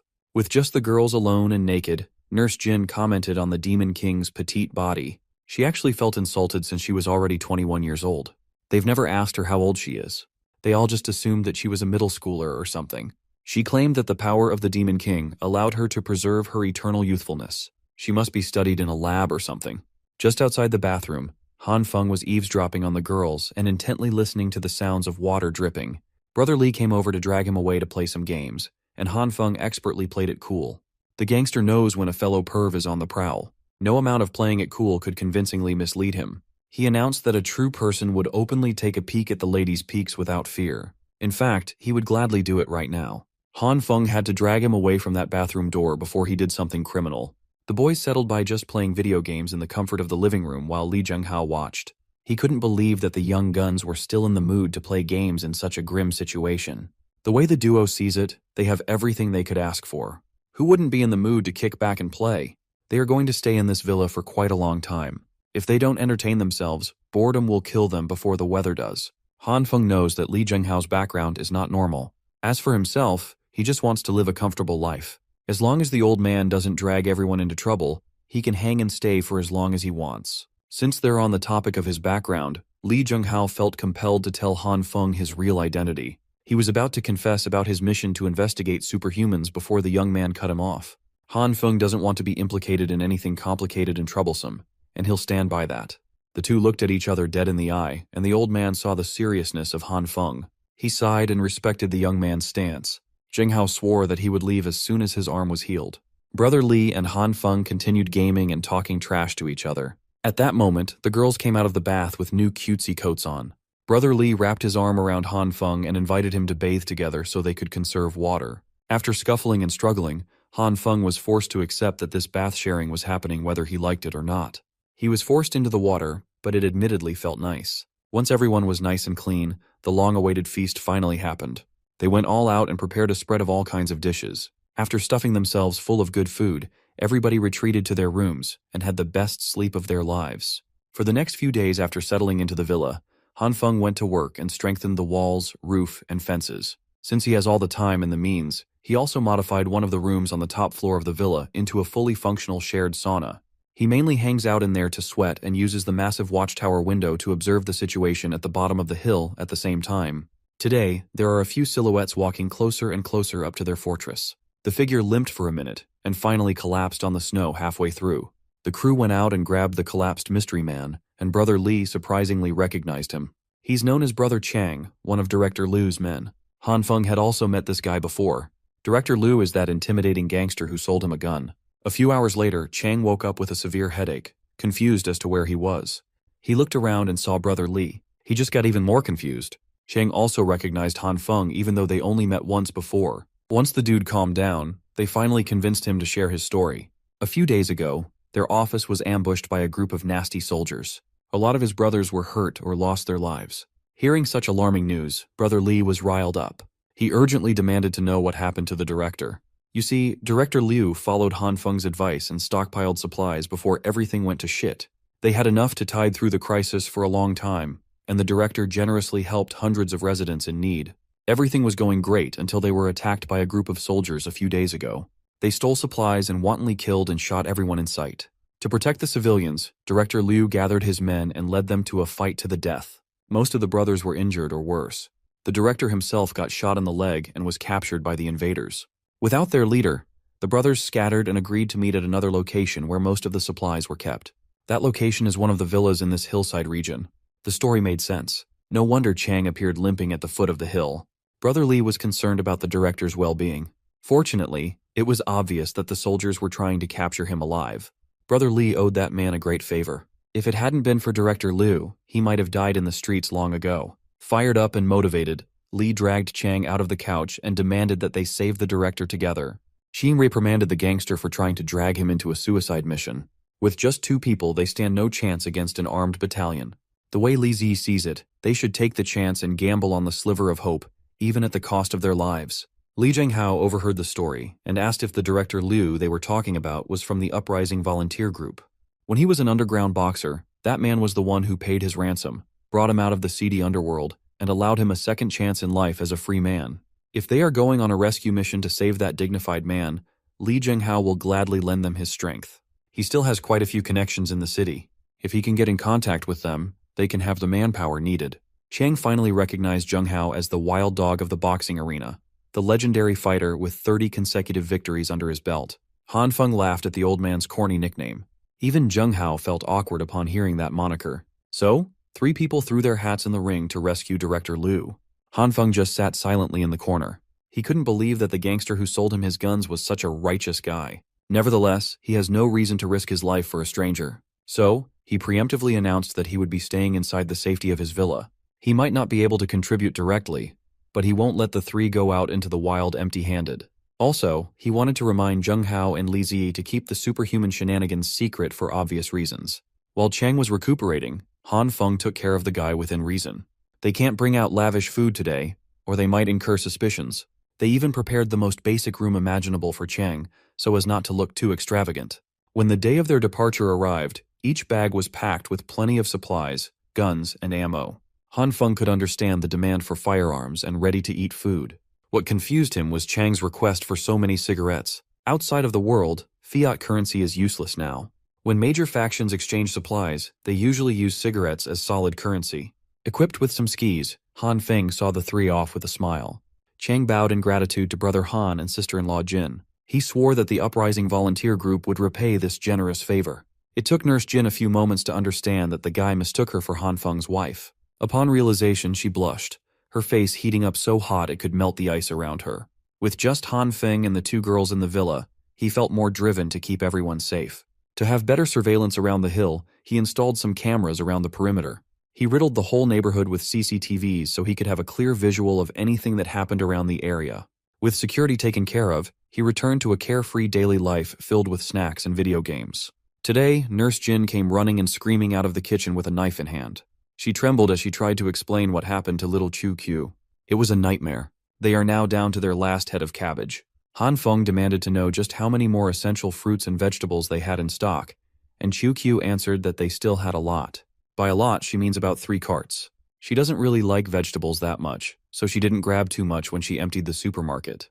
The only vegetable she loves is cucumbers, so she has a shit ton of those. This is a big mistake. They have been using and consuming supplies without doing a proper inventory check. If this goes on, they might run out of fresh supplies. As of now, Han Feng can only use his powers on soybeans, wheat, broccoli, and meat. Every other product he tried ended up as an utter failure. With the last cabbage they have left, he needs to figure out how to produce more. Everyone's health and happiness are on his shoulders. He brought the cabbage back to the living room and racked his brain for a solution. The only real option is to pray to God and hope that his green light will succeed. The first trial ended up reducing the delicious leafy vegetable into a pile of coal. He stripped another leaf and tried one more time. Without changing his crude method, he just produced more coal. He repeated this process multiple times until the cabbage ran out. Refusing to end at a loss, he moved on to carrots and potatoes. The girls just watched him from afar as entertainment.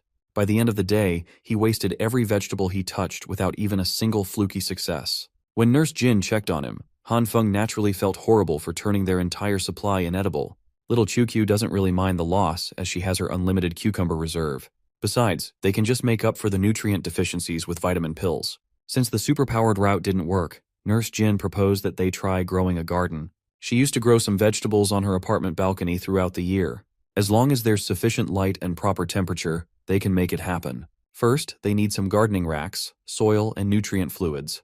They can also use LED light as a substitute for the sun. While the gardening plan is taking shape, Chu Q, who supposedly robbed an entire supermarket, asserted that she doesn't have any of the items needed. Nurse Jin and Han Feng failed to take her incompetence into account. Outside the villa, the two tried to get some soil from the yard, but the ground was completely frozen solid, and shovels couldn't go through at all. With her superhuman strength, Nurse Jin gave it a try, and her power sent the shovel head flying into the skies. They are wasting time out here in the cold, so Han Feng proposed that they go back inside and brainstorm some more. As punishment for not having the necessities in her storage, Little Demon King was relegated to making vegetable-growing containers from plastic water bottles. Surprisingly, she was doing well. She already has a lot of finished products waiting to be filled with soil. Recycling is quite a useful skill in the apocalypse. These plastic bottles can house their future food. Since she's been doing her job diligently, QQ barked at the two for the soil they were supposed to dig out. They're at the initial stages of gardening, and they're already fumbling. The frozen ground is a huge obstacle. QQ proposed the idea of using the heating rod to melt the ice covering the soil, but there might be some limit to the heating effect. If they have a way to instantly melt ice, they can steadily proceed with the plan. That sentiment sprung the Demon King up from her seat. She called the Apostle of Bathwater to use his true power. Han Feng immediately understood what she was trying to imply. Previously, his red light made the bathwater warm up in an instant. If he can figure out the principle behind that incident, he should be able to melt the frozen soil outside. He's been dipping his hand coated by the red light in a bucket of water for 20 minutes now, and it's not working at all. Han Feng tried to recall every detail that led to the creation of their warm bath, carefully examining what triggered the heat. Then it hit him. The secret lies in electrocution. He turned to the Demon King and asked for some tool that could shock him. She immediately brought out a high-power strip. When plugged in, Han Feng can just stick a finger in there, and death would be instant. She's basically trying to tell this boy to kill himself. After rifling through the storage, she finally found the perfect tool. A low-voltage self-defense electric baton, or as she calls it, a basic electromagic staff. Although the label states it only has a slight numbing effect, Han Feng still felt nervous about using it on himself. Choosing to trust the Little Demon King this time, he turned the electric baton on and dipped his hand into the bucket of water. Do not try this at home. The numbing effect was a little too strong. It made his eyes roll into the back of his head. At least it worked. The water heated up. Han Feng hurried outside, excited to electrocute himself for some soil. He doesn't quite understand the complete principle behind it yet, but he knows that it works. He put his red-lit palm against the ground and carefully stabbed the electric baton on his arm. This time he tanked the shock better, and the thick layer of ice integrated into the soil exploded and melted away. In his hand was a little puddle of warm water and some good old usable soil. Han Feng was hyped. This was the first time in a long time that he laid eyes on some normal dirt. He dug up enough to fill the makeshift pots they prepared, and the initial prep was finally done. Thankfully, Chukyu has a lot of different seed packs in her storage. Han Feng wanted to grab a few random packs and call it a day, but Nurse Jin asserted that the temperature would make it impossible to grow most plants. As expected from a farming hobbyist, she picked out a few that could theoretically survive the cold. The crew used the empty basement for superior heat preservation and filled it with high-power LED lights and furnaces. They went all out, but the temperature was still outside the ideal range. If they can't warm the room enough, the seed will not sprout. Since they already have a pretty good setup, perhaps Han Feng could try supplementing the growth with his green light. He tried giving it a shot, completely in tune with the seed. He expertly controlled the energy and tempo like he was playing a rhythm game. Much to his surprise, it worked. He made some leafy vegetables sprout. Afterward, he used the green light on the other seeds. The results varied, and there were quite a few failures. With continuous experimentation using new seeds, Han Feng and Nurse Jin made dozens of sprouts. Unfortunately, the sprouts started dying a few days later due to the persistent cold. Even though they amped up the heaters, they can barely go up to around 10 degrees. They need to think of a way to somehow increase the room's temp to at least 20 degrees. They could add more furnaces down there, but there's a limit to what these things could do if they can't improve heat preservation. Logically speaking, the deeper underground, the better the heat preservation should be. Maybe they can dig deeper from this basement. Nurse Jin agreed with the idea. With her monstrous physical strength, adding another lower floor to the house should not be a problem. Before they resort to manual labor, Han Feng wants to test if he can expedite the process using his light. He knows that green and red are practically useless against concrete. Maybe he could use purple's softening capabilities. As expected, it was quite effective. Unfortunately, the softened stones might look and act like mud, but they remain as hard as they originally were. At his wit's end, Han Feng tried combining all three of his light arsenal, rearranging the orders of combination, and changing the rhythm of energy output. Unfortunately, they were all failures. Failure turns plants into coal and meat into fuel. Stone, on the other hand, doesn't change its properties. Perhaps this is the difference between organic and inorganic matter. A few days of continuous failures passed, and Han Feng reached his limit. Out of frustration, he smashed his red light-coated fist onto the floor. He found that when the intensity of the red light goes past a certain level, It can shatter anything on its path. To put this discovery into action, he set the plant sprouts aside and started tearing the floor apart. He fully released the red light, expanded the range as much as possible, and slowly increased the intensity. It was a great success. He managed to do a controlled demolition of the flooring with great precision. The rocks that have been giving him a headache for the past few days finally caved in. The effect was terrific. The downside is the toll it takes on his body. Disintegrating a small plot of the floor sent him groveling in exhaustion. Now, he has to get used to using this power as many times as he can every day. With the discovery of the fastest method, Han Feng took charge of digging the hole. Nurse Jin pitched in by using her muscles to transport the shattered rocks outside. The whole operation took a whole week to finish. The team dug 10 meters below the basement and formed a new 20 square meter room. After some vigorous remodeling, the underground greenhouse was finally completed. Han Feng and Nurse Jin felt gratified to see their hard work give home to their little garden of sprouts. Next up will be Han Feng's favorite segment of the past few days. Whenever they climb up to the first basement using the narrow stairs, he always lets Nurse Jin go first so he can savor the sweet view of victory. He is one of us.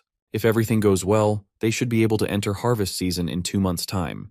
They started this little project 2 weeks ago. Their last stock ran out 4 days ago, and the three have been eating tons of broccoli since then. Han Feng can't possibly endure those green bastards any longer. But he has no choice. That's one of the veggies he can reliably grow with his green light. Maybe they could try planting some bean sprouts. Those things are quick to grow and ready to eat. Or maybe Han Feng can eat some ass coming from above.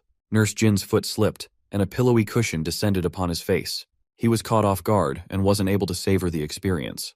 When they got back up to the basement, Han Feng repeatedly assured Nurse Jin that he was fine. He's bleeding out of his nose, but there's a decent chance that this is not because of the crash. Nurse Jin tried to take a look at his heavy bleeding, but he was too embarrassed to let that happen.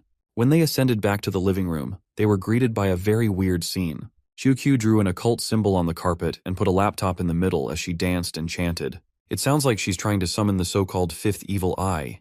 That's what she calls one of the CCTV feeds. She's trying to repair one of their cameras using magic. Their villa is situated along a cliff and a steep cliff. As long as their cameras are installed on the hill path, they basically have the complete lay of the land. Nurse Jin and Han Feng skid down to the affected camera to do some upkeep. Due to the increasingly troublesome snowstorms, the CCTVs have been malfunctioning a lot more often as of late. While Han Feng was replacing the compromised camera, a faint explosion sounded near enough to alarm them. The visibility outside is severely limited, so it's hard to determine the source. Han Feng dismissed it as nothing too worrying. There are definitely people on the other side of the hill, but they should be fine as long as they mind their own business. In the afternoon the day after, Han Feng woke up and went about his routine. The first thing he did was descend to the second basement and conduct some experiments. After all, the only thing on his mind is speeding up their garden's progress. He got started by sprouting new seeds, but getting the hang of the tempo was quite difficult. He found that the rhythms he can use for certain plants tend not to work on different ones. For every kind of veggie, he has to restart from scratch and figure it out anew. He kept on practicing and doing trial and error for half an hour. Today is a bad day to have a plant in the garden. In just 30 minutes, Han Feng turned most of their sprouts into coal. Thankfully, he didn't touch the first batch of vegetables close to being harvested. Maybe he's overdoing it. Maybe he only needs a very faint usage to speed up plant growth. Risking their progress, he tried exposing the first batch to just a little bit of green light for another half hour. He's careful not to overexpose the greenery, so he only uses limited lighting every day. On the 5th day, the crew's hard work finally bore fruit, veggies in this case. Holding the giant Chinese cabbage pot in his hand, Han Feng could not stop smiling. Weirdly enough, he grew a radish shaped like a foot and tomatoes that looked out of this world. The worst one is the absolute chungus of a green cabbage isolated in a corner. Sure, the vegetables enhanced by his green light microdose look weird, but at least they're all healthy. In their circumstance, they would get anything edible, no matter what it looked like. That radish foot is very sussy though.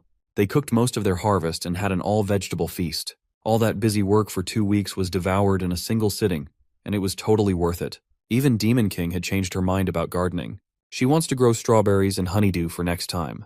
Among all the veggie dishes, their only leftover was a bunch of sautéed green cabbage from that giant thing. No one wanted to touch that stuff anymore. They simply have too much of it. Moments like this remind Han Feng of Brother Li. That guy could probably finish whatever you put in front of him without complaints. It's already been 2 weeks since he ventured downhill. The food supplies they left with are probably depleted by now. All Han Feng could do was hope for their safety. While they were finishing the feast, another explosion boomed from afar. Today is the 6th day that they've been hearing such alarming sounds. Confident in their pristine location, it's not too big of a worry. The explosions only happen once a day anyway. 3 days later, the blasts ramped up exponentially. This time a barrage of detonations shook the hillside. It's gotten so bad that it is messing with Han Feng's peaceful life. Those annoying eruptions are getting under his skin. Finally, he grabbed a ladder and climbed to the villa's roof to scout what exactly was happening down there. Even with the help of his binoculars, Han Feng could not make out what was happening in the other icy hills. He wonders who's brave enough to cause such wild commotion. The culprit must not be afraid to reveal their location. Although there's still quite a bit of distance from the villa, if the bombing continues to get closer, it will definitely prove troublesome. Han Feng doesn't want to test if his strengthening can withstand a full-on blast. The problem is their wall. It's a bit too low and thin. Maybe he should do some more remodeling. Although what's happening out there is still a mystery. Upgrading their walls to be taller and thicker, just in case, sounds like a good plan. QQ doesn't have any cement in her storage, so conventional means are not an option. Thankfully, they already have the materials ready to use piled up nearby. They have tons of rocks lying around, dug up from the basement. First, they pile up the stones neatly. Then, you just pour some water over that thing. Before long, the water will freeze and form a pretty strong ice wall that will never melt. With the temperature at a constant low, an ice wall filled with stones can even be stronger than a regular cement wall. The Three Stooges went all out on this new project. They build taller and thicker, each one playing their role diligently.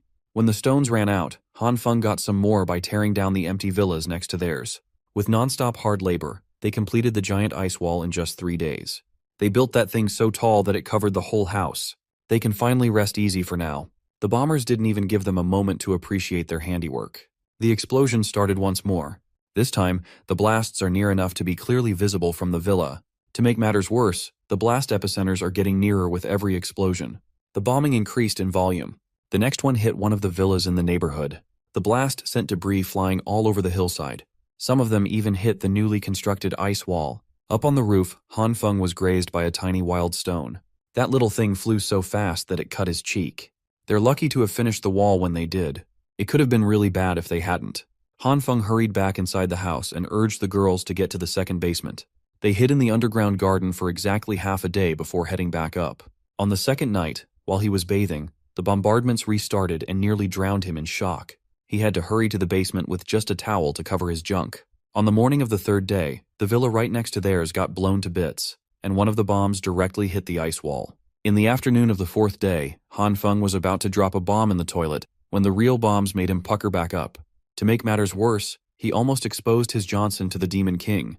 On the fifth day, he's finally had enough. Han Feng grabbed his sniper rifle and put on ski gear, ready to venture out into the war zone. They've been hiding in the basement every day. They can't eat, drink, or sleep properly. It is torturous. Armed to the teeth, pissed off, and absolutely dripped out of his mind, Han Feng intends to find out who's the madman turning the icy world into their personal bomb site. He reminded the girls to take care of themselves and follow their protocol until he gets back. The ski down the hill went on without a hitch. On the way down, Han Feng saw the destruction caused by those bombardments up close for the first time. He found remnants of military uniforms scattered around the area, a sign that the military might be involved. Maybe that Big Baby and Captain Scar are mixed into this bullshit. As he went farther and farther into the center of chaos, Han Feng saw more and more blown-up corpses along the way. To be safe, he decided to go to higher ground to observe the situation below. The higher he got, the worse the cold got. It was very tough on his lungs. Looking through the binoculars, he found a huge cave that looked like a secret military facility of some sort. Hidden up in the walls were a bunch of cannons. Maybe those are the source of his headache for the past few days. Outside the cave's entrance, the soldiers were acting sneaky as though their enemy was inside. Then, they entered the complex while letting their trigger fingers go nuts. Maybe this is some sort of internal strife. Before the soldiers could fully funnel into the cave, they were vigorously blown out by a domineering invisible force. One soldier was pushed out high enough to land where Han Feng was spying. When he carefully looked at the poor sap, all he saw was a pile of mangled body parts. It seems like that group of soldiers got wiped out in just a few seconds. Turning his attention back to the cave, Han Feng saw a group calmly walking out. There were 3 of them, a little girl with a bazooka in hand, a little boy who had some decent drip, and a white-haired woman wearing glasses and a stylish coat. For a split second, she looked as though she had just detected something interesting. The woman looked directly at Han Feng's concealed position and smiled, her purple eyes bewitching. This is peak mommy design, if you ask me. Han Feng felt his blood run cold. He was hundreds of meters away and above her, but he felt like a helpless prey being hunted. Han Feng stayed in a prone position. No survival instincts at all. When he looked through the binoculars a second time, he He saw the little girl holding the bazooka aiming at him with an unhinged smile. She pulled the trigger and blew up the top of the hill he was hiding on. Fortunately, he managed to slide out of the blast radius in the nick of time. It is basically confirmed that he was spotted from afar somehow. Those three are bad news. Han Feng decided to hide further before deciding on his next decision. Following the explosion, sounds of gunfire filled the air. There were still some surviving soldiers trying to hold their ground against the trio. They are fearfully retreating while emptying their mags. Unfortunately for these helpless soldiers, the little boy is there to cut their escape route by manipulating the snow to surge like a tidal wave. He did so while wearing a blank expression on his face. When he pressed down harder, the snow imploded and caused a massive icy blast. Han Feng has to accept that he is out of his depth at this point. The implosion caused an avalanche, and he was in no position to dodge this one. Tons of snow came rampaging down the hill unimpeded. It went on for seemingly forever until the terrain was altered. Once things have calmed down a little bit, a red spark can be seen leaking out of the snowy surface. Using his red light, Han Feng managed to dig his way out of the deadly pile with another person in tow. He almost got smothered to death, but he survived with quick thinking. Now he's dragging an unconscious soldier down the snowy path. Luckily, he spotted a dam and moved to use it as cover. Otherwise, he would have been pressed down by that white mass, miserably dragged to his death. That little nonchalant boy must have the ability to control ice and snow. That's the most overpowered ability in this apocalyptic snowscape. Hopefully, the soldier he rescued will be able to provide him with some useful information about that three-person army. Han Feng walked around for a little bit and finally found a building high enough not to be completely buried by the snow slip. He dragged the soldier into a derelict room and tied that dude up for safety. Now that they're out of danger, Han Feng slapped the man with his gun for a wake-up call. When the soldier opened his eyes, he immediately folded and begged for his life. Han Feng hasn't even asked his questions yet, and the dude is already down to snitch. He had thought of so many interrogation methods. It's a bummer he won't be able to use them today. Han Feng pulled out a chair and demanded to know about that woman and those kids who dog-walked an entire military complex. The soldier shuddered at the mention of his worst nightmare. Those three are simply inhuman. One practices ice magic, the other can release energy waves, and the last one is a walking bomb. Han Feng demanded a more thorough description of those superhuman abilities, starting with the woman. That Dami Mommy can release energy waves at the wave of her hand. With a simple gesture, she can send an entire battalion flying like loose kites. The crazy little girl is an explosion magic superhuman that can turn anything into a deadly bomb. And that boy is a menace to society. He can freely manipulate ice and snow, making him untouchable. While the soldier is cursing out the superhumans for being monstrous beasts, Han Feng is deep in thought. Given his own overpowered abilities, he can't really fault those three for using theirs freely. As time goes by, more and more superhumans are cropping up left and right. Han Feng has one more question for the poor soldier boy. He wanted to know who was directly responsible for the bombing near the hillside villa. The soldiers swore that they had nothing to do with the bombardments. Their camp has long been taken over by those three monsters. Today was actually the battalion's last effort to retake the camp after getting reinforcements from their HQ. Those bombings still piss Han Feng off, but punishing the culprit might be easier said than done. The corpses that he passed by on the hills earlier were most likely killed by that woman and her gremlins. How can you even go against such an outrageously overpowered bunch? The fact that their peaceful life is being threatened by lunatics really grinds Han Feng's gears. Since he has found the answers he's looking for, he lets the soldier go freely. Afraid that he would change his mind, the soldier boy ran into the snow without even asking to be freed from his restraints. It's all good. He will never need his hands anyway. As soon as he came out to the open field, he was blown up and deleted from existence. What followed was a series of explosions that covered the general area where Han Feng was hiding. One of the bombs nearly blasted him off the face of the earth. But Han Feng managed to reinforce the wall in time to shield himself. Those bombardments weren't just random blasts. They were clearly aiming to blow him up with accuracy. He made sure to hide multiple hills away from those discerning monsters, but he still got discovered. The three-man army wasn't even in a hurry. They're still in the military complex, and the little girl is flexing the destructive abilities that she has been practicing for the past couple of days. Dami Mommy sensed that after the barrage, their target's ability signature didn't disappear. On the contrary, they became stronger. Whoever it is they are targeting, he must be powerful enough to survive both an avalanche and bombs. The woman ordered a few more explosives for good measure. If the target lives, they will make chase. They can't let a possible enemy go free. The little boy seemed unenthusiastic about the whole thing, but the crazy explosive girl was pumped. Back in his hidey hole, Han Feng slumped into his chair. Today is full of deadly close calls. He briefly considered bringing the fight to the enemies, but fighting three superhumans, 3-on-1, is a one-way ticket to hell. If he runs back home now, the bombings will probably continue. For the sake of a peaceful future, Hanfeng must take it upon himself to get rid of the threat to his way of living. If you liked this video, feel free to support me on Patreon, link in the description.